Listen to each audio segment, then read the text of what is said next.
Yeah. Well, I mean, that's how it is with all breaking news, right?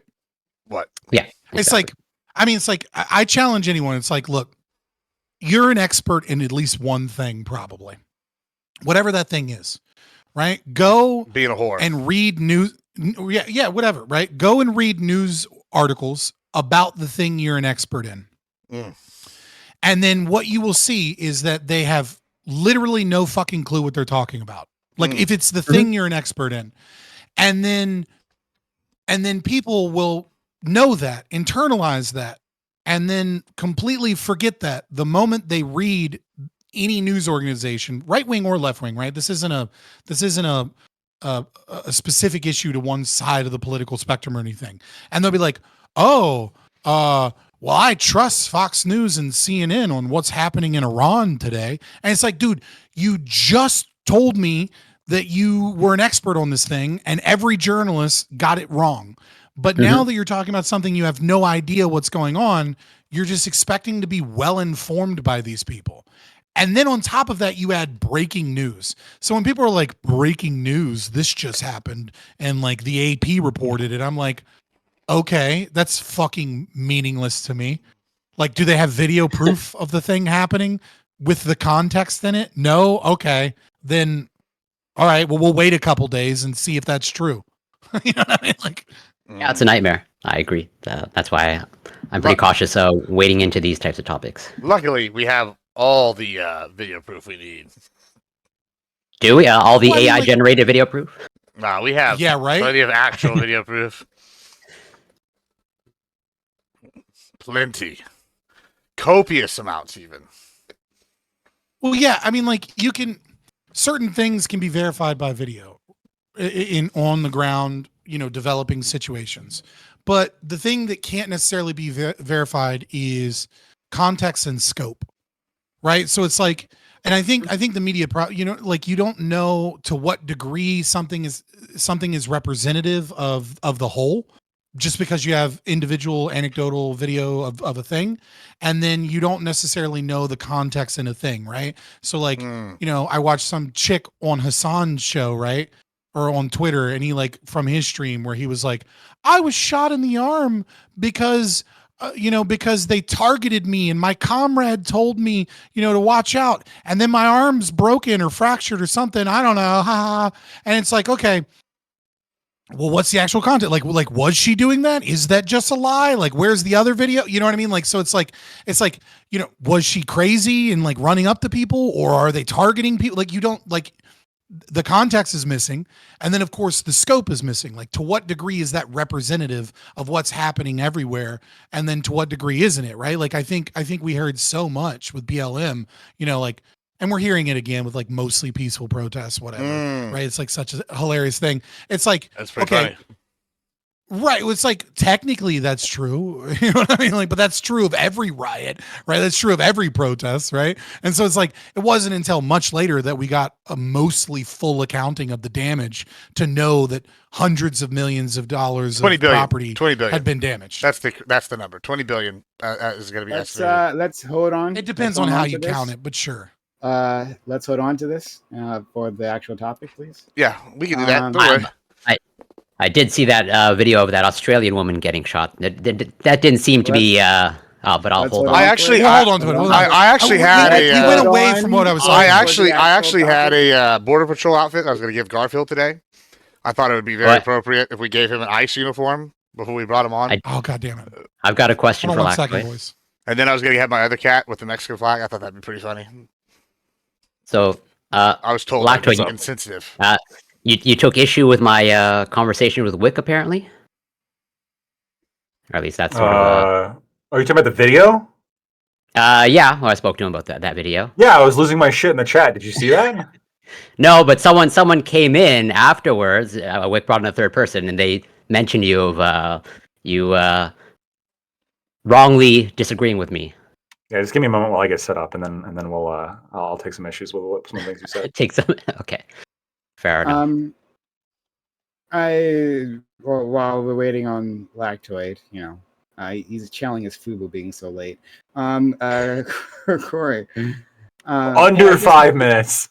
Under 5. Is that what you tell your boss, huh? I was under 5 minutes late, right? Oh God, That's what he tells the judge. Only late by he 5 tells minutes. the judge. I was under 5 minutes. I like that would be horrible to tell a judge. Like when I worked at a law firm, I remember this one guy didn't show up to a place on time by I don't know 2 minutes, and it was the one time the judge was like actually ahead of schedule, and he got reamed so hard, and then the legal assistant that like fucked up like the timing was immediately fired. Like it was just you're done, like no question. And Yeah, and never forgot that. I think we should have a level of leeway, but whatever. Hold on, before we get into that, Corey, I think you'll be happy, and maybe Gibbs too. It'll be happy to know that finally I've watched Captain America: Brave New World. Oh yeah, yeah, because it came out on Disney Plus. Like I said, I have to wait till. What'd you think of the Japan being the big bad? Japan. No, you can't do spoilers. You can't do spoilers, right? Since everyone in the audience out. So now, but Japan. How is Japan the big bad?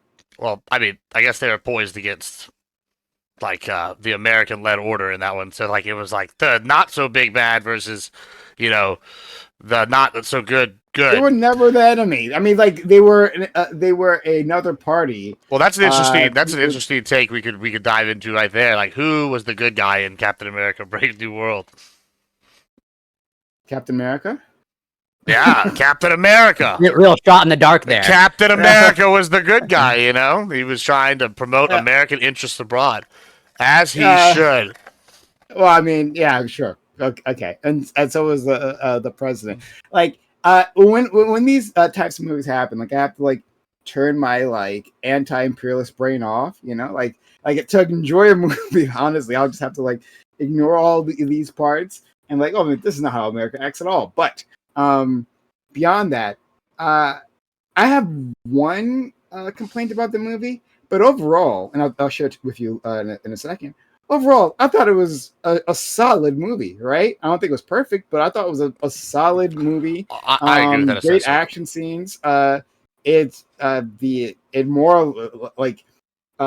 logic of the movie more or less made sense. It was. It could have been better though.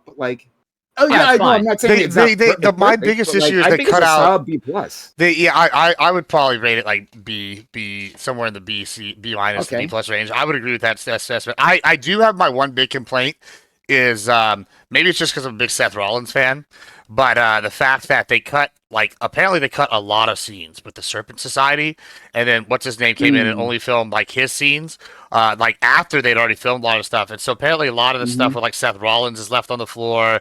And we were going to get a whole bunch of Serpent Society, but it was going to lead into a Serpent Society TV show, apparently.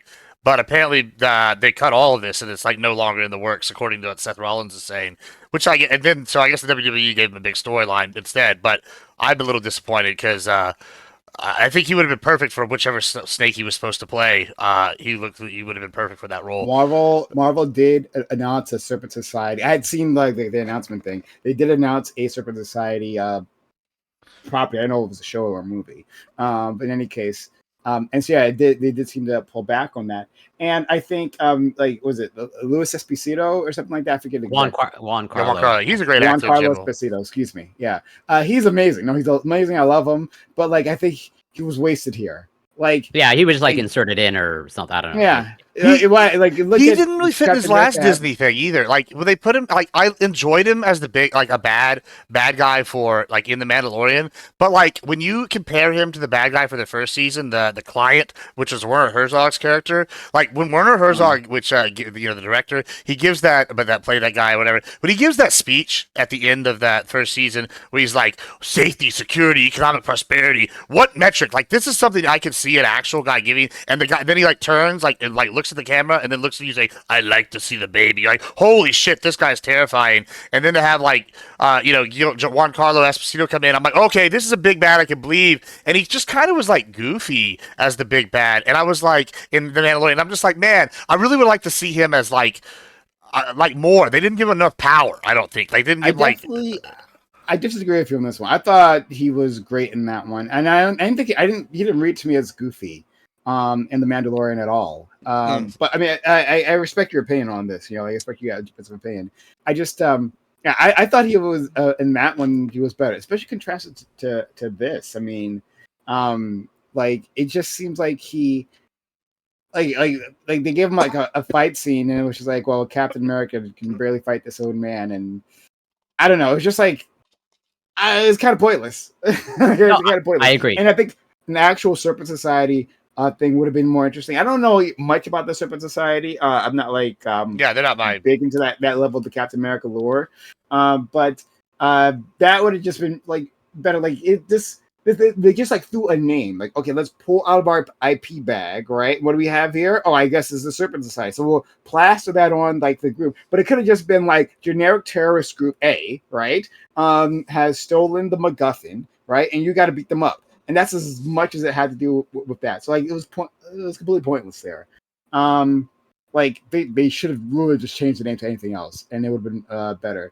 Or not even have that group. That could like it was more of a distraction. Like they could have been more on like the leader, which is the name that it used in the within the context of the movie. The leader is the name. Yeah, he's another one that seems a little underutilized. I think with that one is like he is like a major big bad. That was I agree. And but like now, I think what people have been saying is that now we're realizing that the leader actually has been one of these overarching big bads that's been affecting the thing since the Slovakia Accords, because he was the one behind that. Because they show the timetable in I think one of the scenes when he was caught and like captured or whatever, which is the first Hulk movie. And so they're saying that now what is the Thunderbolt Ross had been going to him the whole time. So everything that happened, like with the Slovakia Accords and everything, is directly tied to the leader, and so they could like retcon him in as like a big bad that's been like lurking kind of thing.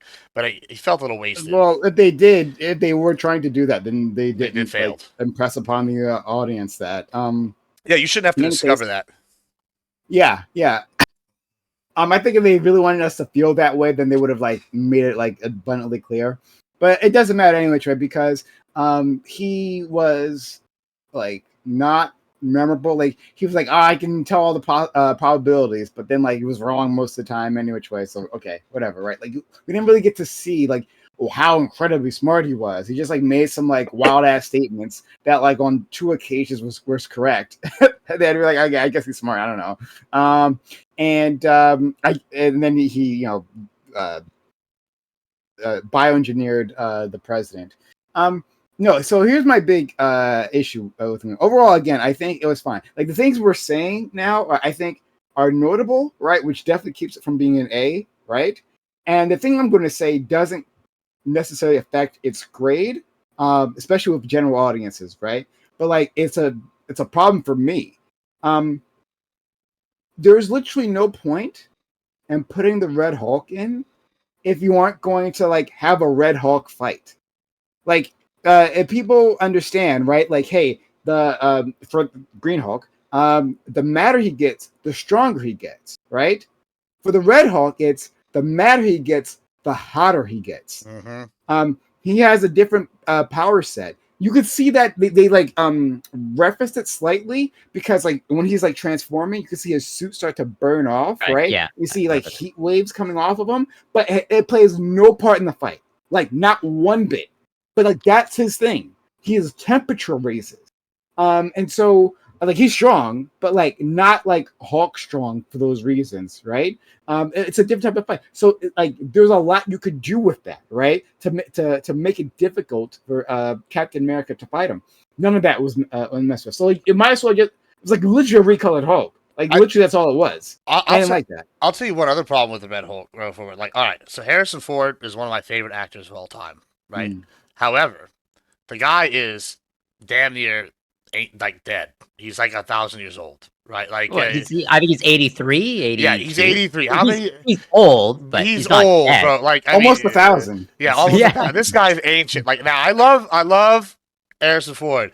How many movies are we going to get as Harrison Ford as the Red Hulk now going forward? And the Red Hulk, especially as Thunderbolt Ross, is somebody that's going to keep going. Yeah, we're going to get no more. Like it's like you've locked him up, and this is going to be a character that makes a couple cameos over the years, and is just going to be gone again. And Thunderbolt Ross is like a major player, like in pretty much all these storylines they got going on coming forward, and especially when it looks like they're going to be going with the what is it, the Nazi, the Hydra thing with the Hydra fucking Captain America coming up in the first half of the whatever Avengers movie is what it looks like they're talking about doing.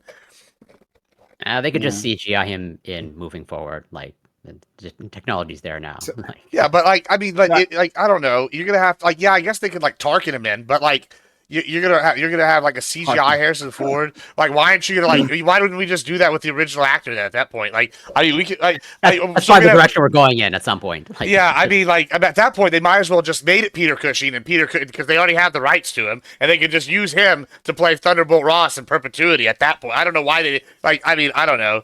I mean, how far? Honestly, that's a good question. How far are we from fully AI fucking characters in movies? Like, that's gonna be that VO3 shit from Google is insane. So if that's any indicator, yeah, I've been watching all these Stormtrooper like fan movies they're making with AI now, and some of them are like cinema quality. I'm like, holy shit! Like, this is crazy stuff. VO3 is really good. Yeah. Actually, stitching together those scenes can be very difficult to get. Like the full, like from point A to point B to point C, right? That can be more work than you think. But when you do get it to work, it's it will fool you. Now it's to the point where we can't just make fun of Grandpa, right, for not understanding this image is AI. It's gonna be really tough, and I think the public hasn't dealt with the full ramifications of this technology until and I've said this before. I said this years ago. That until we have an incident happen, right?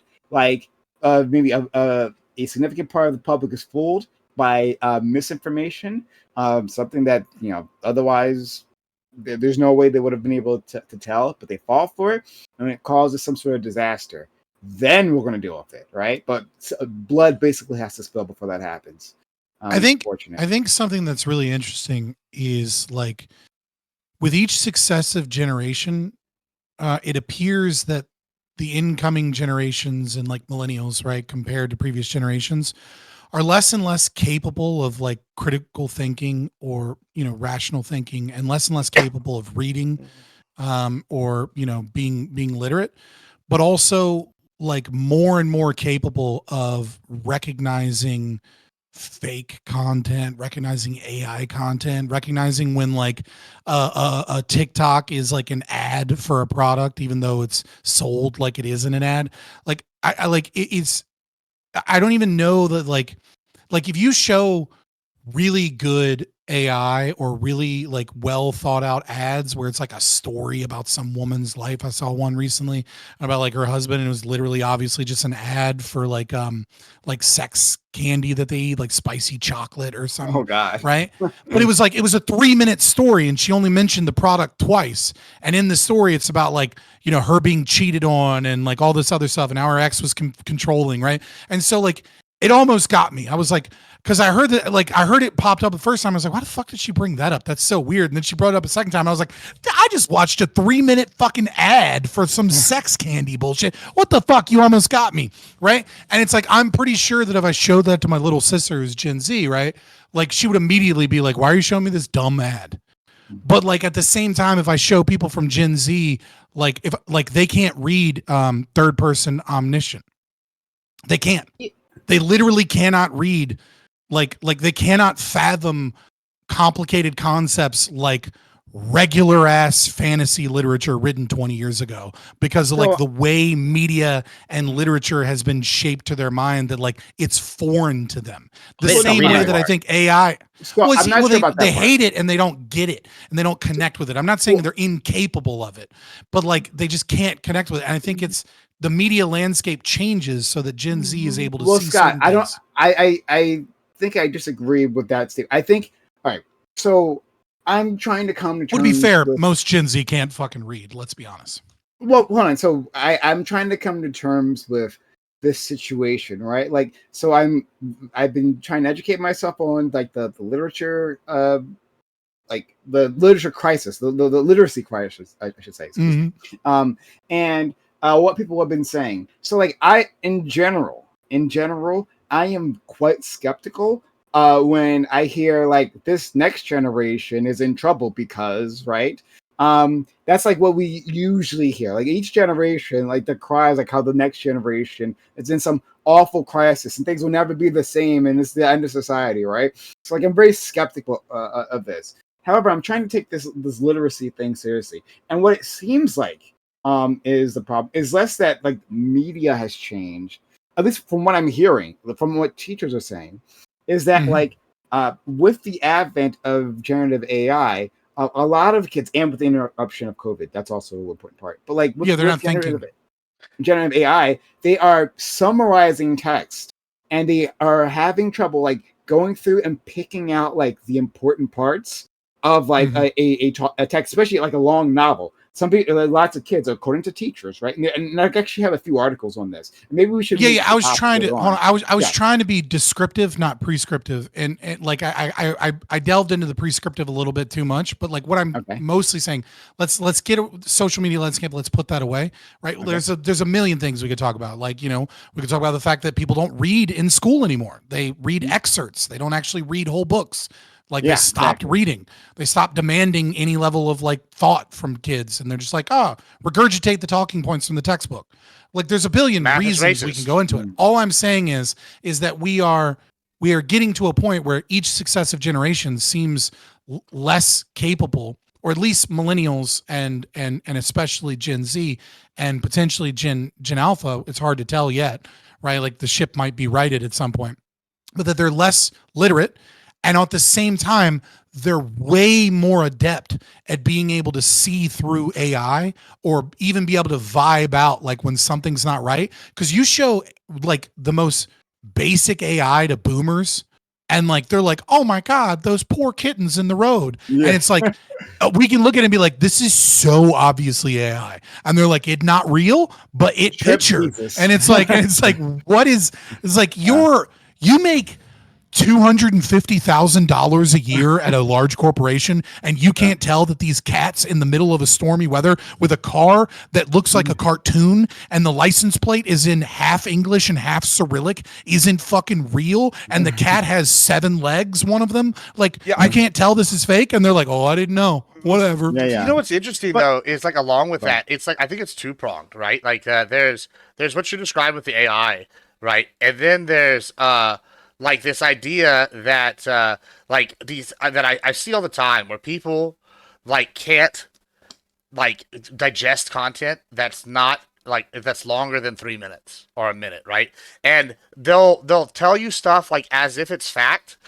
And they'll be like, oh, and then you argue with them and they're like, oh, no, prove it. So then I'm like, okay, well, here's an article that proves you're wrong, or here's an article explaining why this is misleading. And there's, XYZ factor, or like, hey, okay, well, here's one side, here's the other side, here's like maybe like the middle ground, right? And they'll be like, well, this video says, and I'm like, well, what's that video from? And it's like John Jameson's TikTok. Like, okay. Why are you? Well, I trust what John Jameson's saying, and you're like, okay, why have you chosen to trust him? Well, I like his takes on food, and you're just like, okay, I'm not sitting here appealing to credentialism. It's blackpilling, but a third of people are below 85 IQ. Yeah, but hold on, I get that, but like I don't know. There was a time like a third of all Americans are like. But it's 10 years ago we would have defined them as mentally retarded. I'm not saying that like, hey, TV, at least with TV, they would sit down and talk about the issue or whatever, et cetera, compared to now. But at least with like television, they'd be like, oh, this is whatever. Here's the opposing side. Sometimes, most of the time, even like if it was a biased news story. Now it's like, here's one side,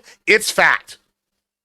Like, there's no more like discussion. And then when you like challenge them on it, there's no challenging because John Jameson says it, and I trust John Jameson. Who are you to tell just me, John Jameson? I was like, well, I got a degree in XYZ, and I did this and this and this. And they're like, well, you don't have 1 million followers, so your opinion don't matter.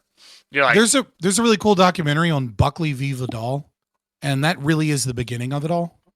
And I can't remember the exact name of it. Maybe someone in chat will remind me. But it's a great look at like a historical, like looking back at like how things changed, because CBS basically could not get enough like the coverage, and they were like in danger of losing, like going out of business essentially because they couldn't compete with other news organizations. And William F. Buckley, who's the father of neoconservatism, like the fountain, the guy, he started the National Review, like the neocon movement basically begins with him. And they started doing like these series of like debates, and like they started getting a little bit more heated than like, your typical news debates. And at one point in time, Vidal calls him a crypto fascist, and he loses it because, he literally fought Nazis. And he loses it and curses on live television about fascist, but... Sure, right, but in that moment, it was triggering to be called a fucking fascist when you fought fascists, right? And he lost it, and he cursed on television and everything. And to the day of his death, he said that was the worst mistake he ever made in his entire life, was cursing and just getting a little mad in a debate, because that was the beginning of like, oh, we need to have this fiery back and forth entertainment of tribalism in politics on TV and in media. It all really began with Buckley v. Vidal. It would have been there. It would have happened any which way. For sure.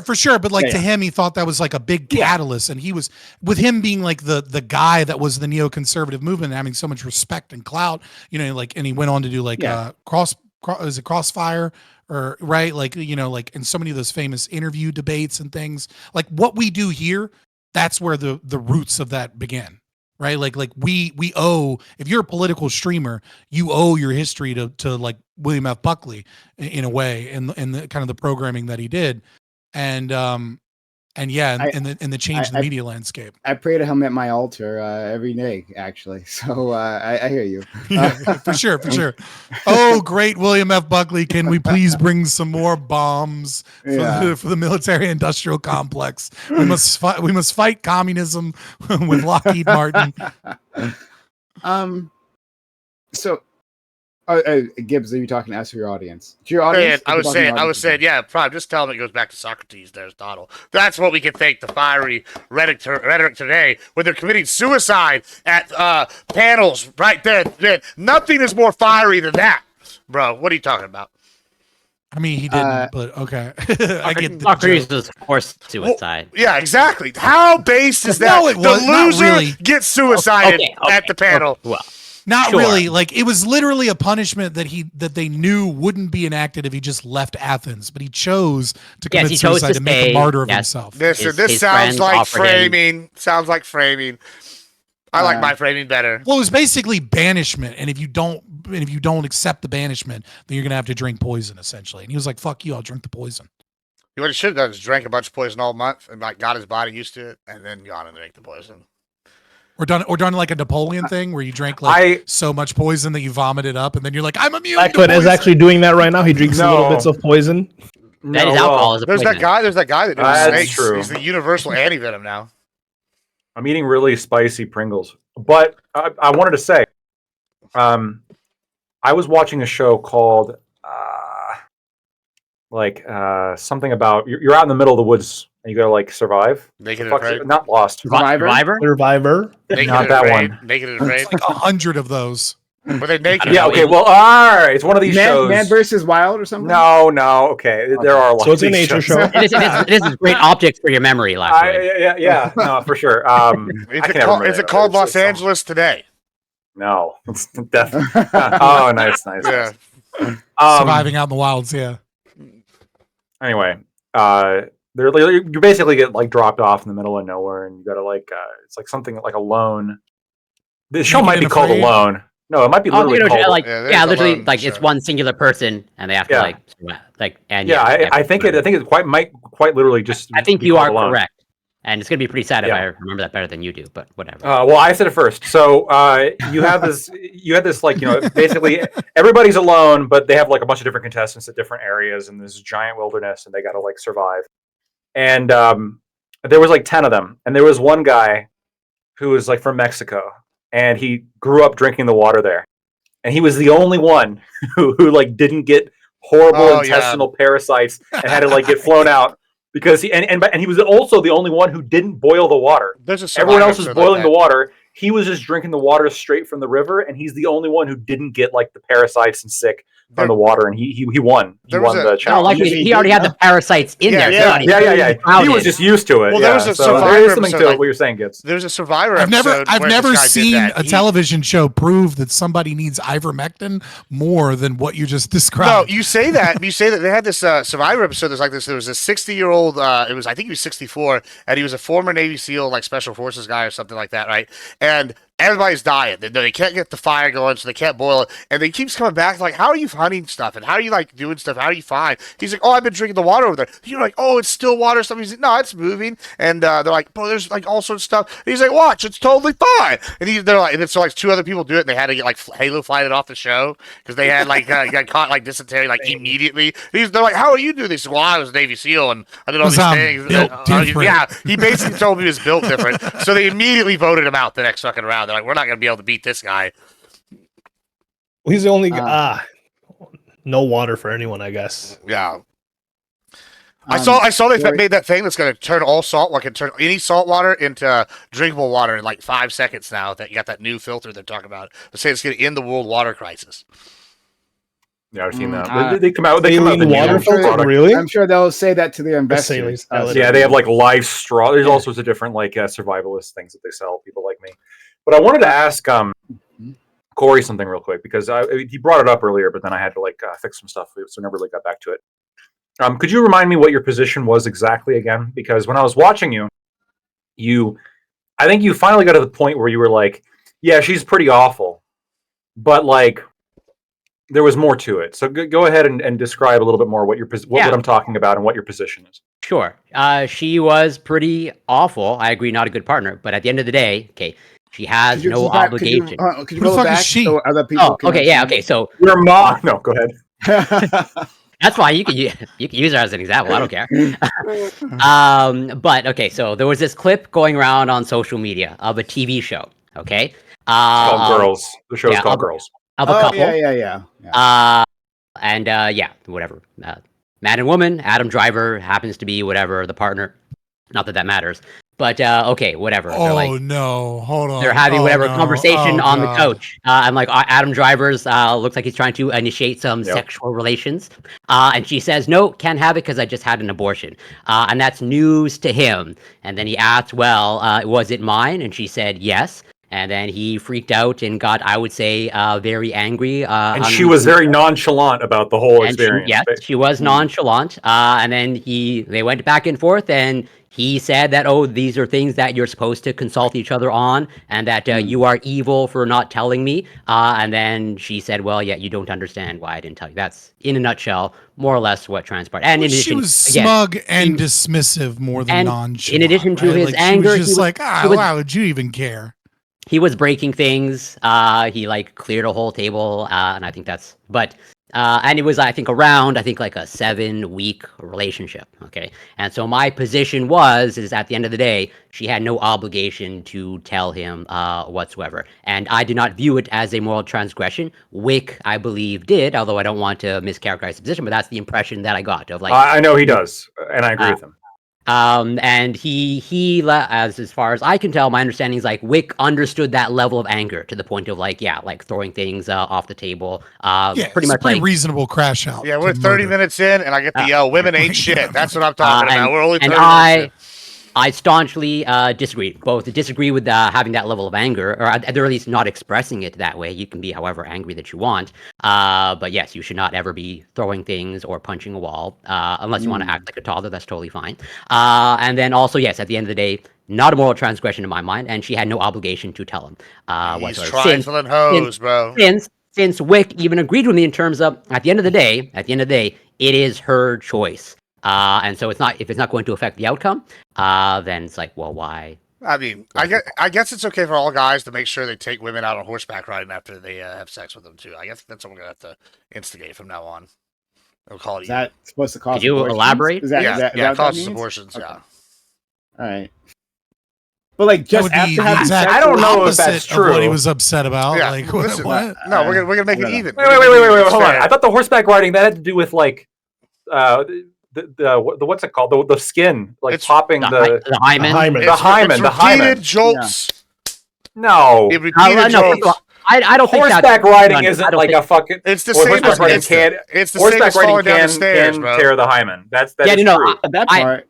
Yeah, but I'm highly confident that I'm sure it can happen, but I think on average it's highly unlikely that horseback riding is going to induce an abortion. I would agree with Corey on that point. This woman, unless that horseback riding involves the woman after you had sex with them. Yeah, just after, I'm not sure it has any effect at all. Man, this woman has now justified sneaking Plan B into all the milkshakes you give them. That is what this woman has now justified. Oh, you're welcome. God. That is the legal precedent going forward. Gibbs, what are you going on about? Like, I mean, he's just saying random shit. Like, Plan B is a spermicide. It's that's what I'm saying.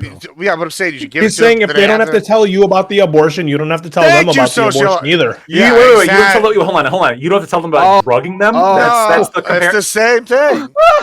No, you're both taking proactive steps to stop a baby from being born. It's an abortion in secret, right? Both abortions in secret. It's an abortion in secret without the other person's consent. I don't know. It seems 1-to-1 to me. No, it's not 1-to-1. I saw that video and I got viscerally angry. Like watching that video made me at least 20% more sexist than I am. Like it was horrific, right? 200% now. I'm like, into 20% times 0 is still 0, Corey. Relax. It wasn't 0. Lactoid is the greatest misandrist of all time. Yeah, it wasn't 0, but no, for sure. Like it would make me really, really upset. And I saw you, and you know, I'll at least give you that you think that she's awful, okay? Because she is awful. In terms of like moral condemnation, though, let me ask you: do you think cheating has any kind of moral condemnation associated with it? Yeah, assuming that you are in an agreed upon monogamous relationship. That is. Yeah. What if it's not like explicitly agreed upon? He just said cheating. Why do you get so weird like this sometimes? Well, no. What if you cheat? Can you cheat the literally. Wait. He asked me a question. These are the ones we need to know. Can you be quiet for a second, Gibbs? Okay. I'm quiet. Because actually, I'm a libertarian here, and I'm less of a problem about definitions than you are. Like, we had this conversation. We had this conversation. Well, assuming the cheating is cheating, then yes, cheating is bad. Molecules don't count. Molecules don't count, boys. Quiet. I'm going to steel man Wick's position, okay? Because we got to this point of like, let's say after the third date, okay, you have sex, okay. In Wick's mind, that means you're boyfriend and girlfriend. And I said, no, unless you're actually having some sort of conversation, you should not assume that you are in a monogamous relationship with someone. And Wick was on the other side. And I think you're setting yourself up for a disaster. And no surprise that, like, yes. Wait, so where was he wrong? Where was he wrong here? You should never. You were 100% correct with everything you just said right there. Hold on. You think that all these bitches that I fuck, that I'm dating them? Well, that's crazy. I wouldn't date him if my life depended on it. Gibbs. He's saying that. That's what he's agreeing saying with you. Okay. So if you listen for a second and stop talking, I was agreeing with you. I was agreeing with you, Corey. Sorry, you got lost in the fucking definition. I was asking, what did you say that was wrong? It just showed in the way of an argument. That's all it was. Hold on, you were just defensive, thinking I was coming at you. I was coming at Lactoid. You've never agreed. I was saying you were right. You've never agreed with someone while arguing with them. No, hold on. I'm not arguing with him at all. I was agreeing with him. I'm still engaging with Lactoid. I'm still engaging with Lactoid. Okay, let Corey actually get it out. Corey, please. Okay, so unlike Wick, I don't think you should assume that even if you had sex on the first date, the third date, you should not just assume that you are in a monogamous relationship. Okay, and that's why I put in the caveat of like assuming you've had some sort of conversation about actually being in a monogamous relationship. You shouldn't assume that you're just in one. And that's why I bring in like, yes, that is actual cheating to me. Of like you've established. Assume she's hypergamous. Yeah. Yes, exactly. super slut. Absolutely. And so. Yes, does that answer your question, Lactoid, in terms of... Yeah, where was you wrong, Lactoid? I view cheating as a moral transgression in that context. A lot just happened, so just give me a second. I understand. Wait. You see no moral transgression with like not telling your partner or your sexual partner that, hey, like, one of your spermies turned into a baby, right? Like, I understand that it's in her body, but that's what we're debating. Not in But like cheating, there's a moral transgression there. What does moral transgression mean? Wait, real quick. What does moral transgression Sure. mean? That's a good question, actually. That is a good question. That is a totally fair question. Obviously, it's going to lead you to deeper conversation in terms of, like, at least I bake in, harm and what is actual harm. It. Yeah. But I mean, that is a valid question. But like, yes, you are actively harming a person, and that it does not necessarily include just hurting someone's feelings. And if you want to start qualifying what actual harm means, we can go down that road. I'm fine with that.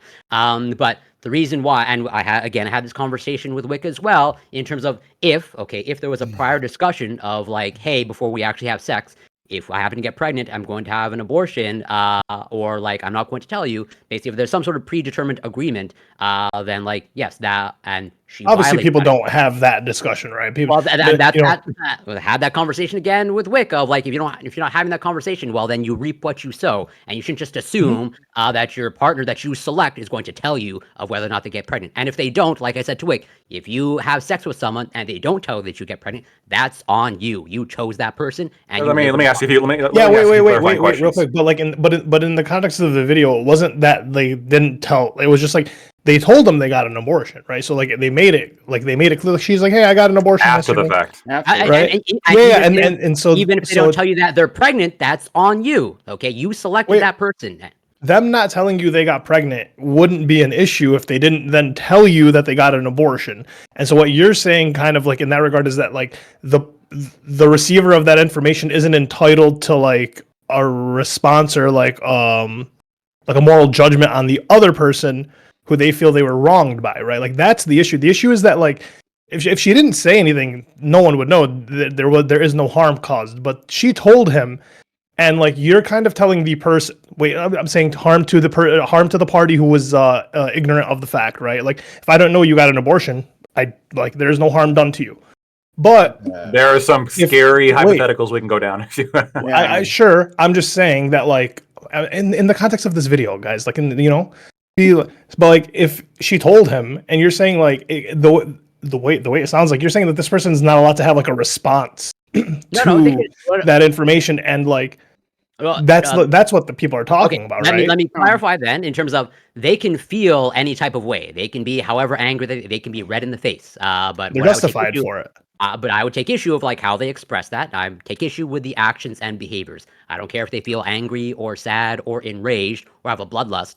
If they end up throwing things or like punching a wall, like I view that as more bad. But like yes, you can feel any type of way about it. More bad than like punching the person. That's worse than the lie. That's worse than well, you don't even think it's a lie. To be fair, right? You don't think it's a lie if she doesn't tell you that she got an abortion. I don't think that's a lie of omission unless they said that if I get pregnant, I will tell you. Then that's where the more transgression will come into play. Of like if they actually had a conversation beforehand of like before we have sex, if I get pregnant, this is what's going to happen. I'm either going to tell you or I'm not going to tell you.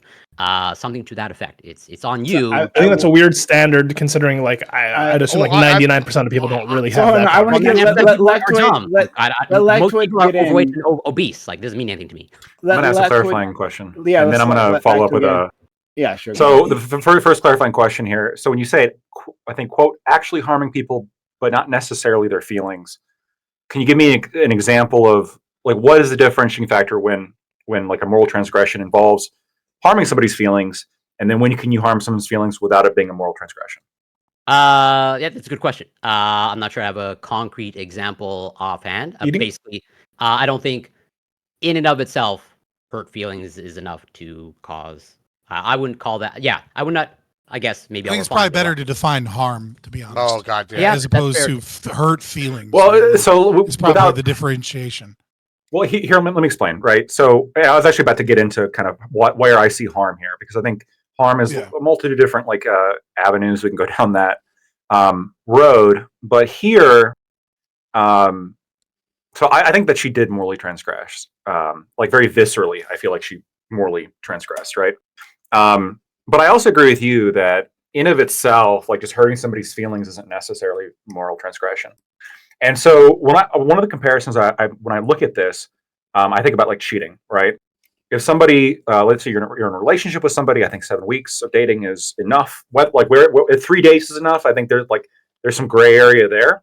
But I think if you're like pretty exclusively dating somebody for 7 weeks, I think it's probably fair to assume that you're in some kind of relationship to the point where you can't just go screwing the whole town. Okay. What? We can disagree. What? Okay.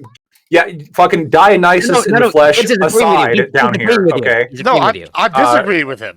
I know, Gibbs. Yeah, Gibbs is crazy. So no, you're gonna wait a second, okay? Because you got a lot of shit to say. That's all of it's degenerate. Okay, I know. But specifically to Corey, like, what if instead the video of her saying, you know, oh yeah, I had an abortion yesterday, she instead said oh yeah, like I can't do anything. I'm pretty sore from like the gangbang that I did yesterday with like 18 guys and girls. And then and then he's like, what? And she's like, yeah, I did a gangbang yesterday with like 18 guys. Yeah, I wouldn't be that. If No moral transgression. I wouldn't put that. If they didn't have a conversation, no. I would not assume that you're in a relationship. That's on you for not establishing where you are. Okay, here's where we disagree. Quick question, Corey. If she did a gangbang, but she did not do proper testing of all 18 individuals for STDs. Women say that you're crazy, by the way. Wouldn't her live omission be a potential harm to the individual? Because I'm sure the women you hang out with would say that. Whether about getting chlamydia or something worse, maybe chlamydia is not that high on the harm list. Oh wait, so are you saying that her potential to pass it on to her other partner? She says, "Hold on, Gibbs." We didn't hear a word. We didn't hear a word. She said, she goes, "Hey, listen, exclusive. It would be like if you've been fucking for 2 years. Here in San Antonio, 7 weeks is like nothing." Like that'd be like you're scared, bro. Like that's crazy. You're in San Antonio. The women you're with, I'm just saying, are not a good. They're not a good metric. It's not a good sample size. This is the average San Antonian. It's a tainted sample size. I don't mean tainted like offensively. Put it on. Okay? Tainted. We can't hear her. We can't hear her. I don't know how else to put it, but I'm can't right. Hear anything okay. now. Thank you. You got to have her put it on because we can't hear it. We can't hear. Oh yeah, just tell that again. Tell what you just said.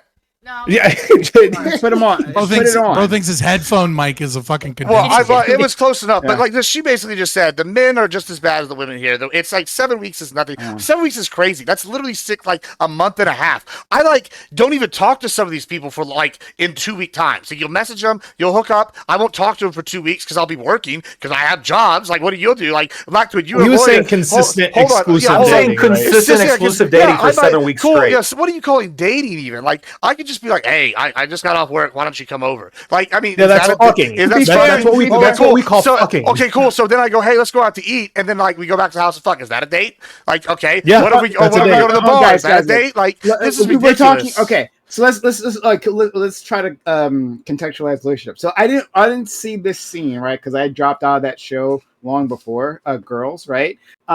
But like they were like 20 somethings, white people who were like, have an apartment they shouldn't have, in the city they shouldn't be able to afford or whatever, right? So like they have free time on their hands to be dating. Like they have like a weird like close relationship even before then, right?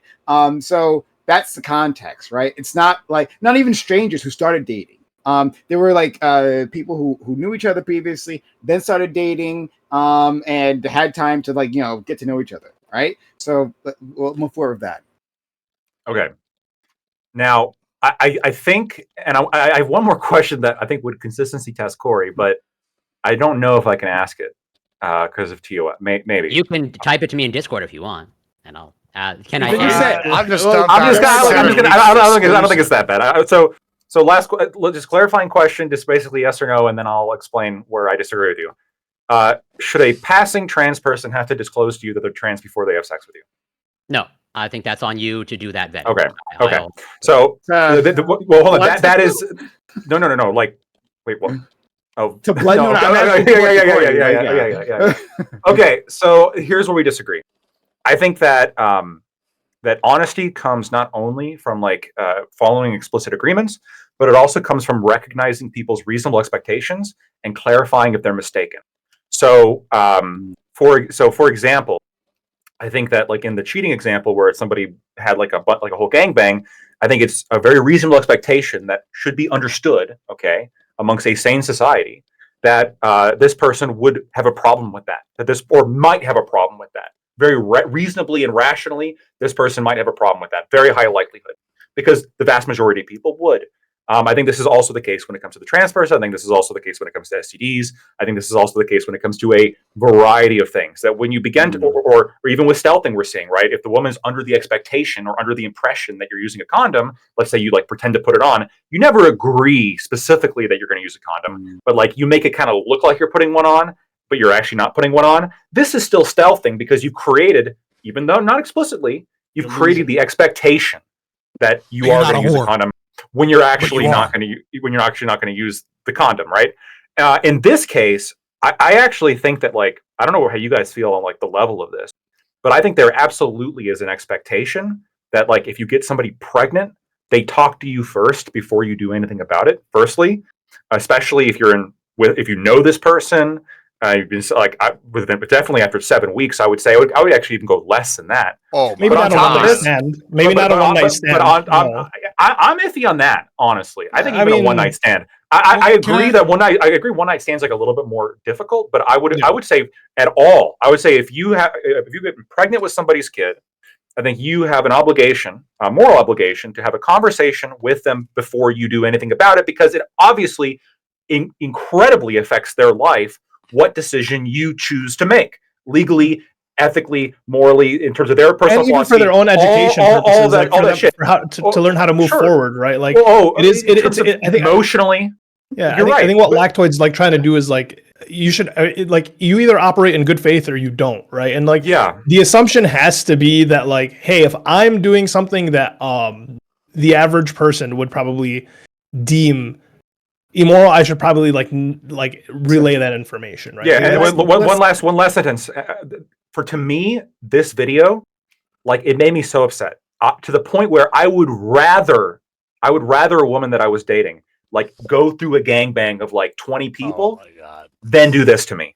100%. 100%. Oh my god. So I let Corey respond, and then we'll go to Scott, and then I want to jump in as well. I will get it as well, please. Well, I think that says more about you, or I think that reveals information about you. But I wouldn't like either. I wouldn't like either. But I understand where you're coming from. But like, yeah, I brought this up before, actually, and you even alluded to it, Lactoid, in terms of the sample of people that are around Gibbs, and specifically the sample of women that are around Gibbs. And you recognize that he's selecting for a certain type of woman, not to, I don't know who they are, okay? And like, yes, if you select someone, and that's on you, you don't do the appropriate vetting, and you select someone who you have sex with, who is not going to tell you that they got pregnant, that is on you, okay? And that is your selection bias. If you don't want to do any sort of... Is it on a woman who goes into a domestic violence relationship? Exactly what I was going to say, 100%. And I would absolutely, yes, I have no problem saying that if you have a consistent pattern of getting into abusive relationships, that is on you, and your picker is off. I've had this conversation. We've had this... Okay, what is your first time? The first time? Even first time. That is on you. Almost certainly. What if she goes? What if she goes to a sketchy party? Well, you go. I don't go to sketchy party. I'm not. No. I'm not saying you. This just in: Corey Campbell doesn't party hard. What if she was dressed slutty? This is some real big brain takes we got going like, on. I don't like. It's weird, Corey. Like no. What do you mean? So I'm saying that like, my position. What if she? Like you're saying that like at some point like the people aren't vetting properly, even if it's the first you're time. Saying People that, should like, know how to it's vet your people. fault because you didn't vet someone properly, right? Like, wait, no. That's you have at the end of the day, you have a responsibility to yourself to look out for your own well-being. No one's going to do that for you. Sure, fair, right? But you also aren't have a right to not be abused, even if you are not a victim. Yeah. Like, I'm not saying that. Where no. This guy is a victim. He was morally aggressed upon. Now, do I agree that like you should generally be careful and avoid psychopaths or domestic abusers or situations where you might get assaulted? Yeah, you do. You should. You should avoid all those things. But if that happens to you, that doesn't mean that the other person's not a monster. The domestic violence dude, he's a fucking monster because you walked into his trap. This woman on this video, she's a monster. Let's let Scott go. A couple of things. First and foremost, I am an evictionist. I'm completely against the concept of abortion. I think abortion is murder, right? I think any woman that gets an abortion, it's perfectly acceptable to just say right to her, "You're an evil piece of shit. You're a murderer." Okay. right? Like no matter what, like you're Let me murderer. end the stream. It doesn't matter how she breaks. Something else. No, I'm just saying, no matter how she breaks the news, it's perfectly reasonable crash out to get pissed, get angry, maybe not destroy property. But if it's her property, I mean, she can't really argue that you not destroy her property, right? Like she can't argue that she's a murderer, right? Like you could burn down her house. It wouldn't be anything morally unjustifiable about it. So long as you don't burn anybody else's property down in the house, only the murderer's property. Setting all of that aside, I do have some agreement with Admiral Gibbs, Corey Campbell here, right? And I think it's because I think Admiral Gibbs showcased something, right? Which is that there is a certain kind of blending together what Lactoid was talking about and Admiral Gibbs's choice of women, right? Is that there is a cultural context about what is presumed to be normal amongst people, right? When Jerry Springer first started, he was trying to do like a show that he thought was like interesting. And when he got into like the third season is when it all became like, that version of clickbait in the early 90s, right? And there was a woman on the show who her boyfriend found out after dating her for 8 months that before he met her, that she had had sex with up to 15 men. And this was to the entire nation of America, comically and absurdly the most slut thing you could possibly do. The idea, basically everyone in America understood that if you were like in your early 20s and you kept from a man that you had sex with 15 men, that you might as well just be any prostitute. Like you're over extremely just a complete and utter whore and worth very little. And there was a debate about whether or not he should feel bad about her previous sexual partners. And it was kind of like the conversation we're having a little bit now about like, is it justified to keep that information? Does it really matter? Is it aggressive? It's the body count conversation. It was the body count conversation, but 15 in your early 20s was comically high and absurd to the point it was ridiculous. And towards the end of Jerry Springer, they had a woman on that broke the world record of having the sex with the most men in a lifetime, and she had just surpassed 200. Meanwhile, today we have girls that are passing that in like the first 6 hours of a 24-hour challenge, right? And so I do think like Admiral Gibbs is like, to the girls around him, it's like, dude, we just have sex and spread STD and give AIDS and give HIV and do whatever the fuck we're doing to, hundreds of dudes. And then maybe after 2 years, you'll just have hella abortions. And I mean, statistically speaking, if they're just fucking dudes like every couple of days in the week, they probably, they got some problems unless they're using, even with protection. But again, I do think that the cultural context has radically changed in the last 30 years. And so I do think a lot of us that are coming from more conservative backgrounds or from different cultures, maybe different neighborhoods, different communities, etc., have a certain expectation that like, yeah, we go on a couple dates. I'm assuming that like if we're having sex and we've been on like 4 or 5 dates, I'm assuming we're exclusive without having to say anything. And the general America, that used to be something we all obviously agreed to. And that is no longer the case. And so we now live in a hedonistic, destructive society where you do need to have these conversations because it's completely unsafe and at this point unreasonable to expect if you're dating some random girl you found that you're actually exclusive or that she's not actually having sex with these people or that she actually believes in the sacredity of life. Tell you that she's pregnant. That's on you. This is how assortative mating works. That's just I don't. I see what you're saying, Scott. Yes, if we live in a society where like nobody gave a fuck about like STDs, then yeah, it obviously wouldn't have the same level of like significance. You could say the same thing when it comes to like SA or like other forms of like assault, or a lot of the harm associated there comes from like the cultural significance of having that event happen to you, and the trauma, like the cultural trauma and the sort of social trauma that comes with having an event like that happen to you. My argument, though, is that even in this new world of depravity that you've described, that I agree is happening to some extent, and I was not raised like conservative. Even then, even now, I cannot fathom like this being acceptable amongst most men.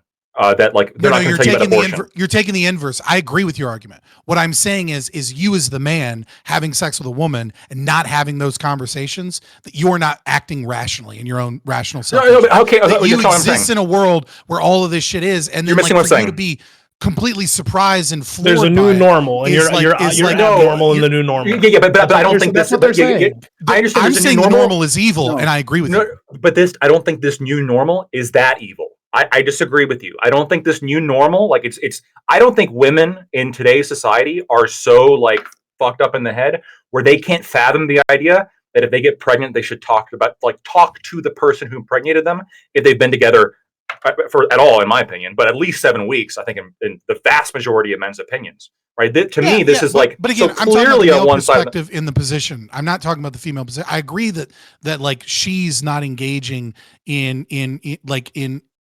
that she's lying to herself if she believes that no dude would like even care or that it's a nonchalant thing. Yes, right? But that's what makes her morally evil, because she knows that a guy might have a problem with it. I agree with you. I'm just talking about from the male perspective. If you're having if you're having sex casually with a girl and dating her, the idea that you're just like, well, obviously she's fucking, monogamous with me and she's not doing all this other crazy shit. It's not about the monogamy. It's just the expectation isn't necessarily true. It's the expectation. They're just going to normalize lying. They're just going to normalize lying then. Yeah, it's just I want to jump in here, and then we'll go to our friend Gibbs. So now I've moved back and forth, right? Hearing you all talk. So I sort of agree with Scott. I think I agree with you guys all a little bit. Taking Gibbs the most, I'm sure. Gibbs the most. Prime cuz. He's actually moving to San Antonio next week. Yeah, right. Come on down, Prime. Like I like what Scott said at least the part that our society is a bit more fractured, maybe, right? On these things, on our sexual mores, right? Just look at the data, right? Like there's like 40% of Gen Z girls are essentially celibate within a year, and the same time that we have girls that are just out here railing every 9 on Tinder.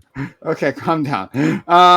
So like I agree that there's like extremely conservative people like Scott, right? And then there are people like me who are normal. I understand, but no, but I think what you're saying there, like, is something, right? Like, I think you have to understand what your deal breakers are, and then like negotiate those with the other person, which I think is what Corey was saying. I think that's kind of what he was trying to get to. It's a good summary. Yeah. So, if like Scott said, like he has a problem, he wants his like sexual partners to have a quote unquote, hard quotes here, hard scare quotes, a reasonable number of sexual partners, right? If that's what he's looking for, well, then he should like bring that up, right? Like exactly. Like I think it's fair to like say that, and I think it would be unfair if like once brought up that the other person lies to you about it, right? Like, hey, like this is what I'm looking for in a relationship. Do you fulfill this, right? And then she's like, oh yeah, I only slept with 2 guys in my life. What if lying becomes normal? Well, no, I'm saying like we shouldn't lie though. I'm not trying to like. Well, why? Well, hold on. If the lying becomes, because we lie, like we give each other white lies all the time. What if this is like? What if it becomes like normal just to lie about your body count? Doesn't matter. But I think it is normal for a lot of people to do so. But I'm saying that like when asked, no, I agree. Yeah. So, but I think it's when asked directly, right? Like I think you as a partner, like you have the right to want to screen a person in that way. They have. What do I think? I think they have the right. Then the most moral action is to have sex with transgender people because there will be no risk of abortion. Oh my God! Please, hold on. Let me get this out. The straightest thing you can do. So what do I think? I think it would be maybe wrong to lie, but I also think it would be okay to withhold. Right. So let me draw that out for you. So like Lactoid, he wants a woman maximum 4 body count, right? And he says this, like if she doesn't want to reveal her situation, that's fine, right? Like hey, that's my personal information. But like if she lied to you, then that's wrong. And if she doesn't reveal, then I think Lactoid is like is more than within his rights to like end the relationship. Like, okay, like you aren't revealing. I don't know what that means. I don't have any evidence one way or the other, but it sounds like we might not be compatible if you can't share this critical information. Well, I don't think it's just on me. I think it's also if another person has knowledge that there is a deal breaker that I have, or that I know, like if something was the case that I would have a problem with it. No, the person he's the party the person you're dating with. So for example, let's say that like I'm with a girl and I never ask her if she's trans because that might not go well. But like I make a comment like I don't think I could date a trans person. All right, and I say like, are you trans? Fucking no. Date over. Okay, yeah. So like, but these Red Lobster biscuits are not fucking worth it, buddy. if I said like, I don't know if I could date a trans person. If she is trans and at that point says nothing and then goes along with dating me, despite knowing that I wouldn't want to date her if I known that, she is being dishonest. She is being deceptive. Pleading the fifth is dishonest. I would. Wait. Do you think pleading the fifth is dishonest? Okay, I hear what you're saying. Wait. Lacto, can I qualify real quick? What if she doesn't tell you during the date, right? You finish the date, nothing happens, there's no kiss, there's no nothing, but you end the date, and then she waits till after the date to tell you, right? She goes, hey, just, it's more understandable, yeah. That's fair. That's like, she's maybe worried about like trans panic or something. I just want to, I'm qualifying for the, bullshit. Sure. And I agree with you. So, I guess in that situation, I'm trying to work this out. It's okay if she doesn't or she wants to get the food paid for. But then, she knows that this is a deal breaker for you, and that she should end this situation. Okay, even let's say she doesn't tell you Lactoid, right? She's for reason afraid, doesn't want to reveal, right? That's okay on her part. But then, the relationship needs to end, right? Even if she gives you another reason, relationship needs to end. Because she might have reasons. Wait, no, that's fine. That's why I said if she continues the relationship, right? If she continues this, then I think that's fundamentally dishonest. I also think that when guys lie about their height on dating platforms, that's dishonest. Yeah. And Scott, to a tweet that you made before, to some extent, makeup is dishonest too. Maybe to a lesser extent, but it's deceptive. Okay, I think it's deceptive, but not to a lesser extent, to a more extent. Let's put the makeup thing aside for a second, because that's going to throw us in a whole. I'm not that Lactoid is wrong. I put it aside. Lactoid. I like where your head is going. Maybe now you can admit to the audience you're only 5'11". At some point, I am 6'2", and I find it morally wrong to lie about that. So I'm telling the truth. I have had so many girls. Just to interject for a second, I've had so many girls. I know you're interjecting. Tell me to my face that I'm 6'7" or 6'8", and not believe that I'm 6'5", because so many guys have lied about being 6 feet that are 5'10". No, you're 6'7", 6'8", and I'm I'm not an inch or two taller than the average NBA player. That's not what's happening right now. I am an inch shorter than the average NBA player. Stop. And they're no, you need to get measured again. I'm what? And lactoid is contributing to this problem. Okay, so let's get back to the issue at hand, right? So I think all these things are context sensitive, and I don't think I'll get much pushback on this, right? So, we talked about an abusive partner, but what if they're abusive in the context of a pregnant woman, right? So the father is if they're physically abusive. I think we can all agree. Hopefully, we can all agree that in that case he's kind of forfeited his rights there, right? If you're beating up on the woman, I think. Yeah, you don't get to know at that point, right? You're not operating in good faith, right? You're beating someone. If you straight up raped her, then I think obviously that he doesn't get a say in this, right? He doesn't get to get informed. Where otherwise I would say that he should be informed, right? Assuming they're not abusive. Emotionally abusive, I think, is interesting, right? Because it's what if this relationship is truly miserable, miserable to the point where you would otherwise have leave the relationship, but now you find out you're pregnant, right?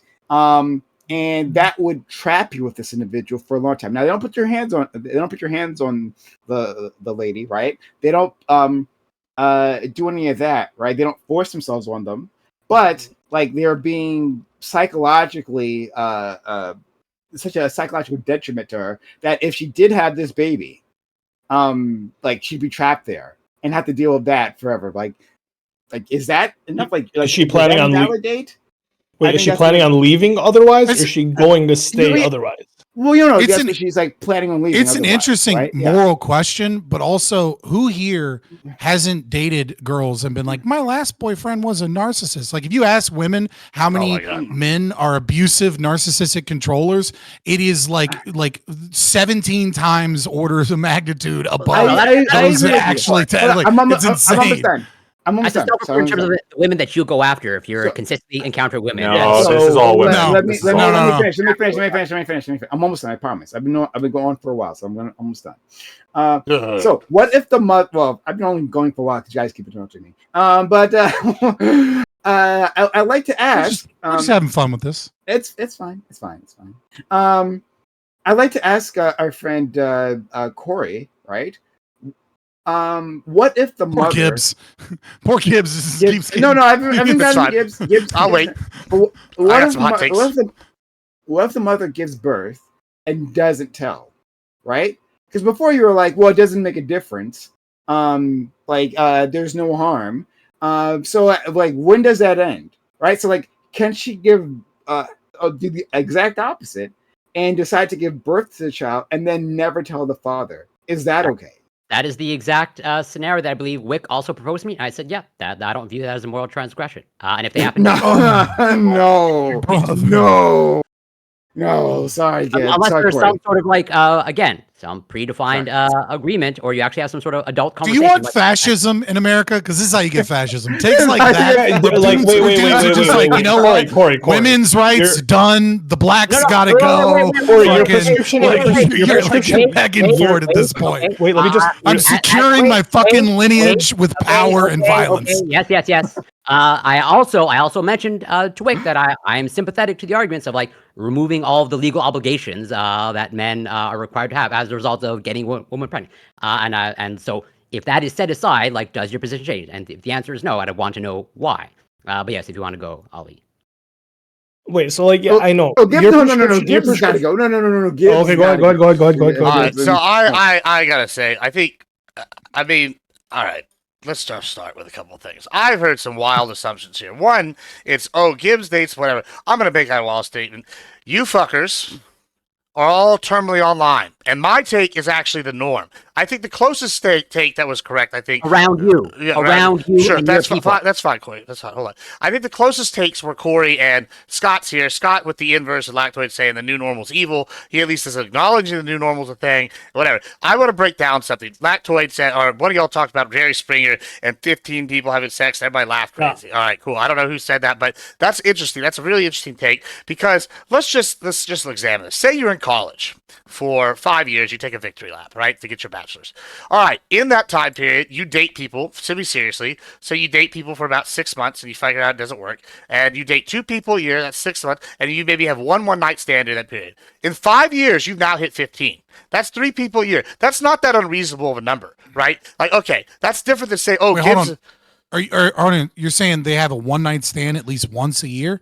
Yeah, let's say they have a really terrible breakup, once a year, and then they go decide we're gonna have a one-night stand. Yeah, which is reasonable. That would have been okay in the early '90s, late '80s. That would have been slut shit. Yeah, sure. Nowadays, okay, not so maybe, much. But okay, yeah. I mean, maybe not. Who knows? I don't really give a shit. But here, okay, I don't think it's too ridiculous in 5 years for someone who's in college to go through maybe 15 people in 5 years. That's not outrageous, right? Even if you say you get married.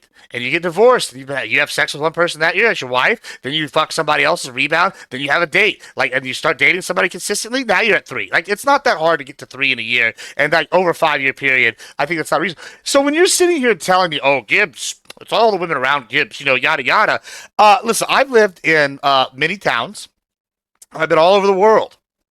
Right, and what's Brother, crazy? We were talking about not hold assuming exclusivity after 2 years. Hold on. Nah. Let me finish. Hold on. I didn't interrupt you. I've waited patiently here. I've heard some of the craziest bullshit I've ever heard. 7 weeks ain't no time to establish exclusivity, even if you're going on dates once a week. That's ridiculous. I'm sorry. What if I go on one date a week with him over 7 weeks? But hey, I work all the time and never see him, and we spend 3 hours a week hanging out. What? Unless you talk to this person and say you're exclusive, exactly. you are insane to make that assumption. And I'm sorry that you have this work brain an online take where, hey, I'm terminally online, and this is going to be what I have to say because I'm this idea. You're all going to hell. Cool, I don't care. Anyway, moving on from that, hold on, because I got to hit everybody because I just waited 20 minutes, and then y'all turn it over, and I'll be quiet again. So that's crazy. And then you're gonna go, oh well, Gibbs is just talking about all these whores around him. Well, no, sorry. Let's just go and look at something else. I'm sitting here going and listening to y'all, and I think here's the crazy take. Maybe because y'all are low ris men, and I could go get like some Down syndrome guy that I know that goes out all the time, and he can pick up girls and have this problem and has no problems doing it. I'm sitting here going, why are you picking on that Down? might be rape. That might be rape, brother. Maybe, but he goes out. He goes, I want to meet women. He goes out and he can pick up women because he's got riz. He works out. Like, I don't see what's happening here. Whenever you're gonna go, oh, these men are all so bad, morals that. I mean, bro, I go to church sometimes, and you know what I see?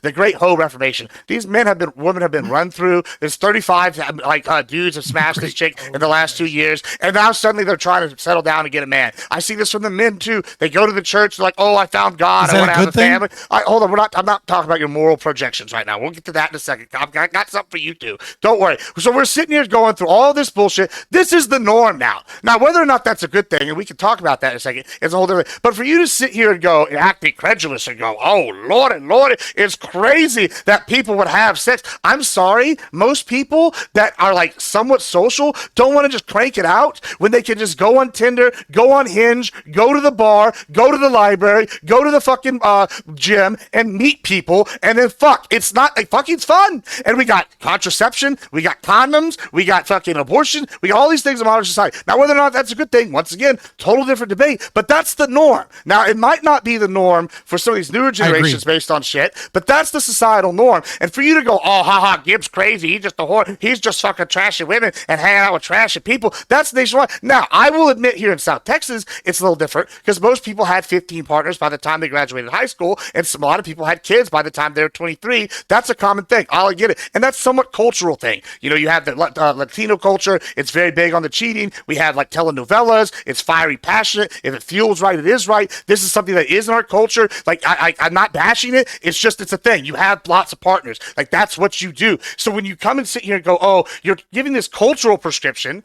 and you're like, oh, well, whatever, yada, yada. I mean, it's just outrageous. Now, I think Fabian's got the most consistent position, and Corey has the most consistent, because Fabian's saying it's the norm, but yeah, it's probably not a good thing overall. And Corey's like, well, who are you to fucking tell these people what's up? Well, that's very libertarian of you. I'm glad you're on there. I didn't know we had the socialist, fascist, communist party in the house. And can you tell me where the hose didn't touch you, Lactoid? Because that's clearly what's happening here. So go ahead, Ali, and then back to Lactoid. Yeah. Damn, bro. Can't really don't attack Gibbsy and his partners, because like it was a little fair to, like, you know, don't be calling the girls hoes. They'd just be chilling. But I think like Corey. And I didn't Gibbs use the word hose. I know. I think Corey and Gibbs are Corey and Gibbs are showing a little bit of two extremes, right? It's a gender where like where Gibbs, you're saying that like if you are having sex with someone 7 times, that there's like no relationship at all. It's not an exclusive relationship, but there's some type of relationship established, right? Fuck buddies, whatever it may be. You guys enjoy each other's company for temporary amounts of time, whatever it is. There is some type of like relationship established, and there is like some type of expectations out of these relationships. And I think the expectation is just honesty, right? You would hope that people are honest with you and operating in good faith for your well-being as far as theirs, right? If you're someone who fucks raw, they don't like to use protection, right? You maybe want to like be open with the people that you're having sex with, especially if it's multiple partners, because you're at higher risk for getting STDs, contracting them, passing them, so on and so forth. Not that it's intentional, but it happens. So there is like some weird, like some valid form of expectation out of the people that you are having sex with. Unless it's like kind of a one-night stand, I don't think there's much of a moral expectation out of a person you don't know at all and you're just hooking up with that night. That's fair. But then the other extreme, Corey, where you're saying, like, you're kind of saying that everyone has to be in like, unless you are in a contractual relationship, anything which kind of goes, once. Right? Unless you specifically like outline in detail every aspect of like that could happen, right? Every if and or but, then you shouldn't be like kind of conducting yourself, or the expectation should be anything goes and it's the wild west. What you want before start making adult decisions. Yes, that is absolutely what I'm asking. the fact of the matter is, most people operate in a way where it's like, they're hey, not if we're dating, maybe there's no form of there's no expectation of exclusivity, right? You shouldn't, but there is some type of like good faith in operation, right? If I build some type of relationship with you, we're going out. It's like, you know, a 7-week relationship. We're building towards something. Hopefully, there are going to be some like certain conversations in which you hear, like to Lactoid's point, you hear like a deal breaker or something that wouldn't necessarily affect you. There is an operation of good faith, right? And so like a lie of omission is still a lie, especially if like you it's a big thing. So once again, to like a one night stand, if someone doesn't tell the person that they got an abortion, I can understand. But if you're in some type of relationship with someone, I think there is like some type of expectation of good faith and honesty from that person. And if that person isn't operating within that like frame, then they're being dishonest, which is the moral judgment. Before Lactoid, like what Ali said, like shook something loose for me. I remember our conversations about marriage, right? You've talked about having a contractual marriage, right? Like one in which like you clearly lay out everything. Like all that you can clearly lay out. Yeah. But that's what you want. You think that is the ideal, right? And so if you're the type of person who thinks that within the at least the context of marriage, that you should lay out everything that you can conceive of, right? Like in terms of like how it will work and what lines should be crossed and that type of stuff, then it feels like you shouldn't be like so far away from Corey, right? No, that like, hey, you should, even though you may not go through the effort of like going through a contract with a person you're dating, at the very least, then you would check in and go down those lists, right? So I think it's good to like go into detail about everything. Having like very open communication is a good thing, but I don't think it's like necessary to establish an expectation. Like the trans example that I brought up. Like, is it a good thing? Would it be a good society if every single time you sat down and you talked to somebody, you pulled out a checklist? Are you trans? Do you have any STDs? Do you do this? Do you do that? And then go down the list? Yes, that would be a good society in which like we literally have questionnaires, and maybe dating websites try to do this to some extent. Obviously not nearly as in depth because culturally a lot of people don't want to be as open. Y'all hear that? Y'all hear that sound coming out from the end? Did y'all hear that sound? That's the sound of every vagina on earth. People don't want to be as open as he pulls out his checklist. You're right. I understand. Yeah, this is literally what I'm saying about the ick that would cause. Yeah. Yes, it would cause a lot of TikToks about the I understand why you like the dead bodies now. Because there are a lot of people. No, because a lot of people don't like that. Like, there's cultural reasons why they don't be that forthcoming. They don't want to be asked, even asked that. There's all sorts of reasons. Do I think it'd be like a good, more open society if that was like normalized? Sure, but that does not mean that those expectations don't exist. I still think that like you should have to disclose if you have an STD. I think that's like a reasonable thing to ask. I think the reasonable thing to expect, the other person might want to know that before getting involved with you sexually. I think the exact same thing when it comes to abortion, or when it comes to if they're trans, or when it comes to cheating. Let me ask you something. I'm curious as to your answer. Maybe you're just totally in a different world than me, Gibbs. You're telling me that this is to Gibbs. Gibbs, let's say you were dating a girl and you really got along with her, and you you weren't spending just one day a week, because that wasn't the scenario in this episode. Sure. You were spending every day with her for just under 2 months, every day, and you were really into her. You guys were hanging out all the time. Except there was one day you didn't hang out with her, and that was like the second to last day of the 7 weeks. And then, like on the very last day of those 7 weeks, you're like, "Hey, what should we do today?" And she says, "Oh, I'm sore. I just got railed by 40 guys."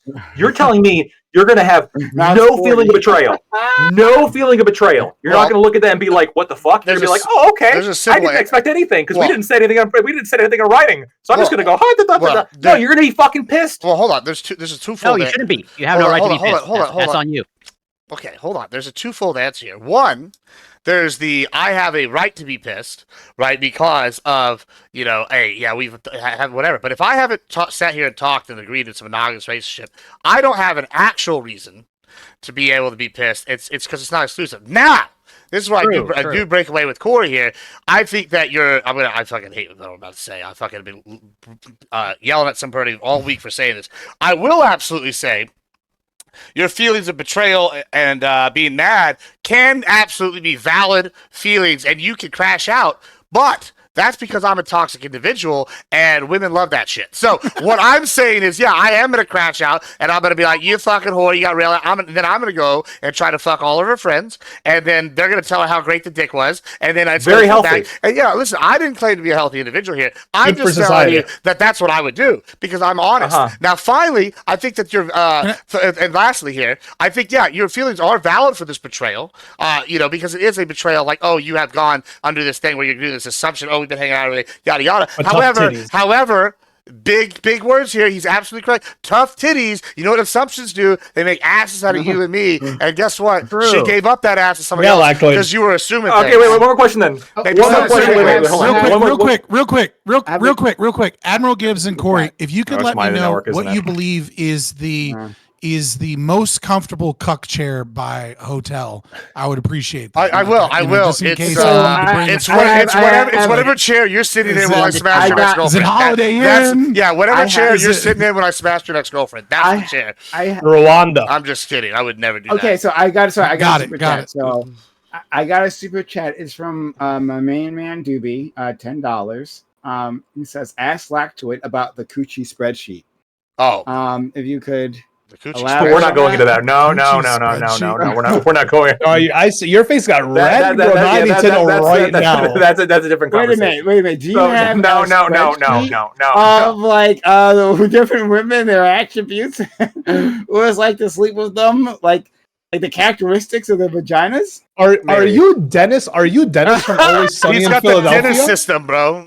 No, he's not. You're Dennis from Always Sunny. You know what, Lactoid? That's fitting. That's fitting. He doesn't have a black book. He has a pink book. Spreadsheet. Your face got red. Dennis also likes. Okay. I just like to keep things organized. Okay. Dennis also has a celiac. So, I'm not sure if there's anything wrong with that. I'm gonna put it out. There's nothing wrong with it. It's just funny. Thank you, Prime. There's nothing wrong. It's just hilarious. I like to keep things organized. Can I ask Gibbs a question though? This is relevant. Sure. Gibbs, what is your let's say, okay, you just say tough titties, okay? Let's say after a year, okay, because you said 2 years. So after a year, you find out the person is trans. Know it, like just get good. You got had. I would say, damn, you got very good plastic surgery that I couldn't tell for over a year having sex. I'm confused now. I guess I thought I was straight. I still think I'm straight. I guess your surgeon did really good. What's their name and info so I can recommend them to some people? What about STDs? What about STDs? Let's say like after like 4 months, you find out that like you have herpes now, or like some kind of incurable, relatively uncomfortable. You didn't ask specifically if they had herpes beforehand. Well, you know? You didn't ask. Well, this is how I know that you're not sexually active, because I go get blood tested once a month, and you find that shit out quick. So then you go, oh God, I got tested, I caught this. Who have I had sex with in the last month? And then you call them up, you go, hey, I caught this, so you gave it to me, you motherfucker. And go to the spreadsheet. Yeah, and then tough titties though, because there's nothing. Yeah. Who cares? Like they gave it to you. I guess that sucks. You didn't ask me. Sociologically, there's this cool thing called making money, and then you get insurance, and that pays for the pills that handle that.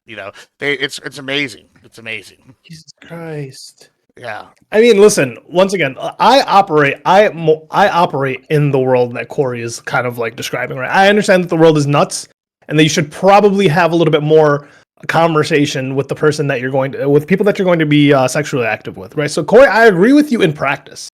Right. In practice, I do agree with you. I don't agree with you in I don't think it's that's how we should prescribe society to be, right? I think we should have like normal expectations. I think we should set up on like a normal expectation like standard, right? There should be a standard that we know that most people operate within, and if you don't want to operate within that standard, you kind of should make it clear. Because because me and you are probably a bit more like people that are doing these panels and having discussions are a bit more introspective, right? We're going to think about like our actions. We're trying to defend them, right? We're trying to defend our ideas and our thoughts. The average person's just kind of fucking walking around being a dumbass, not knowing what's going on. And so like my prescription can't be, well, hey, you should really sit and think about what you want to do. Although like I think that's the right thing. I don't know if anyone's going to do it. I would kind of like to just establish some type of boundaries and norms for people that the normies can fucking just live without emotional turmoil, man. Yeah, it's called having conversations. Exactly, and that the adult thing to do. You can have any sort of expectations that you want. Okay, you have every right to do that. But then don't be surprised if life doesn't fit your expectations. If you don't take into account and look out for your own interests. And again, no judgment on any of the people around Gibbs. I haven't used any specific language about the people around you, but Gibbs has been very clear in terms of the type of people that he goes after, and it's to the fact that from what I understand, I don't know if it's actually true or not.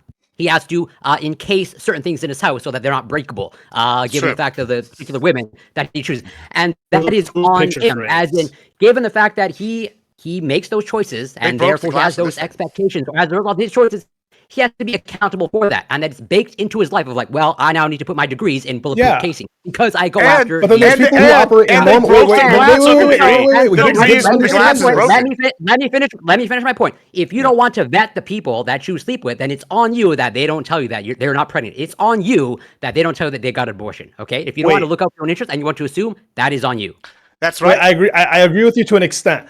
Gibbs selects for the type of people that he's with, so then Gibbs prepares for the expectations that come with the people that he operates within. Amen. Right? But when you're a normal person operating in normal society, so like in the context of the show, these people were not like two extremes of anything. They seem to be representative of like just normal people, right? If you're operating with someone and you seem to be operating on the same level, but then they do something out of the extreme, that expectation is fair to have that person because they're operating within the same realm that you are until they do this one askew thing. And this one askew thing is not something that you necessarily expect out of somebody, right? Especially if you have an assumption of who they are because of the time that you've spent, because of the time you've spent in the relationship you've built. So like you kind like they're operating within their own realms and within their own norms. So they are preparing for what they assume they should prepare for in like on their context. Gibbs eloquently said it. If you assume, that is on you, and at least to certain outcomes. Okay, as much as I disagree with Gibbs on many things, like, he is correct I think here. You should. Only you as a person know your red flags. Only you know what you can live with. If you don't look out for that, hold on. I agree with you. But then you say, oh, a woman can get pregnant and then like not even tell you, and then just like take the baby and like raise them like completely in secret, and that's like a-okay. Like that's a weird. I'm sorry, like it's a weird. I'm not saying it's a-okay. To me, you did say you said you did. Like, you not said it was fine. You said there's nothing wrong with it. Then I'll do I view that as, let's say, a moral transgression in terms of they never had any sort of conversation? That I don't view as a moral transgression. Just like I said, I agree the person is awful. That's wild. But that's wild. not a moral transgression. I made that distinction. That's wild. Of course it's a moral transgression. Did we define what moral transgression was again? I may have forgotten or missed it. Did we moral transgression is just like morally bad? I mean, honestly, we really want to get down to it. The most moral thing would be to have sex with as many people as possible and have as many kids as possible. That would be the most moral thing because we're humans, and as a human, we're an animal, and our job is to procreate and continue our lineage. So those of you that aren't having sex, bad lactoid, not moral. So I was saying that like immoral. A moral transgression implies that you have done something immoral, right? But that immorality has affected or gone on to another moral agent or actor, right? So assuming that we're like let's set animals aside as like moral actors and not get into weird dog fucking scenarios type shit. Like what we mean is right, like you've done something immoral that has affected later on another person, right? So from like a libertarian perspective, right, if someone lies about, getting an abortion or, something of that nature, it could potentially be fraud in a certain aspect. But if they do a lie of omission, right, it's not necessarily a violation of the non-aggression principle, right? It doesn't justify me harming them in return. But I could still say that it is immoral, and I could still say that it's a moral transgression. But that doesn't necessarily mean that I'm justified in like some just compensation, et cetera, right? Because like, the concept of an implicit contract is vague and somewhat invalid in terms of whether or not you can then kind of respond to a failed contract. But when we're talking about moral evaluation of something, right, we can look at it from multiple domains. Like I'm essentially an anarcho-objectivist, right? So looking at it from an objectivist framework, we would want individuals to act in their own rational self-interest, and they may be, if there's some fear or some like threat of coercion from me or something like that, then maybe they're justified in that means of like keeping things from me. But if I'm engaged in a relationship with someone and there's an element of fraud to it, even though it's kind of like a gray area, right? Then we're definitely dealing with a big moral evil. So like in Atlas Shrugged, for example, um, you know, um, Taggart is his sister is the one that is actually keeping the railroad company afloat, and a young girl thinks that it's actually the CEO, the brother, and he lets her believe the entire time that he's actually the vision behind the railroad doing well, as opposed to Dagny Taggart. And eventually she learns throughout her marriage and gains some rational thought and realizes that he's not the person that she thought she was, and it destroys her entire worldview. She runs out into the street and she commits suicide. Right now, he's not directly responsible for the suicide in first order consequences. It's not necessarily justified to kill him, but we can definitely say that what he has done by omitting information and letting her believe that he is somebody that he isn't, that he has frauded her. He is, you can even take a Kantian perspective if you don't want to look at it in an objectivist perspective, right? Never treat like the categorical imperative, right? You're denying a human being the information to actually be able to act in a rational way because they believe you're type A person when really you're type B person. And so I think there's something to be said about corollaries, right? And so you shouldn't have to ask a woman if she's pro-life or not if you ask a woman if she's Muslim, because let's assume you're Muslim. If you ask someone if she's Muslim and then oh yeah, I'm Muslim, that would imply a set of world beliefs around that. And so if she has these differing opinions around abortion or around sex with other people or modesty, and she's wearing a hijab, let's say, right, and then you find out she got gangbanged by some other people, it's like you shouldn't have to have a contract with this person that says we are exclusive and you are pro-life and you are these things, because she led you astray. She let you believe that she was someone that she wasn't when you said, hey, I'm looking for a Muslim girl. That's what I want. My family wants. Those are the values that I have, etc. And that should be like an encompassing thing, right? And so implied consent in relationships and interpersonal relationships is going to be a gray area, and people are going to interpret those things differently. And that's why it doesn't meet the level of justification of like violation of the non-aggression principle. But there's certainly in those gray areas, we can have moral condemnation and discussions about why that's immoral to engage in obfuscating reality and keeping people in the dark about what type of person you are when all the signs are there that they don't like that. So let's move on from this conversation. I think that we've like mined it. It'd be great if we had some women here. I would love to have known there. I did invite women, but Gibbs literally has a woman there that we could. Yeah, but she would agree with me. So I'm gonna disagree with you on everything, Lactus. I don't know if you want to bring her in. Yeah, she disagrees with me. No, because then I won't be too mean to her, but then I could ask her some questions. I gotta be honest. I don't know that we want the Destiny Rose Lactoid combo. That would be Lactoid getting roasted for most of it. I feel like he would be able to like outsmart her, and then she would just cook him as Latina can. Only Latinas can. It's very impressive. They have this talent to like cut you down to your wick, your bone. They'll get you. They are vicious. So let's move on. I would like to have this if we can get some women on. Yeah, I would like to have this conversation again to see what they have to say. And like what like should and shouldn't be told. I think in our society is that a lot of these deal breakers, I think you guys are going to disagree with me, but a lot of these deal breakers I think land on women in a way they don't land on men. That there are some things that a man can do that are objectionable, right? And make them undateable or whatever. But like for the most part, these things tend to land on women. The emphasis tends to be on them, right? Their sexual history, their they should raise their standards then to meet ours. Wait, hold on. You think it's easier? You think it's easier to date as a man than a woman? I think he's saying the standards. He's like the standards seem to be more imposed on like women than there are like standards that are on men. Like, what is like really a standard for men? Be like, make a little bit of money, be relatively strong, money, height. But like for women, it's fitness. like personal. It's like personal choices, right? Like we don't really get judged on like the personal choices that we make, how many women we sleep with, like the type of attitude we have, being cavalier, so on and so forth. Women seem to get judged on like their past, their partners, so on, and that's what he's saying. They judge you on how few people you have sex with. That's hilarious. We judge you. We're like, oh, that's what he's.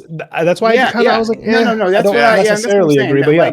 It's especially when we're talking about like personal choices. Like, now I'm not saying it's easier to date. I think it depends on what you mean as like easier, right? Because that does a lot of work, right? Is it easier? I too took a gender studies, women's studies class. Okay, all right, calm down. If it means like, hey, can I like get people to go out on a first date with me? Well, then women have it easier, like without a doubt, right? But is it like land an like actual relationship within the context of a relationship and of the context of our like sexual mores, right? Like in that realm, it's a much harder when you're a woman, I think. But like women are sexual selectors and men are relationship selectors. I mean, that's kind of that's the gripe, right? Is that women are like, hey, we can get guys to fuck us, but we can't get guys to like actually want to like date us or marry us because they're too busy trying to just fuck. And then guys are like, hey, we can't get girls to fuck us because like red pill takes now. we're going to like 4chan beginnings of red pill at this point. Like, okay, well, the lock and a key are different. All right. And I'd also like at some point to like revisit the whole sleeping around. Like I would actually. Okay, so we'll have to make it a second conversation because that comment about the 15 men I actually want to engage with. But some other time. But keep in mind this way: like women can just hide that from you and just lie to you. Oh no! But when it comes to your income, right? Can't really hide that. You absolutely can. Of course you can. Yeah, for a little bit in a relationship. For like a little bit. They have access to your bank accounts. Wait. Are you letting women check your like stock holdings and your bank account? I mean, your ability to we almost went to the topic. Your ability to purchase or provide anything, right? Like if you don't have a good car, you can rent one for a week or a day or whatever it may be. But you're not gonna be. You're not gonna be able to like. He's like, Ali, this is what I'm saying. Here's my checklist. Here's my force of a relationship. Actually, again. But actually, here's my checklist. Here's stock portfolio. Scott, we don't talk enough shit on the women. Okay, we very rare opportunities to do so. It's important that we do it every once in a while. Okay? That's all I want to do. Okay. Yeah, I think you can. You get no argument here, I guess. There's plenty of ways to lie about your income. I think there's lots of ways around that. But not for a prolonged period of time, right? It's going to be for like a short period of time that you can lie about how much money you have. It's just like, I mean, like if you're with someone. Yeah, but you could also be like, I'm extremely frugal. Right, that like I have money, but like I'm frugal. But that's not what the argument. The argument would be that like you're acting like you have more money, which means that you're kind of showing it, right? If someone's frugal, but then they're lying and they say like there are people the extreme cheapskates like that you've seen on like TLC or whatever it may be, which is like that's someone who is broke but is also living like that. It's not like typical that someone's going to be like rich, boast that they have money, but then live like this. I don't know if the appeal would be dating that person. I don't know about necessarily the boasting part. But honey, boasting is adding too much, right? Like you can simply say I am up a certain tax bracket, right? But then you don't prove it, like because you're saying I am frugal. I think what Lactoid and me, but you can lie about your body count. Still drives a 2003 Toyota Tacoma.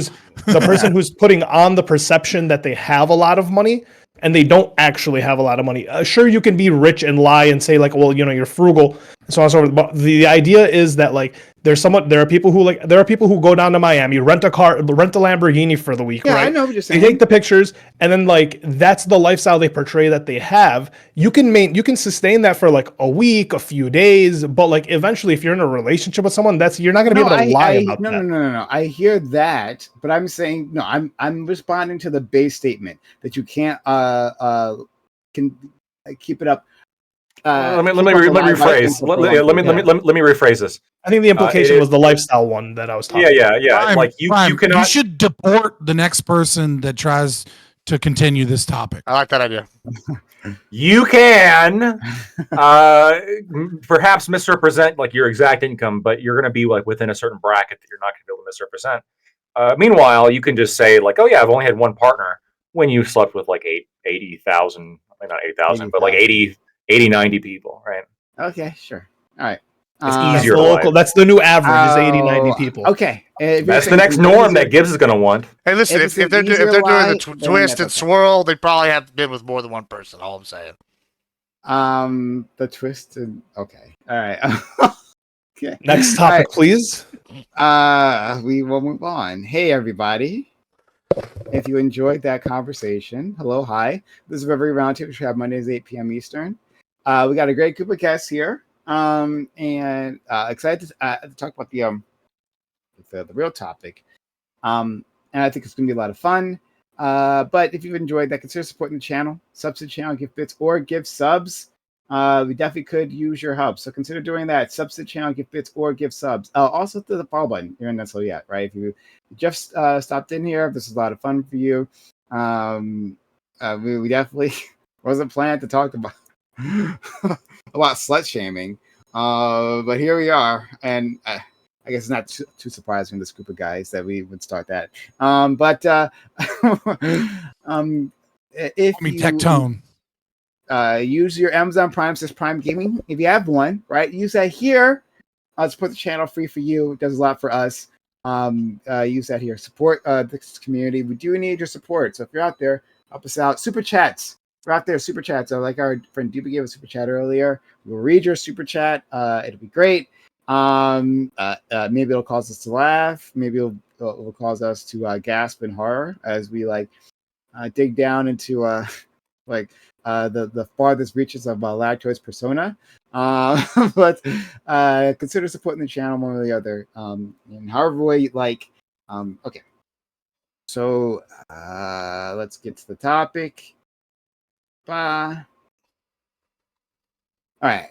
The topic is, over the weekend, demonstrations broke out in multiple cities against Trump's immigrant mass deportation policies. At least I think it was multiple cities. Actually, I'm not sure anymore. I thought it was, but maybe it's just the one. In response to the large-scale protests, Trump deployed the National Guard in Los Angeles. This was quickly decried by Democratic politicians, such as California Governor Gavin Newsom, as an unnecessary escalation on the government's part. Clashes between the protesters and the security forces have, in some cases, turned violent. Do you think deployed federal troops are necessary? This move was also condemned years ago during Trump's first presidency as the BLM protests were happening. Was such a move called for then? When should the Fed step in to quote-unquote maintain order? Do you think, in general, that the government should take a hands-off approach until the situation actually gets dangerous? Or should a police step in beforehand to ensure we never get to that point? Biggest story right now is the situation in LA, where it was started off because there was rumored ICE activity, and I think it's been confirmed that there was ICE activity there, that they were going to do their Gestapo thing and raid some areas for undocumented immigrants, terrorize them, and so the community came to confront them, and this we had a conflict between them and the police. Then the police declared an unlawful gathering, and tried to disperse them. And then there was a lot of clash. So then after that, right, as this is going on, Trump deploys the National Guard over the objections of the governor, Gavin Newsom. He deploys the National Guard. Technically, they're just around federal buildings, right, with the orders he gave. Basically, they're just like protecting federal targets. But it's been, a lot of people considering this an escalation and unnecessary, maybe inflaming the crowd. And so people are thinking, what should we do? What should the president be able to step in? Should he do this almost unprecedented step about using the National Guard of the governor's objections? Where do you stand on all this? So we'll go around. You can do your introductions. So Lactoid. Yeah, on Lactoid, you can find me at Lactoid TV on Twitch, Twitter, and YouTube. As of, if I'm reading this correctly, as of like 20 minutes ago, the Marines are going to be deployed as well. But 700 Marines are going to be deployed into Los Angeles to support the National Guard there. My understanding is that, and this was sort of alluded to, the National Guard and now, I guess, U.S. Marines are going to be deployed specifically to protect federal assets there, not only the federal buildings, but also ICE agents as they conduct their job, more or less, for deportation or further hearings. I guess where I stand on this is that writing is bad. I think it is interesting how you see the left's language on this shift back to the language that they were using before January 6th during the BLM riots. Now we're back, now that the left has their kind of riots, now we're back to the whole riots, the language of the unheard. This is like important, resisting fascism, resisting evil, etc. And I think it's bullshit, right? They're attacking innocent people, innocent property that has nothing to do with this. It's bullshit, and it shouldn't happen. And I like the fact that innocent people and innocent property is being defended and protected. I would like for it to be defended by anybody who can defend it, whether it be civilians, whether it be law enforcement, whether it be the National Guard, or I guess Marines might be a little bit excessive. But I mean, if it's seriously that bad, then I'm okay with using force to protect innocent people and property. I don't like the ICE raids, just to be clear. I think that they're pretty. I'm pretty against mass deportations in general, and I'm pretty against what's happening now with ICE just going into workplaces and picking up people who are working and otherwise contributing to society and not being, gangsters or drug dealers or whatever, not being just like bad on the world. And they're just trying to, work, sell, work on roofs or sell tacos or whatever they want to do. If it's like pro-social, I mean, I'm not wrong, right? Like this happens, and they're doing a lot of that work that I think is good. So I don't understand why we have to throw them out of the country or put in a whole bunch of money to throw them out of the country when they're not doing shit that bothers me or really any other American. Kind of dumb. Seems like a big waste of money, especially when we're talking, rightfully so, about the fact that we have this massive deficit and how we're burning through way too much money. We got to cut the budget down. We got to cut down how much we're spending. Seems like spending money throwing away productive people is probably a good place to start. Selling tacos. That's all they do. Ron, didn't you know? I know. Look, I know multiple taco trucks, and not all of them are going to be legal. You know what? I'm going to give you the benefit of the doubt, Lactoid. That was a great take. All right, I'm not going to let them shit on your take, Lactoid. Good for you. No. Well, Lactoid wants them. He's happy if the citizens defend property, the government defend property. Some punk kid from 2 towns over, right, coming to be able to defend a store, right? He's happy with all types coming to defend property. But shout out to you, Lactoid. Let's go to our friend. I mean, Scott. A hero kid, but go ahead, Scott.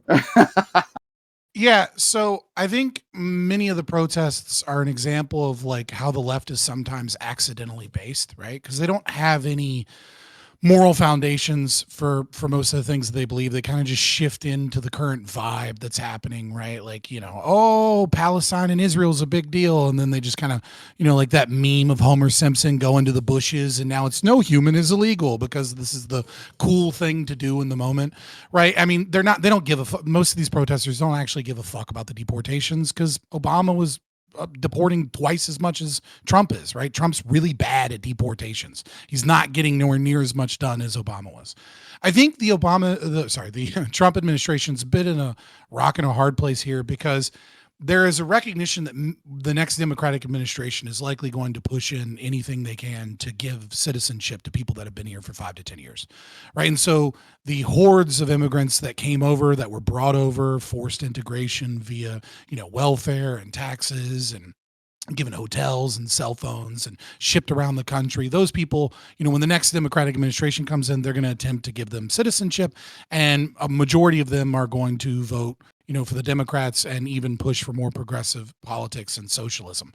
And so, I think Republicans are rightfully scared that if you don't get rid of 20 million, immigrants, then we're going to kind of lose, the kind of the liberal democracy American kind of like, the last vestiges of what the Republicans that are, center left socialists are they're going to lose, and we're just going to get progressivism.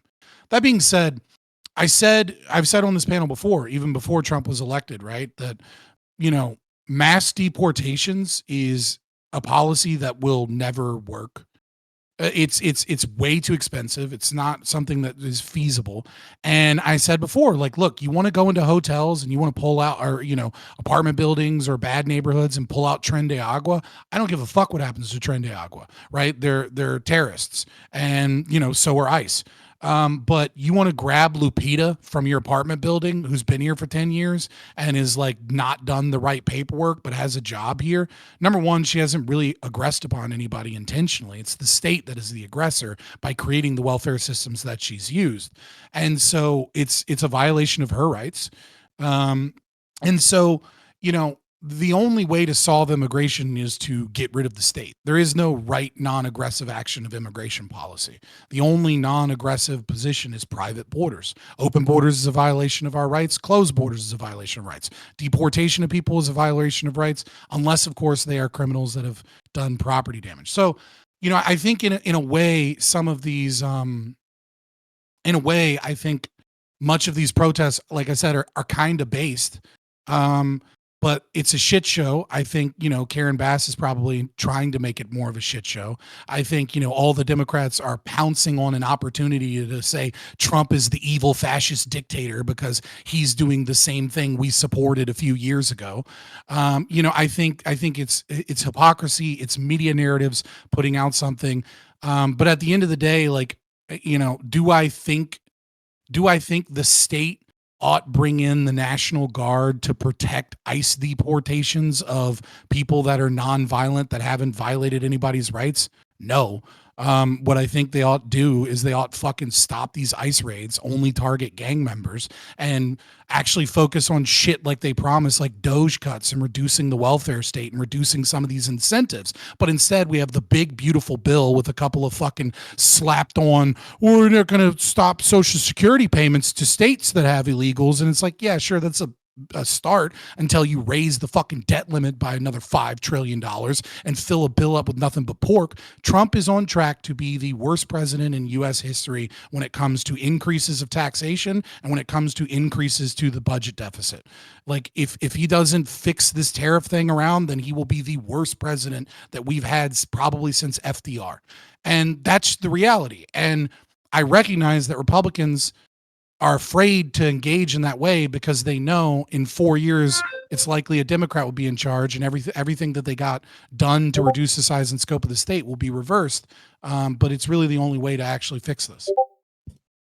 Corey. Okay, I'll try to be brief, but I do want to clarify one thing with Lactoid. How big, do you have a family size of Pringles? Because you've been eating them for like 2 hours. Yeah. They're really good. It's the hot ones. They're really spicy.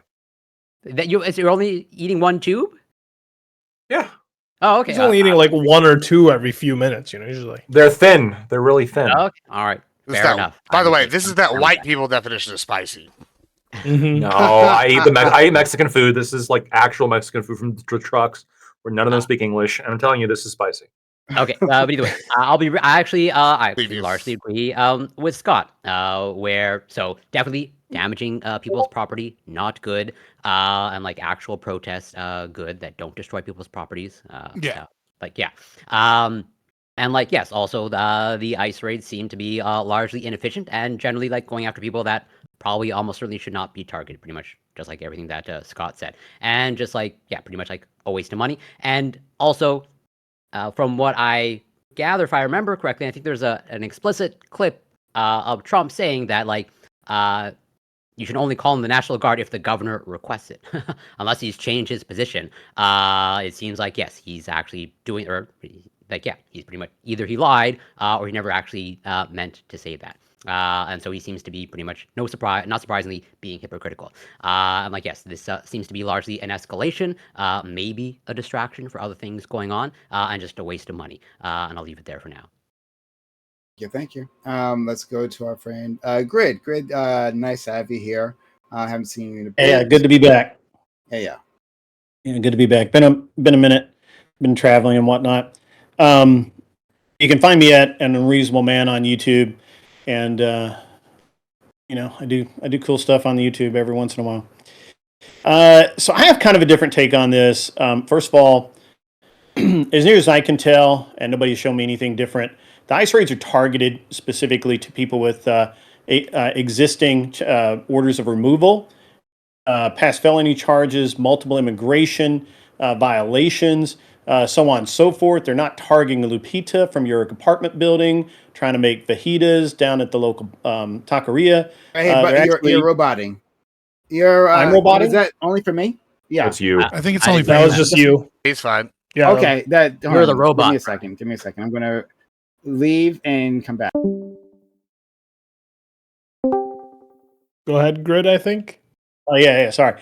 So with the ICE raids targeting, people in targeted removal, I'm okay with that. That's fine. Matter of fact, every one of you said that you were okay with that type and not broadband, just go in and get whoever.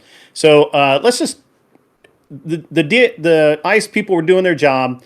A bunch of malcreants decided they don't like the job, and they start interfering with federal operations. I think Trump is correct to send in federal aid in the form of whatever he feels necessary, whether that's the Army, the Navy, the Marines, the Space Force, whoever the fuck, it doesn't matter. And I feel like that if we're going to, I'm actually really interested to see how all of the people who had their nuts on fire so hard over Jan 6 are now like, no, it's cool. It's cool, guys. It's cool. It's cool. They're just protesters. So this will be a great conversation, and I can't wait to get into it. You guys have some a variety of views, and I can't wait to hear them and go, give some feedback. Okay, am I roboting you guys? Nope, Testing. that's me. Nope. Okay. He did do a weird thing there for a second. I thought it was my headphone, but I didn't hear the first one. Okay. Sorry. Let's go to our friend Ali. What's up, guys? I go by Sociologic. Right now, you can just find me on X. I'm on other things, but I'm working on a different name. Anyways, so the whole January 6th thing, I think the difference is going to be one was on like the building, and I forget which building it was, but like it was an actual like government building. This is against ICE, which I think the average person doesn't even know like what ICE is. I mean, to me, I feel like it's just like some dudes they rounded up that were like failed cops or failed army, and they're like, hey, do you want to do deportations? They're like, okay. So like I don't know if anyone's like gonna respect ICE in the same way they respect like a congressional building or whatever. Riots are bad, right? I don't want riots. But once again, when the average person hears mass deportations, they're not necessarily thinking that it's just going to be criminals or like gang members. They are thinking it's going to be Lupita. And so when people think that this is what this is what you're gonna get. You're gonna get these riots. You're gonna get protests that lead to riots, and especially when it's like mass deportations of people. I think the way that we're doing the rhetoric around this it's like I don't know what you expect other than this, right? When people are calling for like mass deportations of people, half of the country is like, well, we voted for it. Well, the other half didn't vote for it. The other half is against it.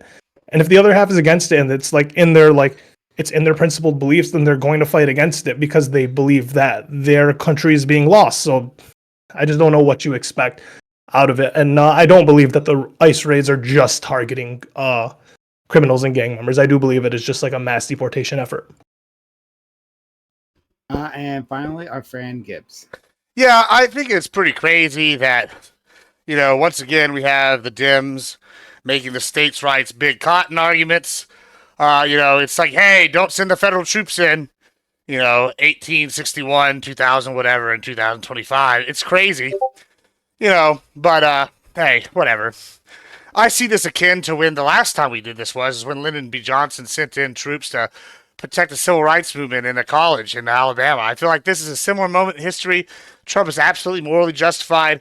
I actually want to call for the government to take action and charge, what's her name, Bass, with treason, because she is actually aiding and abetting foreign nationals in an invasion on our land, destroying property. It's crazy. I think she should be punished to the fullest extent of the law for treason. Maybe even consider looking into doing it to Governor Newsom. It's atrocious what they're doing. We literally have foreign nationals destroying property on our land, and then we have people like our friend Sociologic here saying things like, oh, hey, they're destroying their country. No, bitch, you know what? This is a cool thing. They have foreign national citizenship. This isn't their country. This is our country that they're destroying. Fuck these people. This is exactly why they got to go. It's outrageous. We can sit here, the Republicans have a problem with like Elon Musk. You know how many Teslas were keyed in that time? Not a single one. But one thing happens. We enforce the legal rule of law because they broke the law with being in this country legally. After that, everything they've done is fraudulent. So that, if they buy something, we got tax fraud. If they sit here to do something with fake ID, that's fake identification. That's probably a crime too, I believe. Every single thing. Then they're taking taxpayer dollars with social services. All of this is just crime on crime, and these people are standing up for criminals. And it's outrageous and they're destroying law-abiding citizens. I bet if your name was Jones Abood and you owned a gas station in this area, you would be really excited for the National Guard to come and protect your place whenever the LAPD is running like a bunch of idiots because Karen Bass has told them to, because she's committing treason and allowing a foreign power to invade our country. It's outrageous. It's disgusting. You could say, oh, these people didn't vote for this. Yeah, you're right. They didn't vote because they're not citizens. 54% of Americans, according to a recent poll, said they are approve of Trump's deportation efforts. This is part of that. We're going to sit here and go, hey, this is bad. It's bad. No, I'm sorry. We see what's happening in California. California is the third world. We might as well just call it goddamn Somalia. I can't tell the difference between Somalia and LA right now. They look exactly the same. It's fucking crazy. I mean, and then people are like, oh, it's no big deal. Oh, like I saw Wick this week and I challenged him on it on Twitter this week. And he's like, oh, this is just, it's so peaceful. It's insurrection. It's not insurrection, all these things, yada, yada. And I'm like, yeah, bro, I don't know about that. It looks pretty insurrection-like when they're taking over buildings and doing things. Like, there's a reason why Obama wanted to call in the National Guard on the Bundys. I don't remember if he did or not, because the police, local police, were overwhelmed by these rednecks that had too many guns. Same thing when the Michigan Capitol building got taken over. These rednecks had too many guns. They're too, people for the local PD. We have the same issue now, except they're not using guns. They're using Molotov cocktails and bricks and sheer massive numbers to destroy things. They have the police. We have videos of the police hiding under fucking bridges as these people burn down the area around them. And we're going, nah, it's fine. It's fine. Mostly peaceful. It doesn't matter if it's mostly peaceful if the city is fucking burning. It's outrageous. It's disgusting. And anybody that supports this, you are supporting treason. You're supporting insurrection and the start of the Civil War. That's what this is. And it's just outrageous because because literally ICE, even if it is Consuela that's just doing nothing, they're supporting the rule of law. It's a law. I got told this week that migrant alien was the proper term, and you can't use the illegal alien. And even though I'm Latino, by using the words illegal alien, I'm using internalized racism. That's what I got told this week. And I go, it's internalizing racism to say the words illegal. This is the kind of lunacy we're getting from the left. Y'all should be ashamed of yourselves. It's totally outrageous, and y'all sound like Big Cotton from 1861. Yeah, just real quick, if 56% of voters wanted this, that would mean that 44% of voters didn't want this, and those were the people I'm talking about when they're going to rise and look at their country. So it is half of people, right? We're going to do a 50-50 split. There are people and if you just want to consider all of those people as treasonous, I mean, sure, but then they're going to do the same to you, and we're going to get nowhere. We have done that for the last 16, the last 20 years, I think, or something like that, or 12, the last 16. We've had Democratic presidents, right, except for Trump, till the one little exception. And Republicans have been sitting there going, "Oh, it's terrible." How many times did Republicans have fucking riots that destroyed towns to the numbers like of LA's numbers or the BLM riot? We've never done that. And then you'll go, January 6th. Listen, that was on one building, and it was like 200 people, and y'all rounded them up, and you tried them to the purest extent of the law. Now, y'all can argue over the pardons later, but it was a small targeted area that happened. Whether or not that's this way, these fuckers are destroying $20 billion worth of damage by some estimates in BLM, and this, who knows what this is going to be by the time it's done, because this looks like it's just kicking off. We're barely with the first round of raids. Yeah, so have higher standards for police, right? Like, don't just hire anybody to be a police officer and just give them a gun and the order, like, hey, control the law. One last thing here. They can't handle it, right? It's crazy. We got to get the Marines involved. This is a crazy argument. They're saying, "Oh, you're the ones escalating it by sending the National Guards and Marines." You know what? If I was a business owner, I'd really want them to fucking escalate it, because I looked at the LAPD running about a bunch of little scared bitches because Karen Bass is telling them to do nothing while they're burning down my business. I think, I would like them to escalate, because you know what escalation really is? Them doing nothing and watching them just burn down this shit. Not everybody's got insurance, bro. You're in California. It's $1 million to buy anything, and you're gonna just let them burn it down and say, "Oh, well, we didn't escalate it. It's so good the National Guard didn't go in." I bet you would like. What's your address? Let's go over there and start burning your houses down. And you tell me if you want the why don't you give me your address and we can burn down your neighborhood directly to my address. I mean, I'm just saying that's what you're okay with. You don't want the National Guard to protect your house. I don't think that's analogous for sure. It's absolutely analogous. It's not your backyard. You don't care, right? I think the thing here that like strikes me as, like, I guess maybe because I'm a libertarian or whatever, I don't fucking know, but it's the hypocrisy of the entire situation is just very interesting, because I mean, at least if you're a libertarian, you have a basis for, like, what is aggressive and what isn't aggressive. But, I see so many on the left that are, I'm pro-democracy. And it's okay so long as we win the election, because that's the will of the people and the social contract. And that's what we have to do. And then all of a sudden it's like, well, I believe in democracy. I believe in the will of the people. I believe in the social contract, so long as my side wins and I get what I want. And then if the other side wins, well, all of a sudden I care about individual liberty and human rights. And, we have to talk about the people whose rights are being violated in this instance, et cetera. And all of a sudden, property damage doesn't fucking matter, vandalizing taxis and shit. Well, that's just the will of the people. That's just the unrest. That's just because fascism has come to California, because Trump has, gotten rid of migrants at half the rate as Obama. So, I mean, obviously it's insane, right? It's a vibes based, I pick my principles whenever I want, right? Like, I think attacking cops isn't the best way to make your movement look good, but they're fucking cops. As far as I'm concerned, they have no justification for the safety of their lives, right? Like, I'm sorry, a cop killer is just one criminal killing another criminal. Like, that's just what it is. I'm not saying you should do it. I'm not saying it's morally good to randomly kill a cop. What about Mr. I'm just saying that there's his gas station? Lactoid cosigns all of it. But I think a private property owner, as you're describing, right? Someone who owns their property, or the people that own the fucking all of the the self-driving taxis that were destroyed, right? Or the the Telemundo van, who's clearly on the rioter's side, getting fucking busted up and like tagged and they all this busted other up shit, a right? Telemundo van. Because they did. It's fucking hilarious. And it's like, and I think there's something also to be said that this isn't organic either. This isn't just the left, collectivist left, picking a new issue. Like, we see the same shit that we saw on fucking BLM. We're seeing pallets of bricks randomly show up in the middle of the night. I wonder who bought those. Oh yeah, and, but like, we'll sending never the get troops in, answers that's to those escalation. questions. Right. I mean, I do think it is an escalation. Well, obviously. hold on, Fabian. Hold on. But you would say it's a justified escalation. Well, hold on. I would even argue with the opposite. Actually, if you go in with overwhelming force and put it down, that's going to eliminate the escalation, right? Like you're going to go in there, you shut it down, it's done. Right? No more escalation. We're calm. If you murdered them all, yes. Well, sure. Listen, I'm not saying going out there and it. massacre them, bro. I'm not saying that. I mean, we can flood it with enough people that we can use the. I mean, you could make the argument. I think you could make the argument that it's like a reasonable escalation of like but like that's. But if you're a regular business owner there and your shit's getting burned down, I don't think you think it's an escalation at all. You're going, holy fuck! Why do I pay taxes if my business is going to be burned down and they're going to attack me in my home? Semantics. No, I'm agreeing with you. I'm saying I believe that it's a reasonable escalation to reestablish order. Semantics.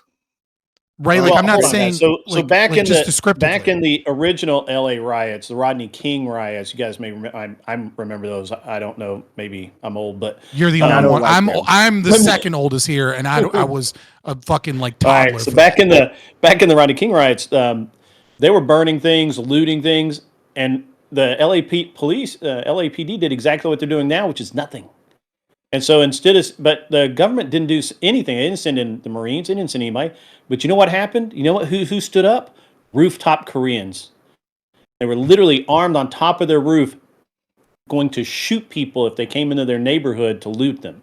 There are pictures of it. It's a real thing. So either you have the government coming in and restoring order and protecting people and property, or you have people take it into their own hands. It's your call. Yeah. So the feds did. I mean, there's a third option. There's a third option, which is stop ICE raids unless it's only and the riots stopped immediately. Gang members and things. Yeah. So like the government did come in during the LA riots. That they did show up at the end, and then the riots stopped immediately at the very end as they showed up. Yeah, so the government took action and the riot stopped. So it worked, yeah. I haven't shops my opinion on this at all. Riot looted because rooftop Koreans. The racist ass Koreans. But in any case, was that racist for defending their property? Why were they racist? I wonder why they were racist. I wonder what made them racist. Yeah. Okay. All right. So lactoid. I've been reading into Posse Comitatus, the Posse Comitatus Act, which, in case you guys don't know, limits the use of the armed forces in the United States. Now, at first, it only applied to the Army. Then they expanded that to the Army and the Air Force. And then they further expanded that to the Army, Air Force, Marines, and Navy. So, they can't be used to enact domestic law unless otherwise authorized by Congress. As far as I know, they haven't been otherwise authorized by Congress. I'm trying to I'm looking through it and trying to see if there is. Yes. Please. I'll read more. I'll read more into because it's been a long time since I've looked at this. But sure. My recollection is that they generally shouldn't be enforcing like state law, like law enforcement, but they can protect federal assets and persons. So, and that's what they're being used for, is what the administration is saying. So, like, for example, it would be arguably a violation if the president ordered the Marines in to go start arresting people who are committing property damage, right? But it would be okay for the president to send Marines to walk with ICE agents who are enforcing valid deportation orders or taking illegal immigrants, and then having those soldiers defend the ICE agent potentially with lethal force if necessary. Okay, so as long as they are assisting in federal in the execution of federal law enforcement, then it's fine. Protecting federal property. It's specifically protecting federal persons or assets. I'm pretty sure that's okay. They just can't go enforce state law. But immigration is federal. There's been a ton of Supreme Court cases on this. So in that case, they can't directly respond to the protesters / rioters. They can't unless the rioters actively. That's probably correct, and that's why, by the way, when you read through all these incidences where you tear gas or rubber bullets are being shot, They're all being fired by LAPD. Yeah, that's my understanding. LAPD. Yeah. So people keep characterizing LAPD as doing nothing. No, they're doing a lot actually. Right. They actually are. They're the ones responding. So When you see the video of them, of the people directly responding to the protesters, right? That's LAPD. The feds are like the ones surrounding the federal buildings, right? They're protecting those buildings. That's. Well, I think there's some nuance to this a little bit. And I don't know if like this is what most people are catching up on. Probably not, right? But there is an accusation that Karen Bass took over communication between the LAPD and other organizations, which is like completely violating like their own like command structure during these events, which is slowing down LAPD's ability to respond to different situations, get places. And yeah, I mean, if it is true that she did that, I guess it would. I'm not sure that would treasonous. be treason. Yeah, it's absolutely. It's no. It might be breaking the law, but I'm not sure if it's treason. Well, I mean, treason. I can tell you exactly why it'd be treason. So we can pull up the law. But the pragmatic thing there, right, is that LAPD isn't necessarily doing nothing, but it is hampering LAPD's ability to do their job effectively. And as you know, minutes can be a huge difference in like potential riot scenarios between like calming down a couple of agitators or like them having to defend and hold their line and do nothing because they don't have the numbers yet.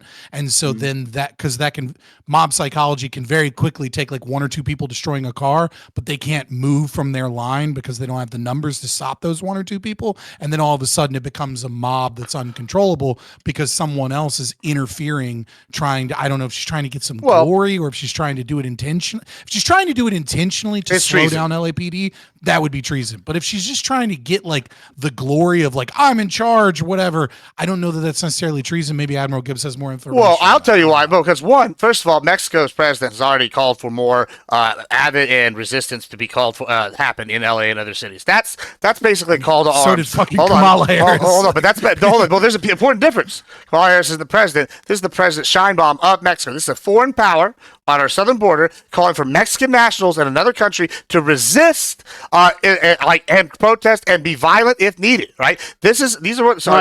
Did she say be violent? Hey, that's no. It's implied. It's implied. You can find the quote. I'm talking. If you want to disprove me, you can find this stuff. But she said, resist. No. That's my interpretation of it. It's my.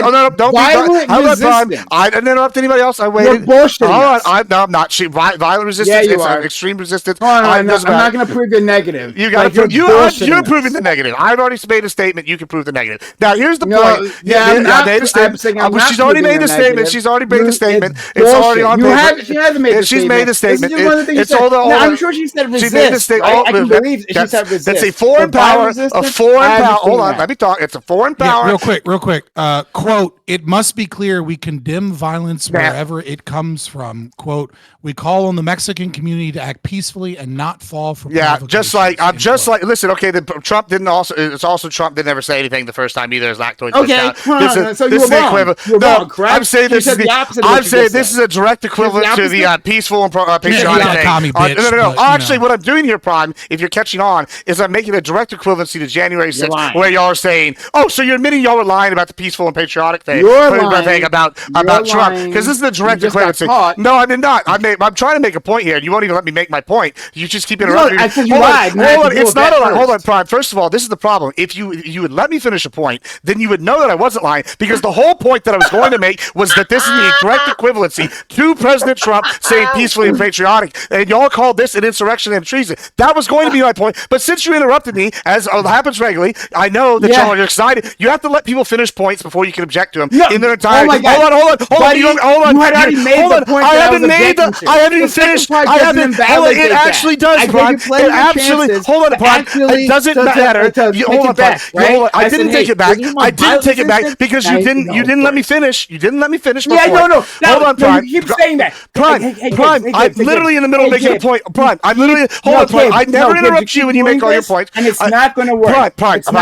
You keep saying, how do you know? How do you know? How do you know? How do you know? How do you know what I was going to say? Oh, are you a fortune teller? How do you know? How do you know? How do you know? How do you know? This happens all the time. This happens all the time. I make a point and I haven't finished. Hold on, Prod. Hold on. It's not bullshit because what happens is when I'm midpoint, you all interrupt, and you specifically you on this case. Don't let me make my full point, and then you're gonna sit here and go, "Oh, Gibbs was doing this." When I was about to call y'all hypocrites because, hey, guess what? It's the exact same thing. Oh, and you act like this is out of character because I literally call y'all hypocrites all the time, and this is exactly the point I would make was about the hypocrisy stemming from the left. So back to my point. Thank you. She made this comment, which is direct equivalency that the left has already set the standard. This is inflammatory language. It's the exact same language Trump used, which was my going to be my point. Thank you very much. So if this is the standard the left wants to use, we have a foreign power making an inflammatory statement in the same manner, then by their own metric, this is called war in action. And thus, if Karen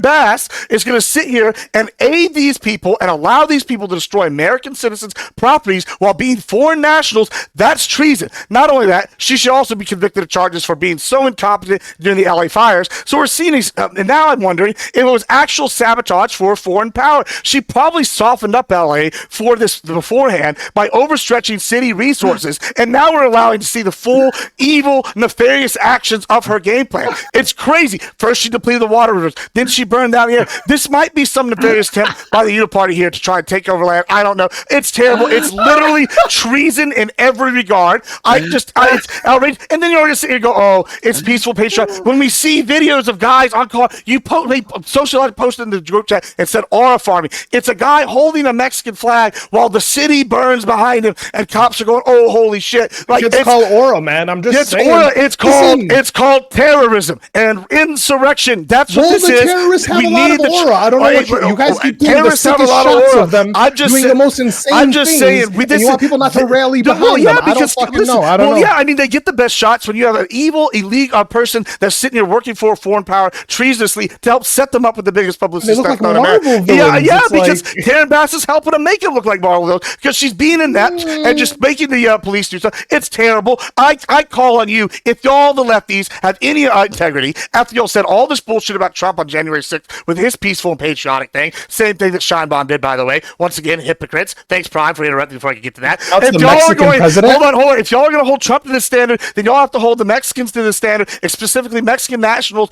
and doing what the president's saying. And we need to hold Karen Bass accountable. I condemn the Mexican president for making insurrectionist statements at America. We got one. I don't fuck. What the fuck? What are we doing? What are we doing? I'm just saying, it's awful. Right now, the only thing I heard is that we're like earlier is that this is where you get civil war. Kind of, right? Where you have half of the people that voted, right, that are siding with half of the people that are illegal according to you, right? Where we're siding with half of the people that are illegal according to you.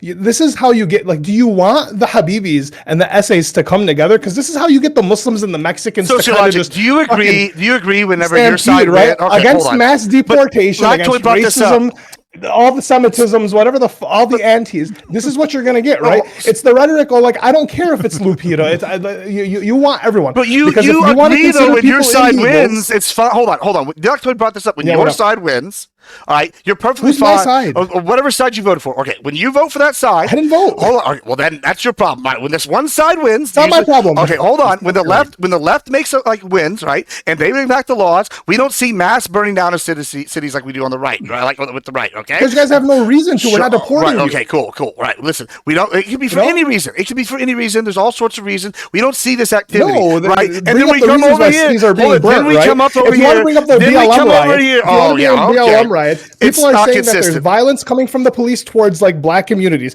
So they fucking rose up and fucking decided to take some type of stance. Now did it become bad? Yes. It's always justified. Are going to happen when it's always justified when it's on the left. Feel like you're being selected, right? That's what you're doing. You're being selective right now. Right now we see political violence coming from the pro-Palestinian side, right? Why is there violence? Is it just because these people are sociological? Let me just ask you a question. No, there's reasons why there's violence. You don't want to address the reasons. No, hold want to do it. Hold on. That's not what's happening. So here's my question. I get where you're coming from, and you're saying we have this moral high ground. I see this as a moral wrong, and then we're taking action, right? Okay, I get that, right? Now, what I'm saying is, by your own metric, if that's true, when the right loses, they have every right to do what you're saying because they're going to go, oh, I have this. What are you writing about? What's the moral wrong that you're writing about? Okay, I'll just pick a random one. Pick something. Okay, let's just say, I don't know, a school decided that all middle school kids would be, I don't know, encouraged to wear pride colors, and go protest it. Well, so when they go and decide they're going to burn down the city hall, they're going to burn down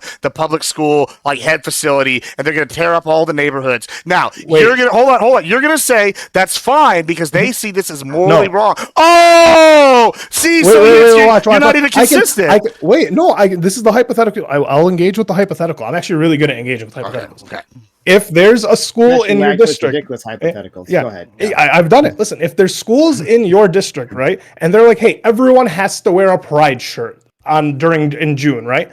And the members of that community protest it and burn down the city hall. Right. Protesting is fine. You start with a protest. I'm okay with starting with protest. You don't just go right to fucking burning Capitol Hall, right? You start with a protest. If that protest is met with counter protests, right? BLM starts as a protest. It's met with ALM, right? Now you have counter protests. When things bubble up and they get big enough, if they get big enough and counter protest? All the fuck are you talking about? What is All Lives Matter was like fucking old counter people on Facebook. Black Lives Matter. Where was the counter protest? But this is insanity. This is literal insanity. I'm just drawing an example, dude. It's not like I'm just saying. Okay, but your example of a counter protest. Okay, so you mean anybody disagrees? It then means we go further. Is that what you mean by counter protest? Is just any group of people disagree with our protests?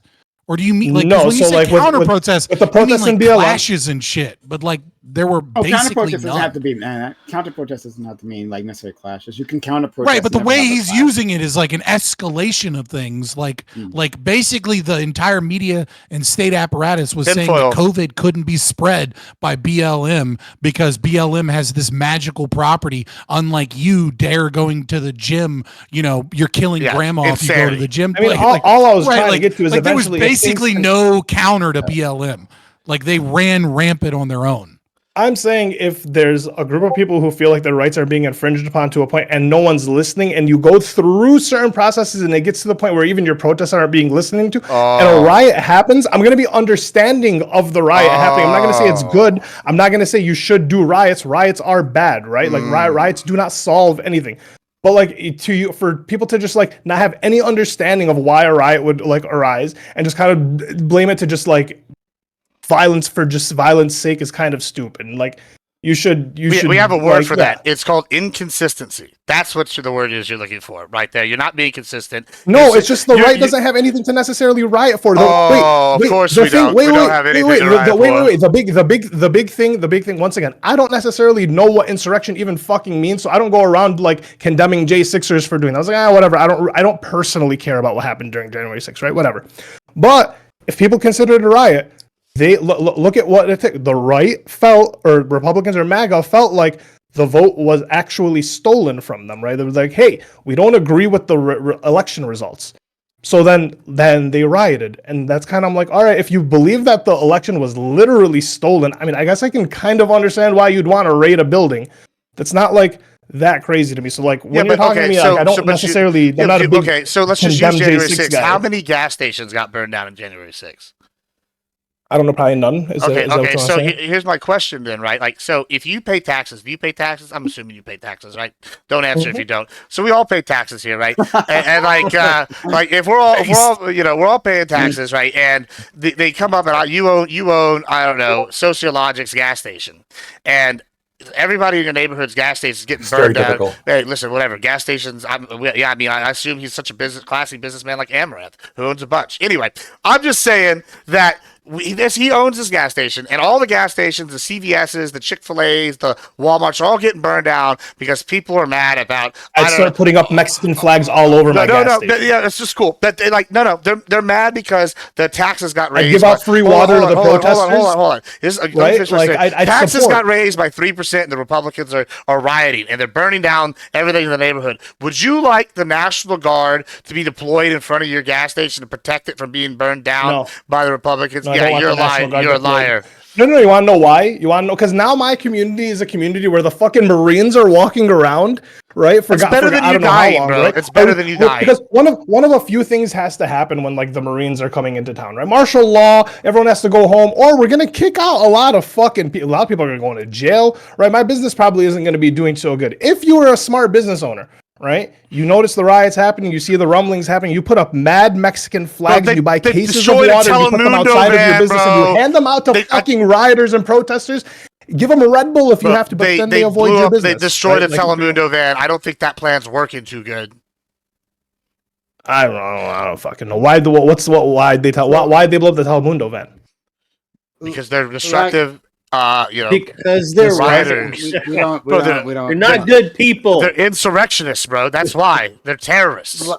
Lactoid. I keep looking into this law, and I'm not trying to put you on the spot because you obviously weren't prepared for this. But it doesn't say anything about like making discrimination between federal and state law. It just says exercising it just says domestic laws, executing the laws except in such cases under such circumstances as such employment of said force may be expressly authorized by the Constitution or by act of Congress.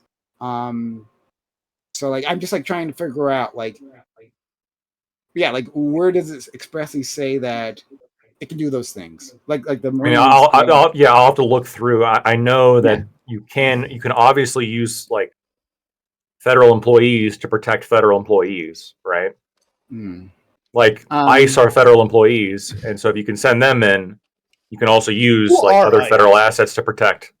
Who is ICE? What is ICE like? Like it's a is it just some dude that gets customs enforcement? What are you talking about?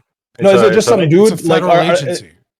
Okay. Are they like trained like people, or is it just like security? It's similar to similar to the FBI. Like I don't. These are trained people. Yeah, like the left has this like new weird thing where like I guess they do this shit where they just kind of throw out things hoping that like something will go viral with the collectivist left, because they'll kind of just latch on to any bullshit if it like matches the vibes.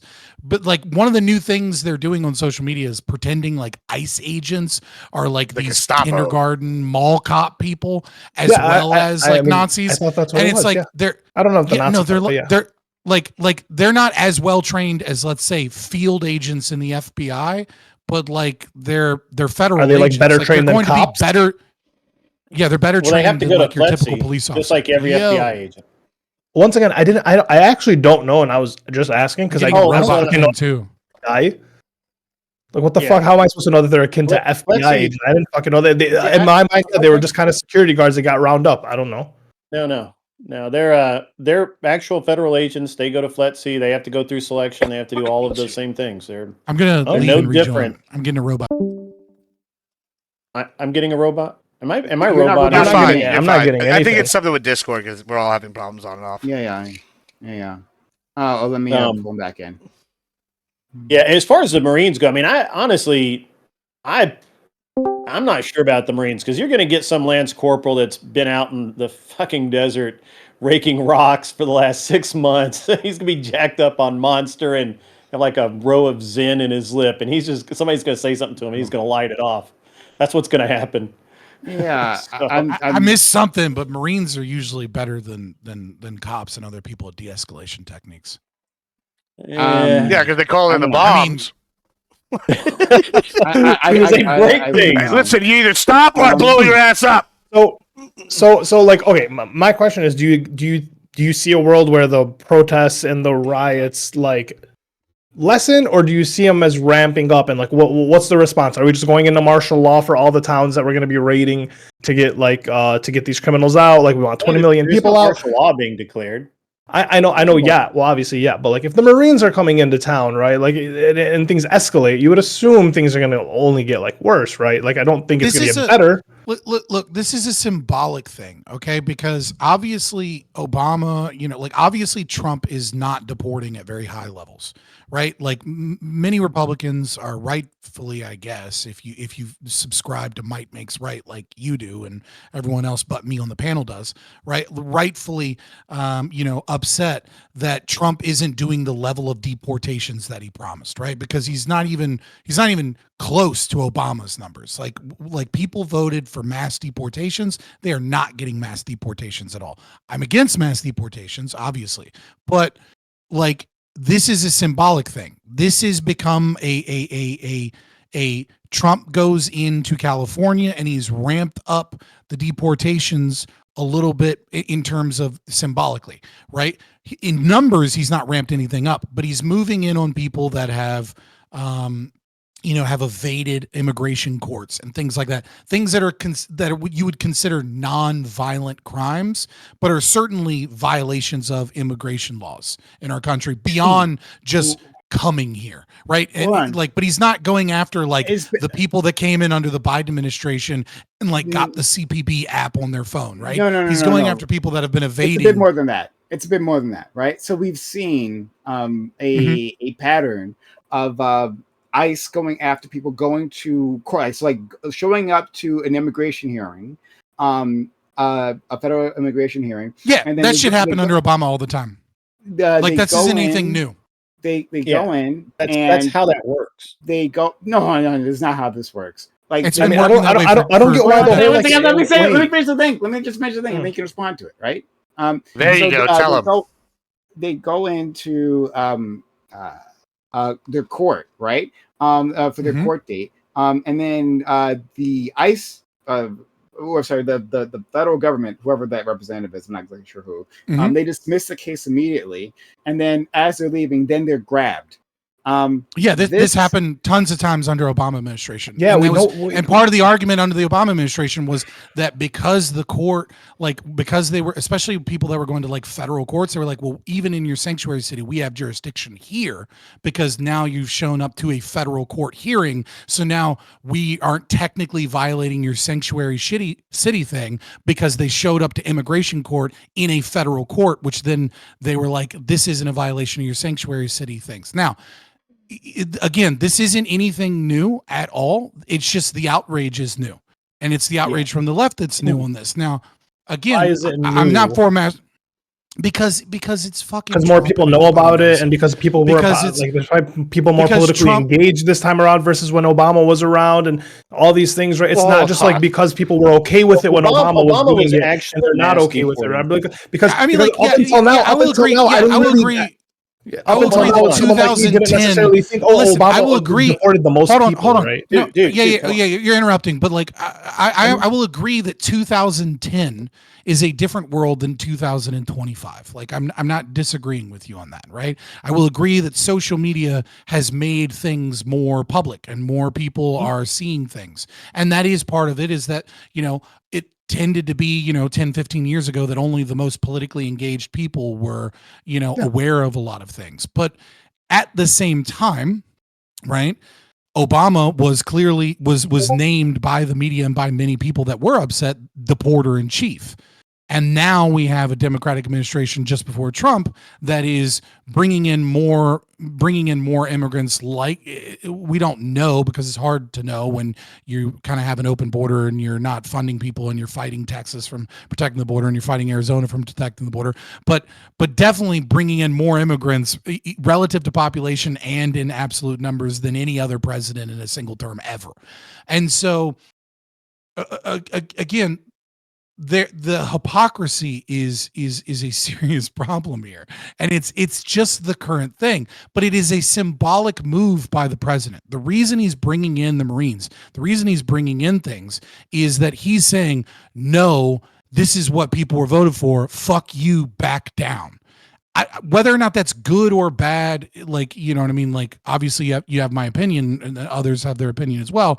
And my opinion is the right one, but it is less about the actual raids themselves and more about we're not backing down just because you guys want to riot and burn shit. We're going to get this mission done. Of course, he's not doing it very effectively. So, right. Well, and just one quickly, and then I'll go straight to you. Could you give me a source on this Obama thing? Now, I'm not calling you a liar. I mean, I can find one, but I lived through it. Like, to be clear, I'm not calling you a liar or anything, right? It's just that I haven't seen this. And I know Obama was like deported chief. Obama deported a fuck ton of people, and he was awful because of it. Fuck Obama. Another reason why I say fuck Obama. But I just haven't seen this particular thing. So if you could provide me that, then that would help me give further context to this current moment. I'd appreciate it. All right, let's go to our friend Grid.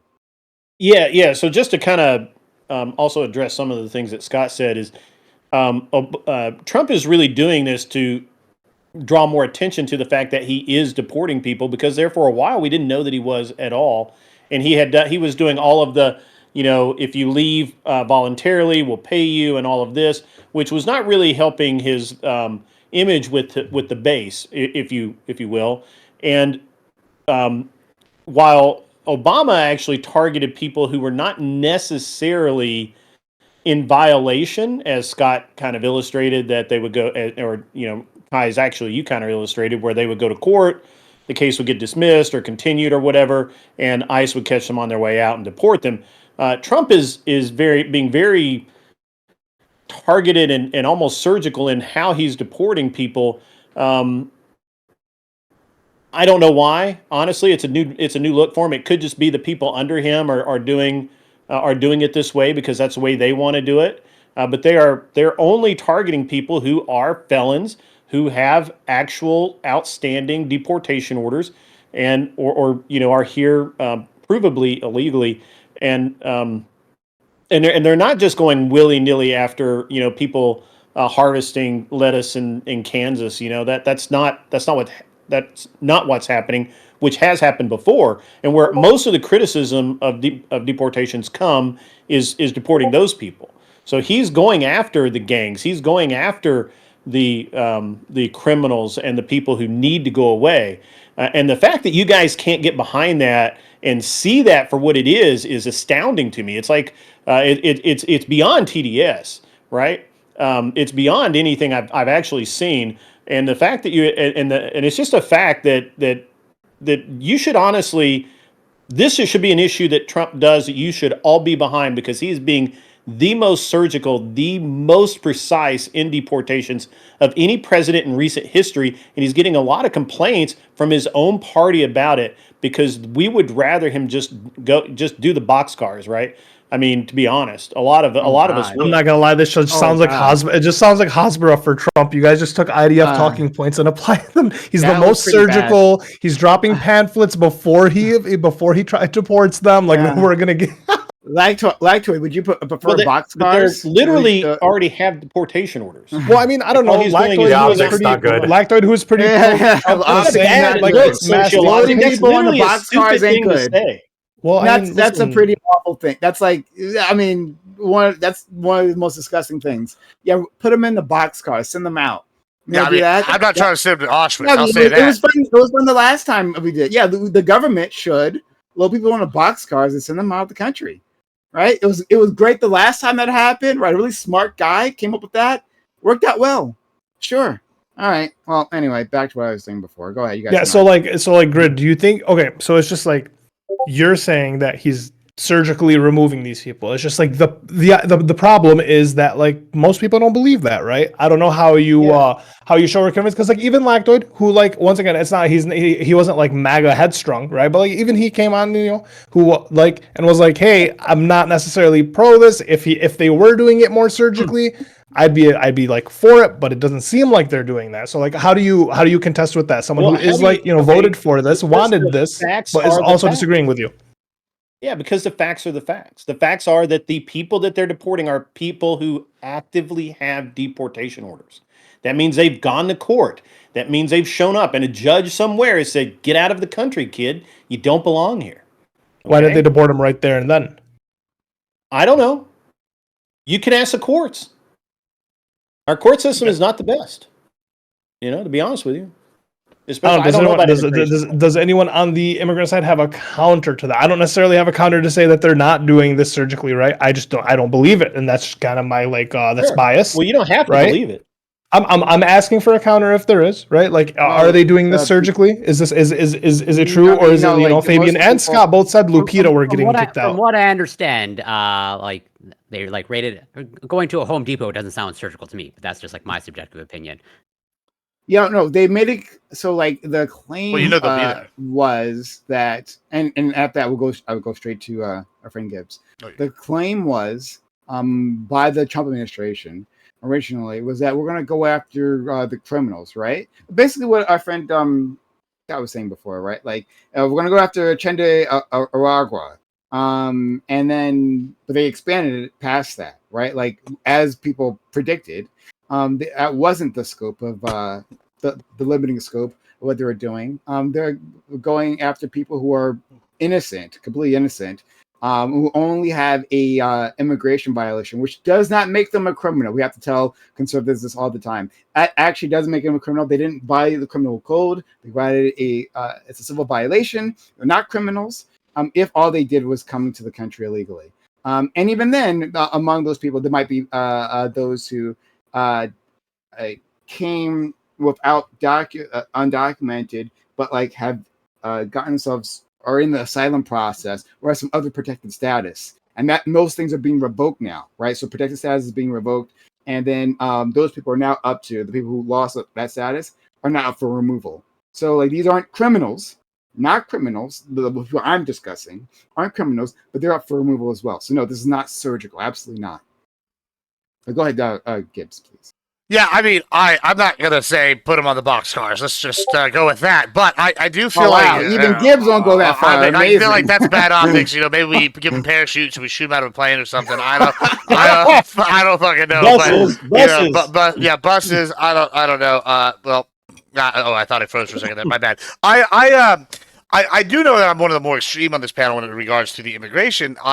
Because it is immigration. It's home to me. It's home to me. I've had friends die in the cartels. I've had whatever. And okay, I'll even grant. Let's even say I'll grant what Prime is saying with the. Oh, did I freeze?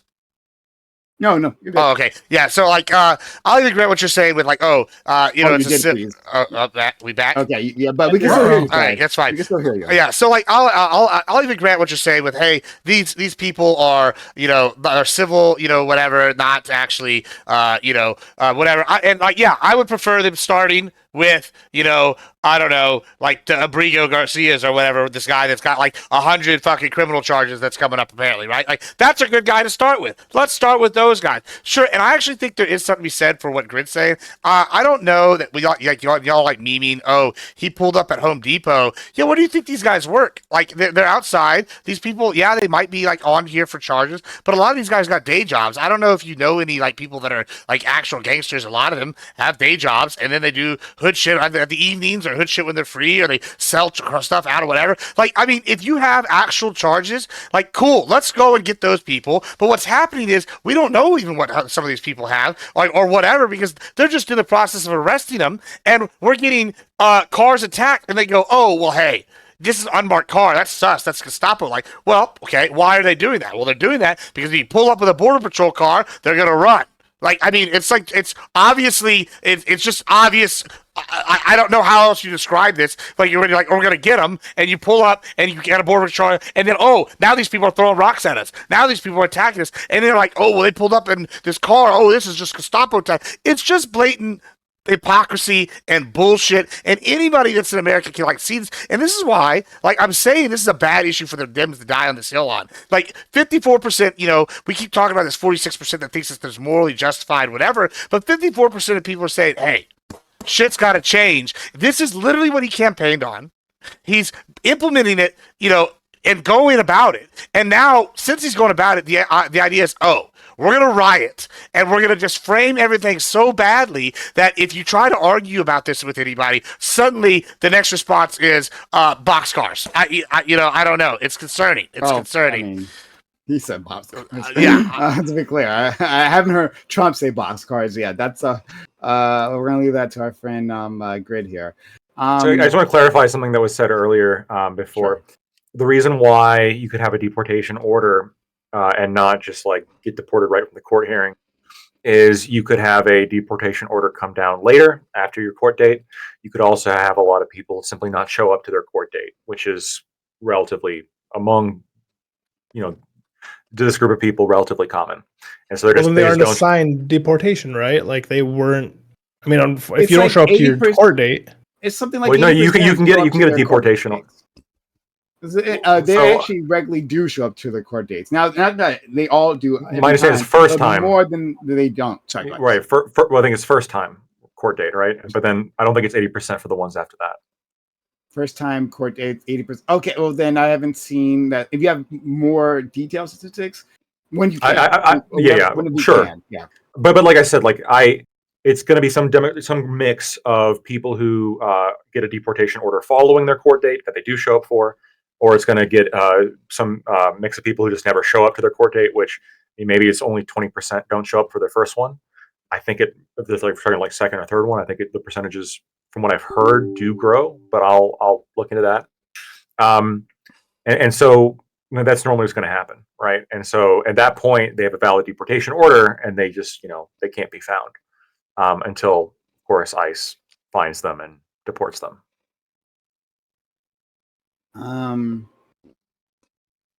Okay. So yeah. So I think the raids. So I haven't actually said anything, right? So I guess I'll try to take a stand here. I think it's perfectly within the legal rights of anyone to protest anything.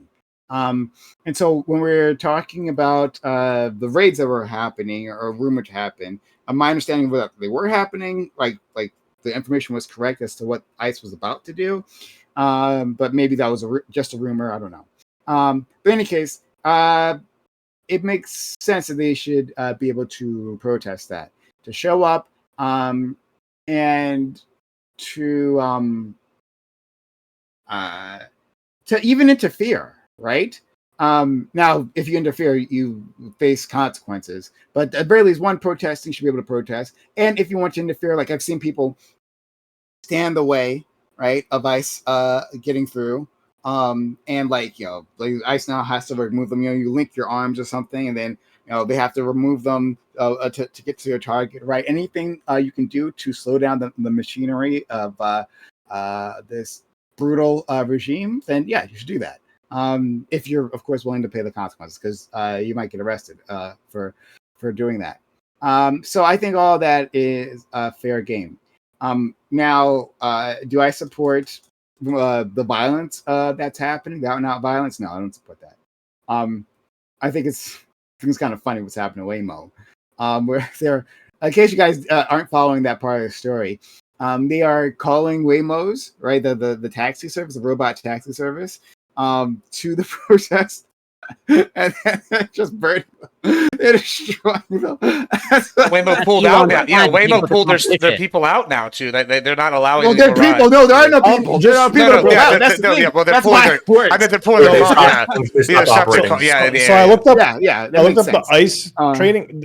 ICE agents just go to it's a specialized training thing for it's 12 to 24 weeks of training to become an ICE agent. I don't know if it's you guys are kind of making them seem like FBI. I think that's a larger problem. Wait, that's 3 months to 2 years. Yeah, what are you talking about? That's pretty on par with police training, right? Let me make sure I got the numbers right, because I am a little dyslexic sometimes. Just want to make sure I got boot camp those numbers right. Boot camp for the Army is Oh, I'm sorry. 12 to 24 weeks. And that's for infantry. 12 to 24 weeks, not months. Sorry, I am illiterate sometimes.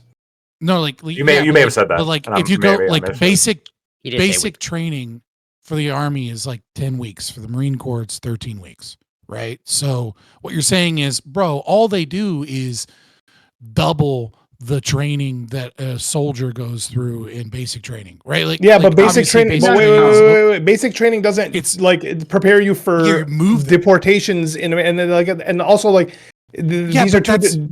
Yeah, like that's not enough training to sit here and say like we're going to have a deportation and then compare them to the FBI, right? And liken them to the FBI. On. That's what you were doing is likening them to FBI agents, which I was like, hold on, these do seem more like security I literally said, how much training do you need to arrest somebody? FBI. What do you mean? FBI training apparently is like 16 to 20 weeks. Wait, yeah. So wait, I just want to know how many weeks do you need to learn how to Quantico is still is like a little bit less or roughly the same depending upon what you're doing than isn't like than ICE. Becoming a cop like 9 months. No, FLETC takes it's like 12 to 24 weeks, but that's literally just to become hireable. Then you go to your specific training. It's not one training. It's not like you go to FLETC and you come out and you're junior G-man 1000. Yeah, but calling them like FBI agents isn't like that this can't be. This is silly. This is like a silly hill to die on. Stupid. I don't even think I'm dying on it. I'm just like it's just like I don't know. I don't know if like we're gonna call them FBI agents. They're comparable agents. They go through a similar training. Now, yes, you have special FBI agents, right, where they do like crazy shit, right? But you also have different groups that do different things in ICE, right? Like in ICE, you're gonna have some Quantico, right? That's like the whole thing. Yeah, but like some people at ICE, some people. It's just like the CIA, right? Like think about it this way: there are a ton of people that work at the CIA that have. Listen, there are a ton of people at the CIA that just have desk jobs and they do like intel analyst shit. And they still work for the CIA and but they still have to go through this training. Because they're for intelligence.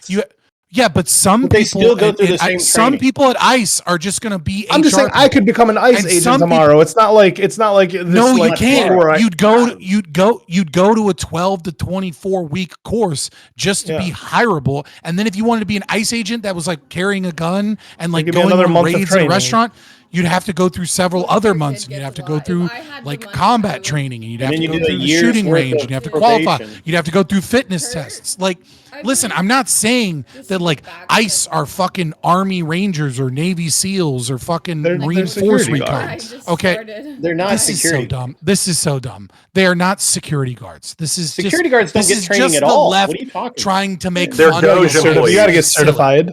Yeah, it takes watching a video. Come on. They won a lottery and now they're ICE agents. That's how that works. Saying it takes 9 months to become a massage therapist. I think it should take a little bit longer to become an ICE agent. I don't know.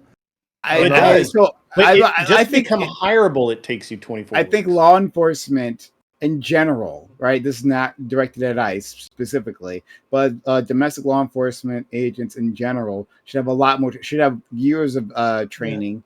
Rather than what we have. Like we see that in other countries. They have years of training beforehand. Some of them require them to have a bachelor's degree. That might be too much for us. We might not be able to afford that because we just have too many cities. Well, I mean, for most federal agents, most federal agents, not all, but most, right?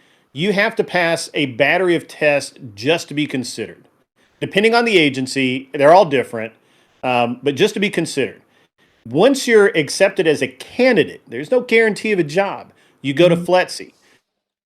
You pass. If you pass, which not everybody does because it's hard, then you go to your individual agency and you receive some specific training depending on what job you're going to do. If you're going to be an investigator in the FBI, well, you're going to get some science classes. You're going to get, you're going to follow an agent around for a while and that kind of thing. I don't know what all. The FBI is really unclear about what their training is, but I actually have one of their old training manuals somewhere around here. But this is not. It takes years. It can take years just to be hired. Scott, I'll look at your. I'll get your link. I was having a hard time finding stuff just because Google is fucking trash even when you do the year thing. And like AI sent me articles, but then I couldn't find the archives or whatever. I need more time to look into it more, but that's I found something right from the Obama administration, and it was like the letter that Bernie Sanders and Hillary Clinton signed condemning Obama, like while they were running for election and stuff. And in that there are witnesses talking about ICE showing up to their court hearings to immediately deport them when they had like other, like when they had other court hearings and DUI courts and things of that nature. But like I said, I need more time, but like I lived through it. Hopefully, Grid can back me up because he's old enough to have lived through it too. They were definitely showing up at courthouses and arresting people during the Obama administration. What I want specifically is immigration crime. But again, I'm not trying to call you a liar. I'm just like I hadn't heard this, and I'm looking for it. But yeah, I know. Like I'm asking a lot of you to like find. Yeah, what I'm saying in this is like this isn't the best article. Like there's watch other things have paywalls, and so finding articles from 2015 and 2016 behind the paywall while I'm live on stream is a pain in the ass. But yeah, at least in this article without a paywall from 2016, they're talking about people showing up for DUI hearings, and ICE is there at their DUI hearing to arrest them. Similar to what we're talking about, at the very least. Yeah. Well, the thing that was significant under the Trump administration, right, that wasn't per se common under the Obama administration, and this isn't occurring now, but this was occurring during Trump's first presidency, is like they were showing up to domestic violence hearings to deport people, and like there was like are people going to be afraid to call out their abuser because they're worried about being deported? And it's like, if you're a statist and you believe in the will of democracy, then, you don't really have a leg to stand on here because that is the will of the people to deport people that are illegal under the Trump administration. But if you're like based and you have moral principles like a libertarian, then like you can say like there's a real issue here with like people showing up to domestic violence to report abusers and then being arrested by ICE. I don't remember that being a thing of the Obama administration. You can say that like there's a will of the people, and like as a matter of like the functioning of government, the government should follow the will of the people. But it can also be a problem, right? The will of the people can be utterly wrong, right? Like people could have voted for something. Well, there's a contradiction because you believe might makes right. You believe that the people can lose in their ability to have their rights violated and taxes and things like that. If you believe in democracy or liberal democracy, right, you believe in might makes right. So you believe that force is always justified against a weaker opponent. I don't necessarily believe that at all. You've been stating that, but so I don't want to get distracted with that. I'm just saying that you can.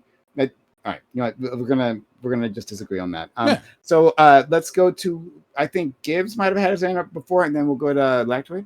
Did you have your hand up, Gibbs? I didn't want to skip you. No, you can come be after Lactoid, though, if you want. Okay. All right. Well, it's good because mine's very temporally relevant. Question for Corey, real quick. Using Scott's example of the domestic abuse victim who doesn't want to testify because they might get deported. With this person, would you say that they're doubly responsible because not only did they choose to be with the domestic abuser, oh my God, you brought it back, but they also did so while being an illegal immigrant? I mean, such a dumb decision, right? No, I don't think so. Okay, all right. Nice. You get what I'm referencing? Yeah, I know you tried to tie it to the original. Okay, all right. Yeah. I'm just really no obligation. No obligation. No obligation. Okay. I guess bringing it back a little bit to what we kind of discussed, I'm really struggling with this concept of like, I'm not going to go do the Fabian route here that you just did, where it's like the might makes right thing, but I am confused. With but you unironically say that. Like, I know, kind of base for that. I know, I know that, but I want to talk. You bite the bullet. I agree with you on that part. I just want to take this a different route a little bit, though, right? So whenever we do here have this idea that, okay, one side loses, they get to make the laws, and then the other side wins, they get to make the laws, they enforce it, and like, okay. So let's just grant the world that sociologic and Prime kind of like talked about where you can protest whatever, yada yada, right? And I'm gonna go further with like more with sociologics right here, like, oh well, these people are wronged, they feel wrong, they should like fight. Now I remember coming on these panels with I think almost everybody here except maybe Grid, and being told how crazy it was that Texas, who all voted for their people, decided they were going to put their troops to stop the government from coming and like tearing down the walls that the state had built to stop the immigration. Now, they were sitting here following these laws, and I heard, oh, this is crazy, this is outrageous. I heard from a lot of people here, I think, about how that was just outrageous. And then now, like, instead of like a group of people that were elected by their constituents, which at least Texas is. Y'all want to do this double standard and suddenly go, states' rights, Governor Newsom is this saintly guy, and Karen Bass is just fantastic, wonderful people, where they're guiding these people. I don't know who either of these people this is what you're doing. This is what you're doing, though, from sociological. You're the arguing, governor of California and the mayor. No. But you're doing this. I don't pay attention to them. I understand that. I'm more speaking on the people on the ground, on not the ground, the fine. That's fine. governor. But you're arguing that saying, hey,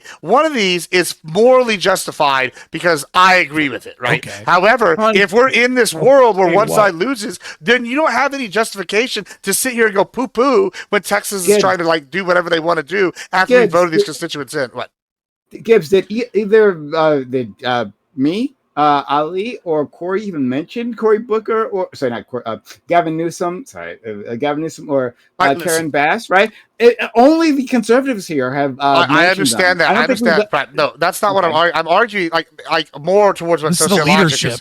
That's the leadership. Why would they not be relevant? Yeah, that's why I'm picking them because I think they are leading. I think they're leading a coordinated movement. That's part of it. Y'all can put the tinfoil. They're not relevant to like. But what I'm saying is what you're saying, even at the local level, relevant to the topic. Yeah, but right. Yeah, I didn't say they're not relevant to the topic. I'm saying we didn't mention them. Right, I have mentioned them several times, but but I'm bringing it back down to the local level, like what you're talking about, sociology. I'm saying that it's hypocrisy for them to turn around and go, oh, we're going to riot, we're going to destroy these things, and we're going to say we're morally justified, and it's like, oh, our morals are superior to yours after we voted these people in.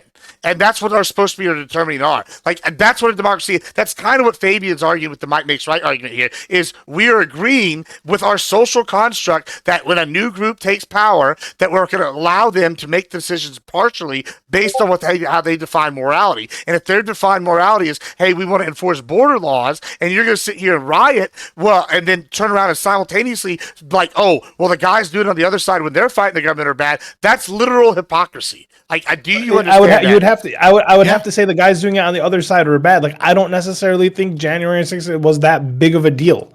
So, like, I understand why it was a big deal, and the fact that like insurrection, the big words, and the like. What about so Texas National Guard? I understand why it happened. I'm not like federal agents. It's not Did you have a problem with that?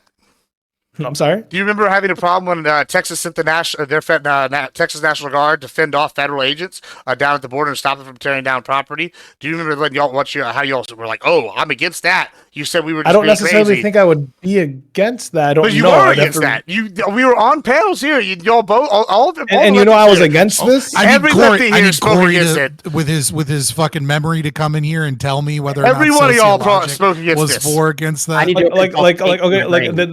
We can do this later. I actually don't know that I would be against that. It doesn't seem like something I would. Then you're consistent. I mean, Prime. Were you against it? Could you repeat it, please? Do you see? I don't see any fundamental difference if we're going to sit here and say how y'all are, like when Texas has elected officials and they send the Texas National Guard to enforce the border, and the U.S. government comes in with federal agents and tries to stop them, and it ends peacefully. I see that as fundamentally justified, at least because the local people elected these people, and it's government versus government. Now, what we're having over here is government, local and foreign nationals are all involved in a coordinated effort to destroy property, and y'all are sitting here with this social logic making the argument earlier. It's like, hey, we're going to sit here and go, hey, because we haven't substantiated this well, he said this part earlier. He said these people morally feel justified in doing so, but whenever it's on the other foot, suddenly, we don't believe in states' rights. I said rights. So if I think the conversation that you were referring to previously was the whole thing where Texas was putting up the containers, right? The shipping containers, and then whereas like they put in the water the buoys with like the razor blades in between them. That was one time. Yeah. The buoys and the razor blades. That's a different thing. Oh, is it? Razor blades in the water. That's different from destroying somebody's business. Or whatever, right? I agree. To, one's way worse. Get across, like they were slicing themselves on there, right? So specifically with Wait, hold on. One of those is a passive action. So someone has to swim and slice over themselves to like do something illegal, right? Versus, which is just a wall, it's a buoy with razor blades. So I would actually have to actively swim and do that. If protesters were walking around with chainsaws, I'd have a problem with it. Versus, I own a business and a protester destroys it, and you're justifying that. The cops have to run to the chainsaw, Well, no, right? I think like, I mean, you're being silly, but like, there's a real argument here. Like, go ahead, Admiral. I think there's a much better example of the hypocrisy here, right? Like, obviously, I've given my argument in terms of public versus private, and federal agents versus civilians and property, right? But I just find it interesting that when January 6th happened, the left was all so happy for the rights of habeas corpus to be denied for many of the people that were arrested under J6. They were also happy that they were isolated from other members of the prison. They were all saying, throw the book at them for the insurrection. We've got to make sure that these violent insurrectionists go to jail for years and years and years. They were so happy. Those people here, QAnon shaman arrested. Are they with us right now? Who are you talking to? Our prime guys, didn't use that example. That's why I didn't use that example. Them going to jail? Don't ever say that I was for suspending habeas corpus. I never said that. I have never said that. Never. Well, you're right. I don't believe that. That's why I picked the specific example I did. That's why I said the left. Example. I didn't name you, but I started with, were you for these people being jailed for a significant period of time? For January 6th? Initially, probably, yeah. To be clear, specifically the violent ones, right? Who were destroying the Capitol. Not necessarily everybody, but the violent ones who were doing that particular group. Yes, absolutely. Okay, but, of course. Okay. So you would by what metric? Right. By what metric do you believe the January 6th protesters that were violent towards public property and potentially police officers? By what metric do you think they belong in jail? What metric? Because why do they belong in jail? Because of the being violent and destroying that property. Yeah. Okay, so what level? Right. So what level? Like, what is the proper sentence for someone that attacked a police officer and injured a police officer at the January 6th incident? What do you think? What do you, in your opinion? 2 years. How many years? In my opinion, I don't know, 5 years. 2 years. 5 years. Okay. So would you agree that every violent protester that's fighting against ICE right now that injures a police officer or injures LAPD or injures an ICE agent, I would. Also should be in jail for 5 years. Yeah. But that's my thing. You guys have never let me actually get my point out here. No, so I'm asking. I'm asking questions, and then you're giving answers. I'm not interrupting you right now. I'm asking. Do you think they should go to jail for at least 5 years? Yeah. Like I said previously, right? I said you can protest. Just peacefully protesting should be able to do that anytime, right? You can interfere. But then if that's the case, you should be prepared for any consequences. I never even said injure, but if you do injure, well, certainly you got to go to jail. Yeah. Of course. So now absolutely. So you believe that violent protesters that injure police officers in protests should be jailed. Let's say 5 years is your standard, give or take. Obviously, some people like throwing a rock and it accidentally hits a cop's riot shield, and you're like, I got a sprained elbow. Not the same thing, right? But assuming that's what we're talking, right. So then moving forward, do you believe that Trump, when he's in Trump's speech, was responsible in part of January 6th? Do you believe Trump holds culpability for January 6th occurring? Thank you for trying to do my point from earlier. I appreciate that. Is Trump responsible at all for January 6th? I'm trying to formulate my answer here. I think so for two reasons, right? One, for the speech he gave beforehand, and two, because when he was specifically told, right, when his aides came and let him know what the situation is, like from the reports, he did not act immediately, right? He just let it simmer. Like there was a danger, and then he just go ahead. Okay, so he failed to act appropriately, and in your opinion, I don't necessarily agree that that's exactly how it went down. You don't have to agree, but let's just assume that those are the facts, right? Sure. Failure to act in the appropriate amount of time, and because of the speech at all. Do you think the speech has any influence on this as well? Yeah, I said so as well. Right. So in the speech where he condemns violence and says don't do violence, but also he's agitating and saying they stole the election, etc. So by your own standards, you would absolutely say what punishment do you think, assuming he wasn't the current president of the United States, right? Let's assume someone else won the 2024 Yeah. election, right? And let's assume he's not the current president, because I think that would obviously change how you view punishment of things. Let's assume he's just a civilian right now, Sure. right? What punishment do you think would be befitting of that crime? For I Donald don't Trump, know. what should happen? Yeah. So specific. So then we'd have to ignore the second part, being that like he didn't take an action because obviously he's not. No, I mean right now, there. right? Like no, he didn't take action. Is all baked in. But let's assume in 2024 now, right? He's no longer the president. He loses the election in 2024. He doesn't come back to be our current president. What do you think would be appropriate? That he should be punished necessarily, because like so, this would be closer to stochastic terrorism in terms of that speech, and like I don't like we were talking about, was it last week? Okay, about like a range of responsibilities here. No, I was talking to someone else about that, but a range of responsibilities, like a spectrum, right? I don't know far enough in that spectrum that he should necessarily be punished for that. So you think Donald Trump shouldn't be punished in any way, shape, or form for his actions on January 6th? I mean, I think he should be condemned. Socially, right? Socially, he's probably going to... Yeah, no, like, I don't know if it's fine. It's fine. Yeah. It's fine. If you, like, I that's fine, right? Like, we can apply that logic to the current people that are saying no violence, and then, like, kind of doing things, and Karen Bassett is, actively abetting or, hampering in some way, doing a bad job and getting involved. If you want to take that logic, that's fine, so long as I have you on the record that you believe absolutely that Donald Trump should face no legal action whatsoever for January 6th. That you think he was morally bad in some ways, but he deserves no legal action for that. Sure. I like I've said, I think I'm not taking a hard stance. I can be convinced otherwise. But like, as don't weasel out now. I'm not. Our opinions can be changed by additional evidence. I get it. Yeah. But to be clear, right? Like But in this current moment, you are against legal action against Donald Trump, even if he wasn't the president. Yeah. We have a spectrum of stochastic terrorism, right? Of encouraging violence. At some point, I think, I don't know where that line is. At some point, I think you may be crossover, and you might have more legal responsibility for encouraging the crowd. Like get that guy. But like I don't think, as far as I can tell, that Trump crossed that line. I can be convinced otherwise, but as of now, yes, I don't believe that he should face legal consequences for that. Yeah, no, I mean that's fine. I mean, we don't have to go into the next thing because you believe Donald Trump shouldn't be prosecuted even if he wasn't president. I feel like that's fine. Yeah. Karen, like for if Karen Bass you treason. give me statements from Karen Bass or from Gavin Newsom, like encouraging violence or something like that, like encouraging law breaking.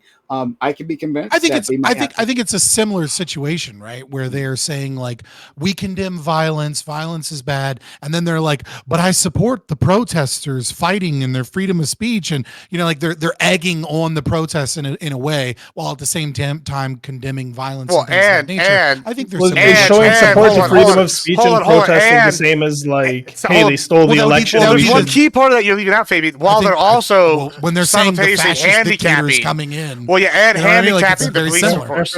Well, I was going to say that too, but also while they're simultaneously handicapping the first responders and their ability to respond correctly. Like we've already seen this wholesale. That's an added layer. Trump didn't go in there and be like, hey, let's handicap local PD from handing like January 6th, right? So I don't necessarily actively doing that. Hold on. Listen. This has happened within the last. Hold on. This has happened within the last 2 fucking days. Okay, the media gets fucking everything wrong. Okay, like I do not trust deeply knowing what Karen Bass did or didn't do, or whether or not and how she may or may not have hampered fucking the LAPD stuff. Like that her existing is hampering enough. That's the problem right now. She is proven to be beyond this is the problem. She has been beyond the exact same as the fucking left, man. It's whatever I don't like that is against the things that I don't like is fucking the bad guy. Nah. See, difference is I'm holding her accountable for her ineptitude. Her ineptitude ineptitude is actually treasonous.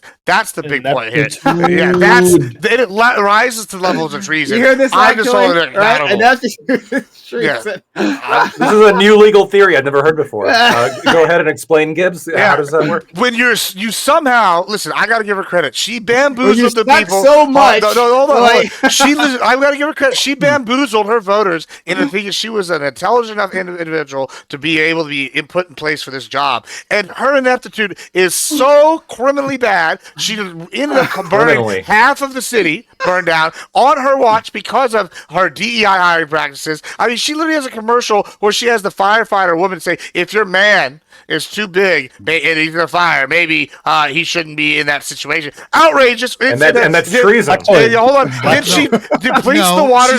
Hold on. She says he was in the wrong place at the wrong time. Doesn't matter. You know what I'm talking about. She depletes the water so they can't save it. It's just massive fires all over. Then she turns around and is hampering the police responses while simultaneously encouraging the protesters in conjunction with a foreign national president who said the same level of incitement that Trump did on January 6th. It is clear treason, and we should try her for it to the fullest degree. All right, so okay, America would be better. Oh yeah, sure. Before we end here, because I think we're running down, but like I think we're coming to a consensus here, right?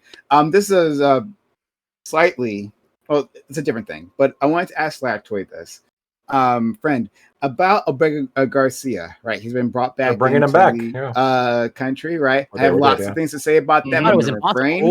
I'm going to refrain from saying it now. We'll say it some other time. But I do have a question for you, friend.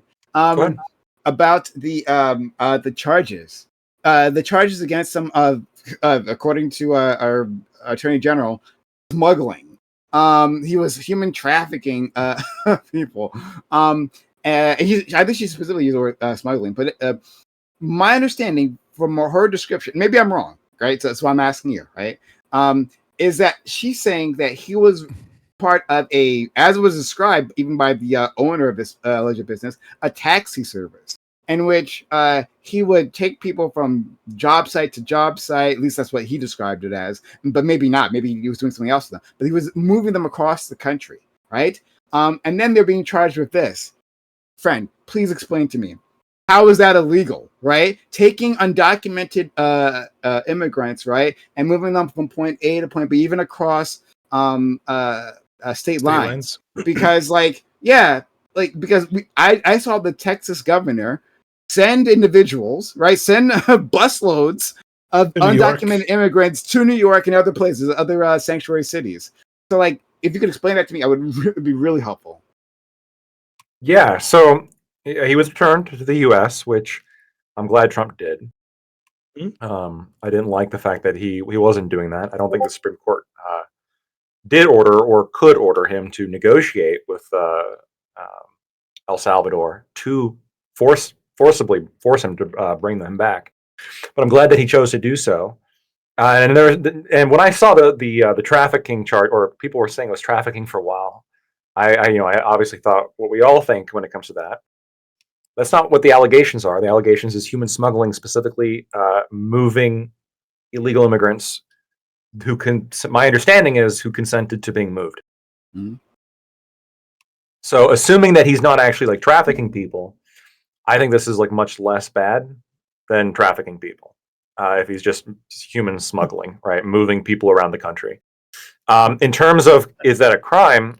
Apparently it's a crime. Apparently there is a difference between a state who's moving illegal immigrants who are taken into custody and designated in a specific area as to where they have to go, as opposed to, I guess, what Kilmar was doing was aiding them in avoiding enforcement, aiding them by essentially moving them around, evading ICE. But Greyhound, then why doesn't Greyhound shut down? Because undocumented immigrants use Greyhound all the goddamn time to get across state lines. I'm assuming that if you could show that Greyhound that must intentionally moved. Greyhound sucks so fucking bad. Well, Greyhound doesn't check IDs, right? Greyhound doesn't do any of that.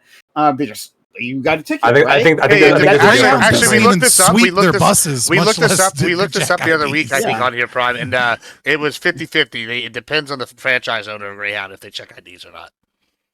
Okay, well, I've never. I also think we Googled that. I feel like we Googled that. There's going to be a difference too. Talking about there's going to be a difference too between like a don't ask, don't tell kind of like mindset, or like hey, we're just drive whoever, we don't check IDs, as opposed to I think what they're alleging that Kilmar did here, which is like that they are. Here's a very similar example. Okay. Yeah. It is a crime to knowingly hide a criminal in your house. So if you know this guy has committed a crime and you let them into your house and you hide them, you give them place, you give them solace. Sure. This is a crime. But if you just let somebody in your house and it turns out you're a criminal, then you're not in trouble. Okay, all right. But like if a person has broken immigration, like has come into the country illegally, they're not a criminal, right? It's still a crime though. It's still a crime. Yeah, but still illegally. But yeah, so what I'm asking you here is that no, they're not criminals. They're not criminals. They just did a violation, not criminals. But if a person, like let's say you're related. Oh fuck! Promkai's just became a libertarian, chat. Like he doesn't actually care whether or not someone broke the laws of the nation. He only cares about whether or not they're aggressive. No. I'm just saying, convert you. I'm just saying categorically, right? That's all. I'm making a descriptive statement here. But yeah, libertarianism, descriptive, natural law philosophy. Okay, it doesn't matter whether or not they broke a law. Oh my god! It matters whether or not they aggressed or harmed another person. I love it. First of all, I've always been more of a social libertarian. You know that, right? Yeah. You already know that. You know that about me. Sure. Now we do. Now we know. Chat. No, wait, hold on, guys, come on. You know that, right? Like I've talked about, like, hey, like I'm against drug law enforcement, and then you should be able to sleep before you want to between two consenting adults, whatever that arrangement looks like. Oh yeah, those are moral opinions, right? But like now you're saying they're not a criminal, even though they've broken laws because of a natural law philosophy. No, I'm talking about civil. I appreciate it. Okay. Oh my god. Oh, okay. I'm not gonna let Scott bait me. Sorry. Sorry. Hook, line, and sinker, my friend. If you are related to an undocumented immigrant, you happen to know they're undocumented. If you take them from their house to their job, right? Are you smuggling now? Is that human smuggling? Maybe yeah, that could be argued. So that's why I'm saying this is bullshit. I think in this specific case, like there's a little bit more like egregious facts, like legally egregious, that would, I guess, make it easier to prosecute. So like I'm looking right here. Apparently, he specifically would pick up undocumented aliens after they cross the border, which does make them criminals. You're not necessarily a criminal if you overstay your visa. That's normally like a civil offense. But if you cross the border illegally, you are immediately a criminal, right? That is a crime.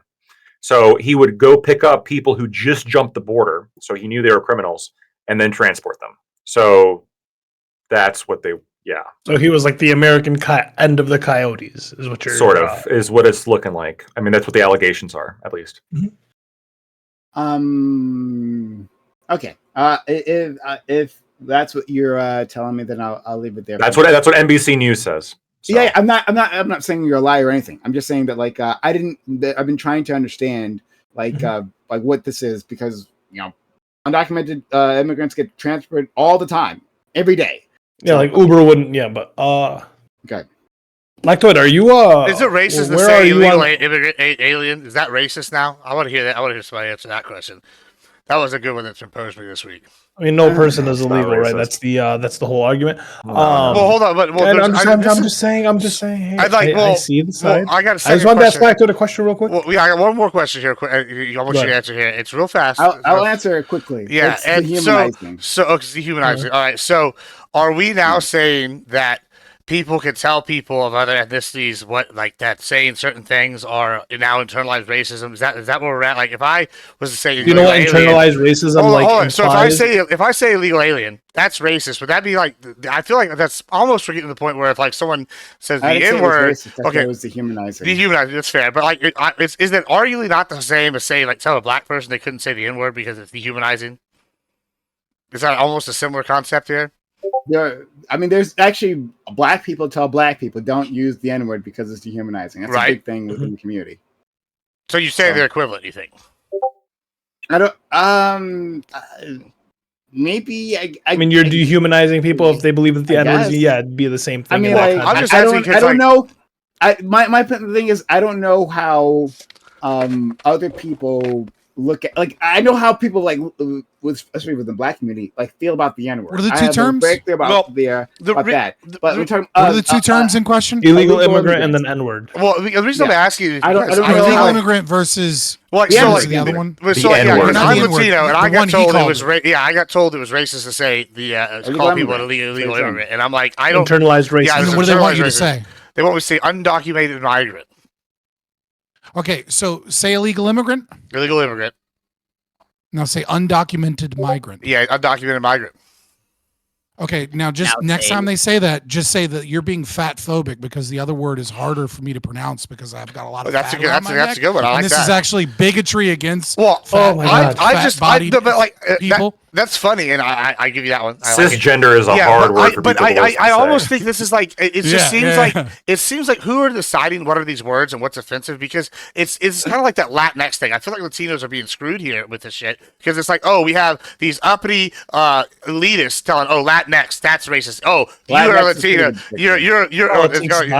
but if you're a Latin guy, you can't say fucking illegal alien. That's internalized racism. Like it's just like, when do we stop with these people telling us what's what? I don't know. We weren't the ones who made that argument, to be clear. I know. That's what I was asking y'all. Yeah. Okay. Yeah. Actually, we can just move it on to closing, and I can just ask Latoid after. Okay. Well, then we'll do that. Ask me now, coward. I was going to ask you, where are you on your I regret using my vote for Trump instead of my libertarian principles? Like, where are you on your regret for the Trump vote? Kilmore's back, so we're all good. We're at 100% okay with your vote. Like, we failed the meter just for that. I feel like every 3 to 6 months you should be asked like if you regret your vote or not. I've asked him this before too, and he was very reticent. He put up a big fight with me, right? He was offended by that question, but well, don't worry. I had contention with him before.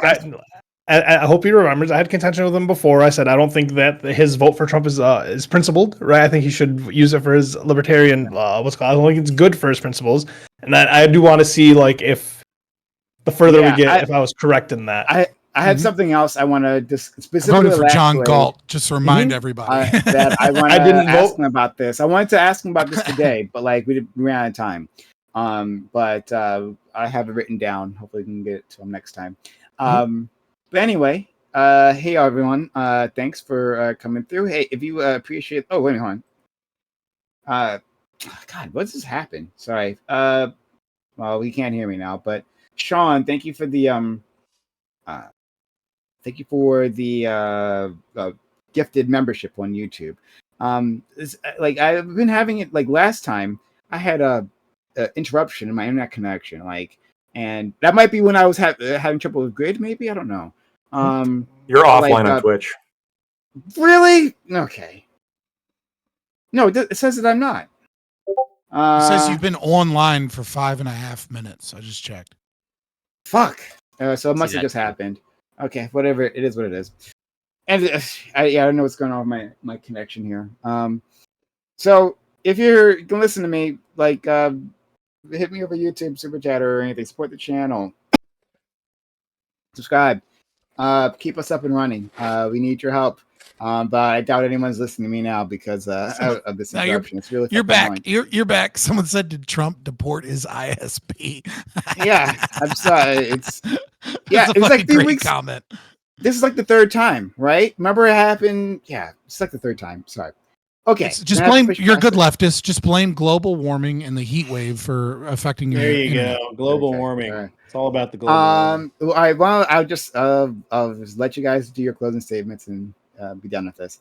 Lactoid, thank you for being here. It was a great conversation, and like I kind of sprung some things on you, like that pasta commentaries thing. But if you could look into that, later on your own time, of course, when you have something time available, I'd be curious. Am I missing something, or maybe I don't know. But thank you, Lactoid.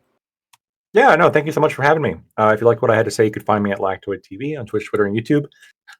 Last thing I'm going to say is when I watched the first conversation, that clip from Girls, when you saw, I was looking at the comments, and the comments on X were pretty righteous and in line with my personal philosophy, right? But don't go look at the comments on Reddit. It will make you lose faith in humanity. And I read the comments on Reddit, and I realized that I think maybe like living in a country with people with a different cultural standard than you could be impossible. What are you going to do about that? I mean, you seem to be well I don't know. Honestly, I don't. Here's what I think that what a lot of like the right now is doing is they're identifying that, and they're just identifying that in immigrants. They just don't like I mean, right now, for example, what you're seeing, I think Charlie Kirk and somebody and maybe Stephen Miller. I wouldn't surprise me if Stephen Miller said this, but saying that like they were calling for a complete moratorium of all immigration from any third world country, and their definition here would include all of Latin America. And this is like relatively mainstream conservative voices. I think what they're doing is they're identifying, I guess, what I would disagree with, because I don't think I don't think Mexican culture is a problem. Okay, I think they would probably agree with me on the whole abortion thing, considering their religious proclivities. But I think we can't deport the feminists, but I don't know how to fix the problem because this is pretty fucked up. Anyway. Okay, you should. Now I'm actually curious as to what the Reddit thing. If you could send me a link to that, I'd be curious as to what they have to say there. But yeah, I don't know. I'm still all over the place on that one. I think it's a nuanced discussion. But thank you so much, Lactoid. On to our friend Scott. Thanks. It was a great conversation, I think, overall. Yeah, well, just spitballing with Lactoid. I agree, right? I absolutely agree with you, Lactoid, and that's why you need to actually embrace libertarianism, full throated. Right? Stop this pussyfooting minarchist shit. Okay. There's no reason for a nation of 330 million plus people to try and coexist like we all have the same fucking values. We're from different places. We have different religions. We have different values. There is a bumper sticker that says otherwise, Scott. All right. Right, or else. No, just embrace, and that's the solution to this immigration problem as well, right? Get rid of the Civil Rights Act, get rid of the state's rights, get rid of all of these things in the state, and then we can finally have covenant communities where you can live with people that share your values, etc. I mean, in terms of the first topic, that was fun. You know what I mean? I'm an evictionist. I think everybody is evil, and in these conversations, except for maybe Adam Driver there, and because he's acting a role, I don't know. What I'll say is this: there's a difference between what is morally justified, and there's a difference between what is morally right. Right? What is ethically justified, I should say, to be more specific, right? And ethically justified is all violence against all state agents, to include LAPD, ICE, all public property.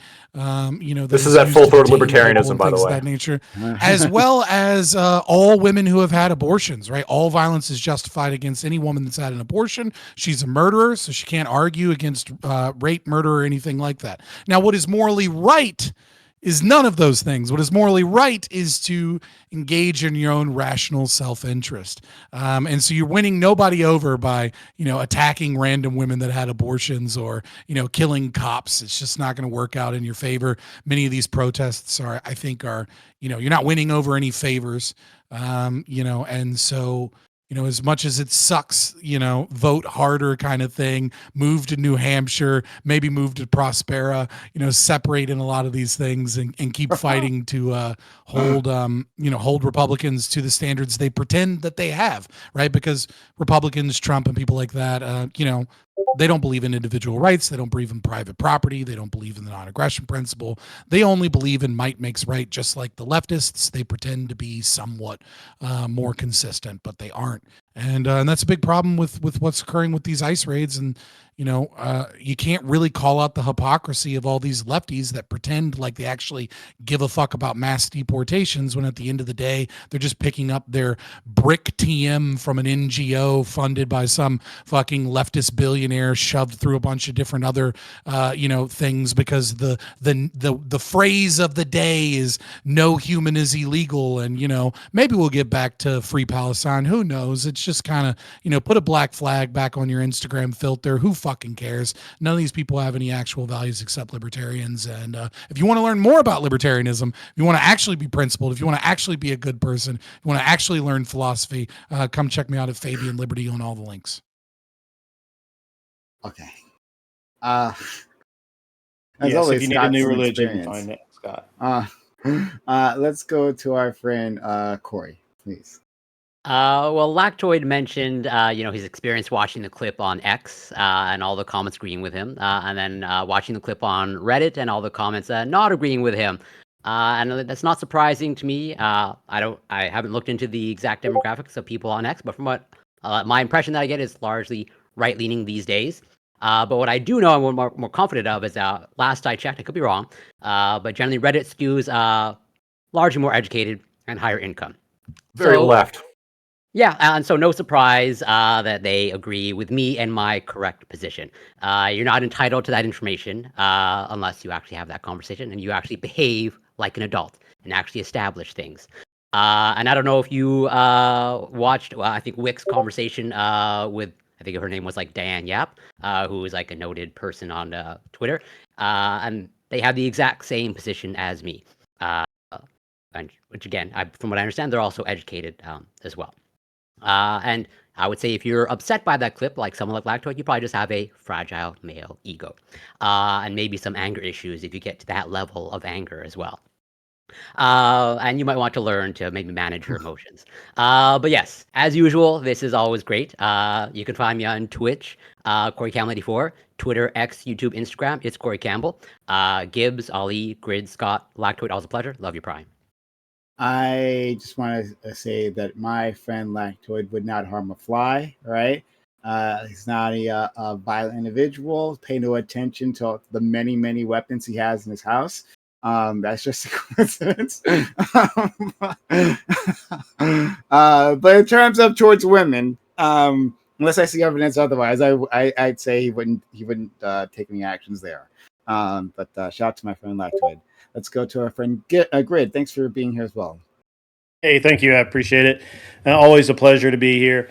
Yeah, you can find me at An Unreasonable Man on YouTube. I had a great time tonight. As always, I represent the angry gun-toting, meat-eating fucking people, and I'm proud of it. And the rest of you soy boys can just kind of suck it and enjoy crying and ruminating in your rooms in the dark, knowing that you were wrong about Jan 6, and now, because all of this has come home to roost, you're crying about the ICE, the poor ICE agents. So suck it and move on with life. And again, enjoy a nice rare steak and live long and prosper. Indeed. Thank you. Thanks for that. I appreciate it. Let's go to our friend Ali, who's just struggling here right now. I see. Ali, how are you? I'm just glad that on this panel we found out that it takes longer to become a dog groomer than it does become an ICE agent. So, the great ICE agent. Anyways, to Scott's point, we didn't talk about Palestine enough, so I'm gonna just end off with Free Palestine, River to the Sea. Thank you so much, Scott, for reminding us. Free Palestine, River to the Sea. Thank you, Prime. Free Palestine, absolutely, every time, every day. Gibbs, thank you as well for coming. I thought we had a pretty good conversation. Except for that one point. Jesus. But other than that, I'm really happy you're here, Gibbs. I'm glad to be back. I heard last week was exciting. If you want to see what Palestine looks like, just go downtown LA right now. It's pretty much at the same place. I mean, we're really gonna get down to it. Whatever. Let's go ahead and start the portions here in LA and get it over with. Whatever. Anyway. I'm Admiral Gibbs. You can find me as Admiral Gibbs. We got a lot of good fun stuff coming up this week. I'm excited. Okay. Viva la California, you know? Yeah. Yeah. Oh my God, just got to deal with that. All right. So we'd say from the river to the sea in California, but they gave up all their fucking water. Well, I mean, it's about to fall over to the sea already. The Know, right? They had to steal the river first. I'll stick around. I'm going to raid out, but I'll stick around and we can have a discussion if you want. That'll be good. I gotta get. Why don't you just go by unreasonable? Boys. All right. Let's raid.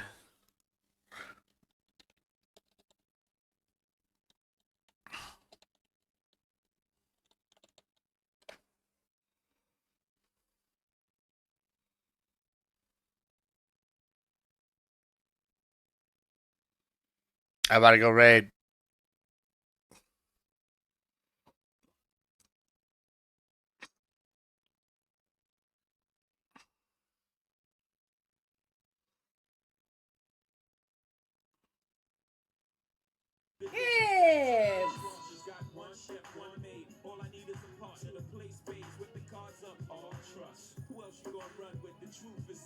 I should have cleaned my camera off though.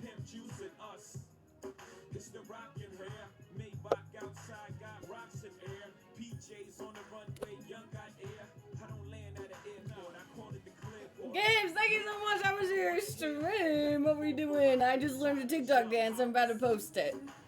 So if you guys could go hype it up, that'd be really cool.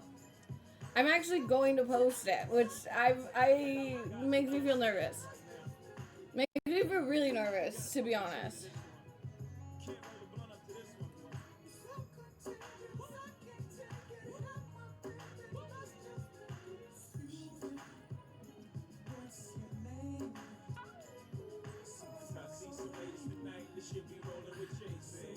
Exclamation point TikTok.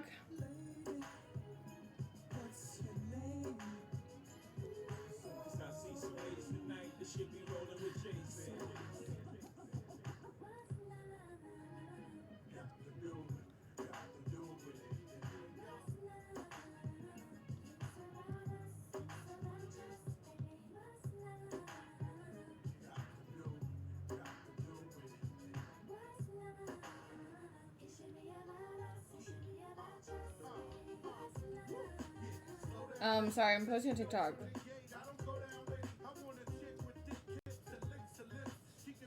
Yeah, I'm drinking.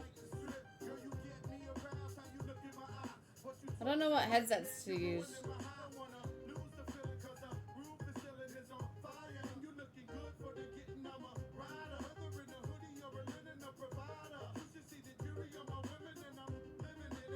I am so nervous.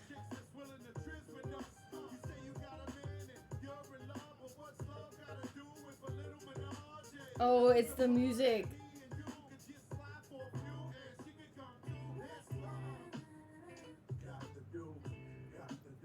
Fuck. I don't think I can. I'm probably gonna get banned.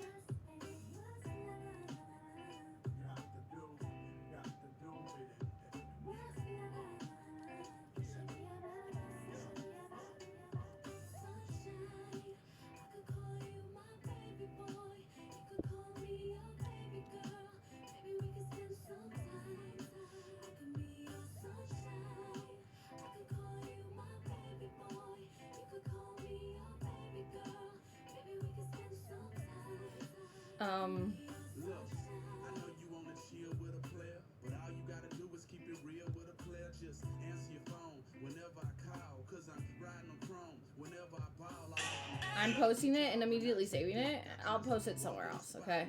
If I get banned.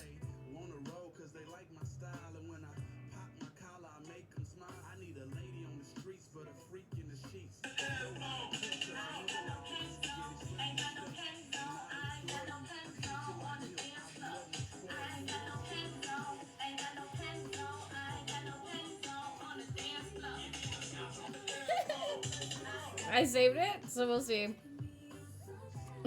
We shall see. If I get banned, I get banned. It's really not that big of a deal. They'll probably just take down the video, let's be honest. Hopefully. Hopefully. I know it's not.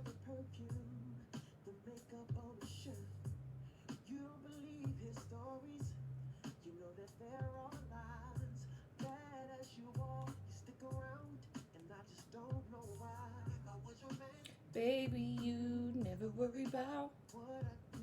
I be coming home back to you every night, doing you right. Serve good thing, this for the diamond, head for rain. Baby, you're a star. I just wanna show you you are. You should let me love you. Let me be the one to give you everything you want and need. A very good love and protection. Make me your selection. Show you the way love's supposed to be. Okay, so it posted?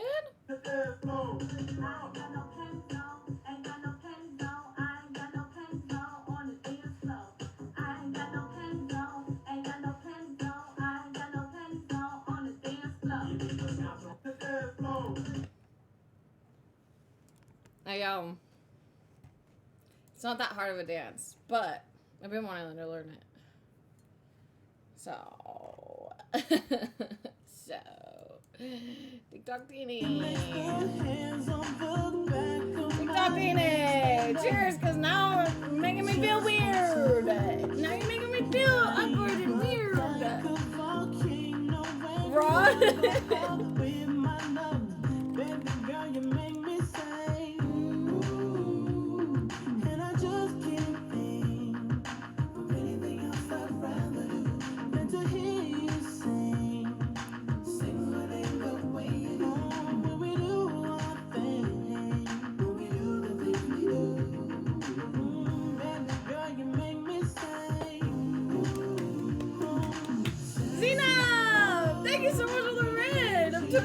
Thank you so much. Did we get shout outs for Gibbs too? We did not. Zena, thank you. How was your stream? Hello everyone. I'm Teeny. Hi. Let's get a little shout out for Gibbs first. And then we'll get a little one for Zena, baby.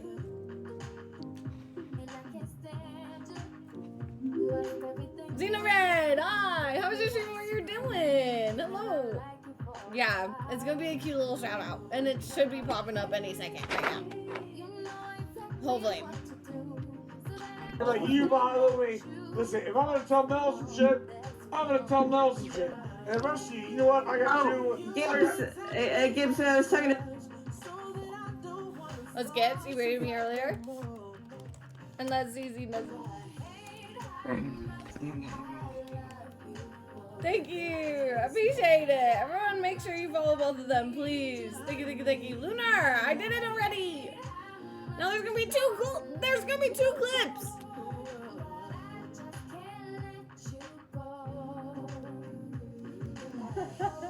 Beautiful. Oh my god, that's like the funniest thing I've ever seen typed in my chat. Thank you so much. You're so beautiful. Love you. No, you don't know. None of you have to carry a purse. Or wear your makeup or get your period. Or have like internal rage every single day. Jules, thank you so much. Thank you. Your stream is perfection. It's really like the furthest from it, but I appreciate you. Thank you. You are perfect. We still gotta play games soon. Thank you again for the raid. I appreciate you. We've been having fun tonight, chat. We've been learning TikTok dances and spinning the wheel. I guess. What are we doing here? Who dat? Oh, Gibberson. What are y'all doing? Living the dream? I am packing a Benjamin real quick. Watching Twitch streams. I'm possibly going to watch this Rami Malek movie. Oh. Nah. Were you on an errand, Gibbs? Oh yeah, I'm supposed to be. But I gotta wait like 20 minutes before I can go. Okay. Why? Yeah, How's the rest of your night going? Because people be slow. That's why. You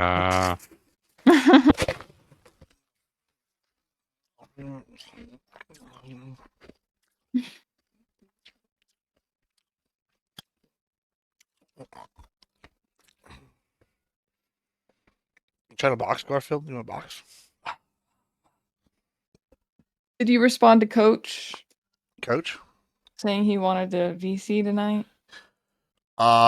Did he tell me that? I don't know that I saw that. But where was I supposed to see that? In his thing?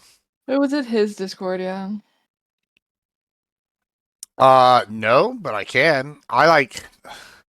It's so hard to keep track, bro. I'm like 200 Discords, bro. Yeah. And like, I feel like I get tagged in all these things. Where did he say this? In his general. Yeah. In about an hour-ish.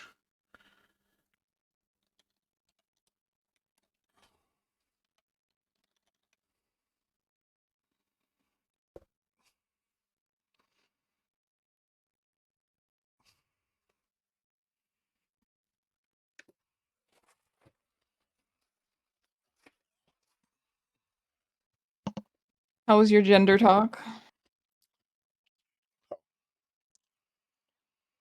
I gotta say, every day I'm astounded by like the difference between like IRL people and like the online. What's the norm? It's really eye opening. Like, okay, I'll admit when I was like college athlete and shit, like, okay, that like I was in more of like a hoary situation. Like, you like call it like it's like you go somewhere, you're kind of like little mini celebrity, you're fucking in your physical prime, everybody's wasted all the time, shit's just gonna go down, right? Like that's different. But like now, right? I feel like I'm a normal dude. You go out and like these guys are saying that say you were seeing somebody for 7 weeks and you've never had the conversation with anybody about like exclusivity, and say you're hanging out with them almost like 3-4 days a week, a lot of time. And then you find out, like, one of the days you didn't hang out with them, they fucked, like, 10 dudes or something, or 5 dudes, or whatever. Like, would you feel betrayed? I was like, sure, I'd be mad. But that's because I'm a toxic individual. If you don't, like, have any agreement that it's exclusive, then, like, you can't just make this assumption, whatever. Yeah. And so then, like, I asked Destiny, because I was like, she's over there in the room, like, watching, I don't know, how to think like a man or something, right? And I'm like, hey, what do you think? She's like, oh yeah, most people wouldn't assume you were exclusive unless you talked about it, like unless you've been doing it for like 2 years. And I'm like, that seems a little long, but yeah, if you've never had the convo about it, then sure, I can see that probably taking that long. And they were like, that's crazy. And I'm like, bro, like and I'm like, what do y'all think? They're like, oh, they started like pigeonholing this stuff. I'm like, one, it's not that deep. People just like the fuck. Two, it's like y'all are saying these very like chronic online takes, and it's like hard to. And y'all like, oh, well, Gibbs, you're a whore. I'm like, bro, I mean, I can ask like 10 of my friends. They're probably all gonna agree with me, and they're not all whores. I think that it's just like y'all have this like chronically online like concept of reality versus what's like actual reality. And I think that's a big thing that happens a lot of time with these people in these debate spaces, specifically for like gender issues. Hi, Chipster.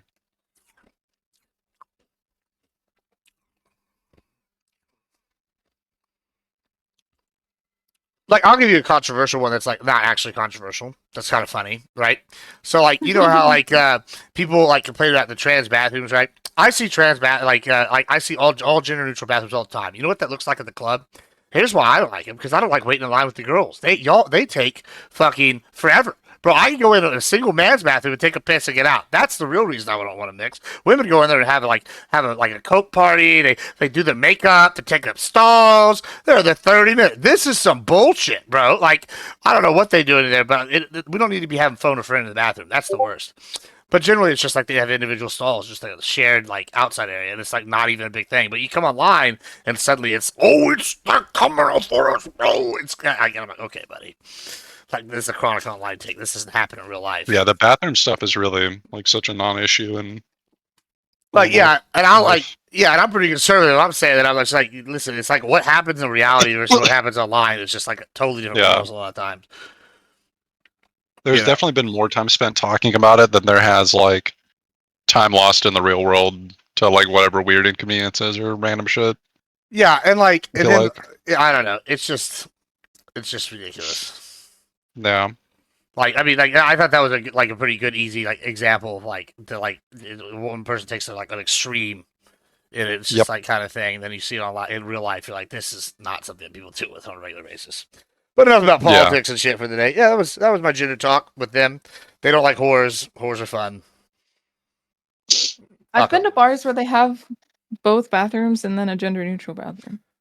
Well, yeah, same. Yeah, so the big thing they do here in San Antonio now. I've been to a lot that are still just completely gendered, where it's only guys and gals. They're having like like all the bars are building like shared like water fountain areas, like big areas, like where they have like, and then it separates. And then they just have like separate like individual like the Cadillac handyman stalls, which are great. I love them, but like. I gotta be honest. I think I'm gonna become a sexist just on this one issue because women take way too long in the goddamn bathroom, bro. And it's you know what? Here, I'll make a concession. It's like a monkey's paw though, right? Because like I do go into guys' bathrooms, and it is like I don't think a single guy has ever aimed at the fucking toilet that I go into in some of these bars. Yeah, I mean, I'm just saying, I'd rather have the transes than the women's. Honestly, in my shared bathroom, the women take forever, bro. Like, it's bullshit.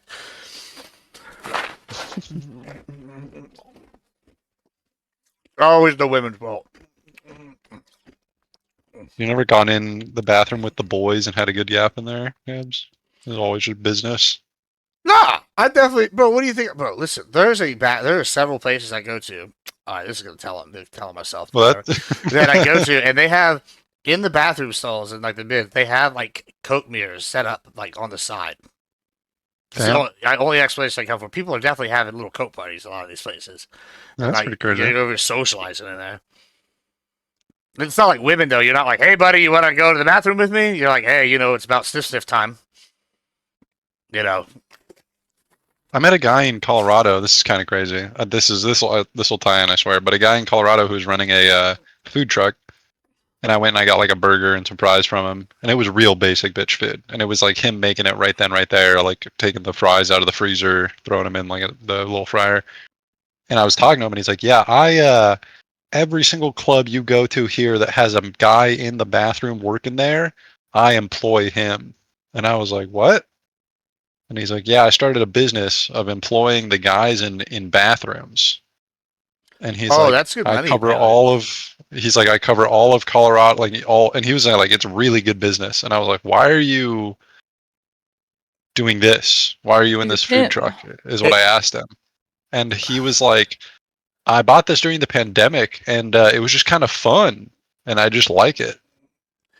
And I was like, fuck yeah, man. And he proceeded to give me some of the worst food that I've ever, to be fair, I would get food in the bathroom.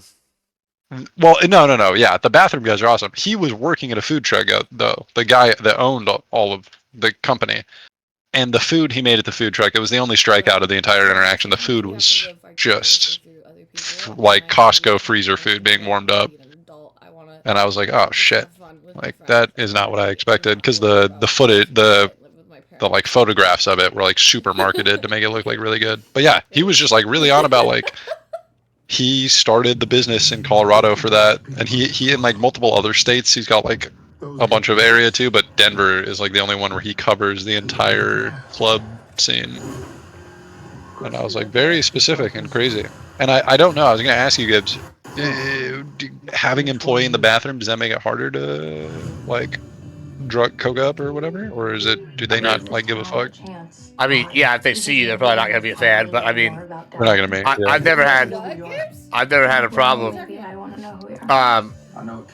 Just squeeze them into a stall. Yeah, you just go to a stall. Usually, like it's like usually with they have those kind of places. It's like separated. Like they'll have like the head. Like you'll have like where it's like the. Oh, I see what you're saying. Whatever. Yeah, and yeah. Like it's not like they're like able to look around in all the stall areas. I've been into a couple places where I go in there and there's a guy in there and it's like it is him just standing right next to the where you wash your hands, and it's not like it's almost just not a big enough bathroom for the guy. And I'm like, You don't matter. this is Maybe not yet. intimate. He's close by. And I don't know if you're supposed to tip those guys. I don't know exactly what they're for. He didn't give me a mint if or you anything. like, yeah, if you don't get anything from them, you don't have to tip them. But if you like, Oh, yeah, Gibbs. He was just like making sure that the like paper towel thing was pulled down at all times. like they always do that. I like they look at you. You can tip if you want, but if you like get like, hey, you got a mint, or hey, bro, you got like a whatever, real quick. And they fix some shit up for you. Or or like, oh, bro, I'm starting to smell. You have deodorant. Usually they'll have those little like to travel deodorants. They just like hand you one, and nice. like, and then you can be like, oh, do you got like mouthwash? They'll have like mouthwash there. They'll have like the sprays. Like, oh, you start smelling rough. You buy a little that thing, and then they'll give you like, I don't know, some fancy Gucci cologne. You like spray on there for whatever. The airport lounges are like that sometimes. You can like ask the bartender for like. You're supposed to tip them whatever you think it costs, and then like a little bit on top. A little bit more. Yeah. Interesting. So like, yeah, if you get like a couple of minutes, you tip them like $1, but you get like some Gucci cologne, it's like that's about like $10 a squirt kind of thing, Yeah, I throw them some a little more. Interesting. Well, that's the etiquette I've always gone by. I mean, yeah, that makes sense. I knew there was some sort of tipping etiquette. I just wasn't sure what exactly it was. It's also, I think, like depends on the place. Like some of the places they'll be like refuse the tips. Like if you're like a really fancy place, they're like no. No, yeah. We don't want the tips. That's like then it's like insulting. But like they'll usually like can tell if you like belong there or not. They're like, yeah, okay, this guy probably didn't know he's trying to be nice. Versus like, oh, I can't believe you did that. I definitely, when I stayed at the Four Seasons, I did not. There was like a few things we needed for the room, and I did not tip for them, and I kind of felt bad. Where I was like, how do we get ice here? Because I was like, I couldn't find an ice machine. I fucking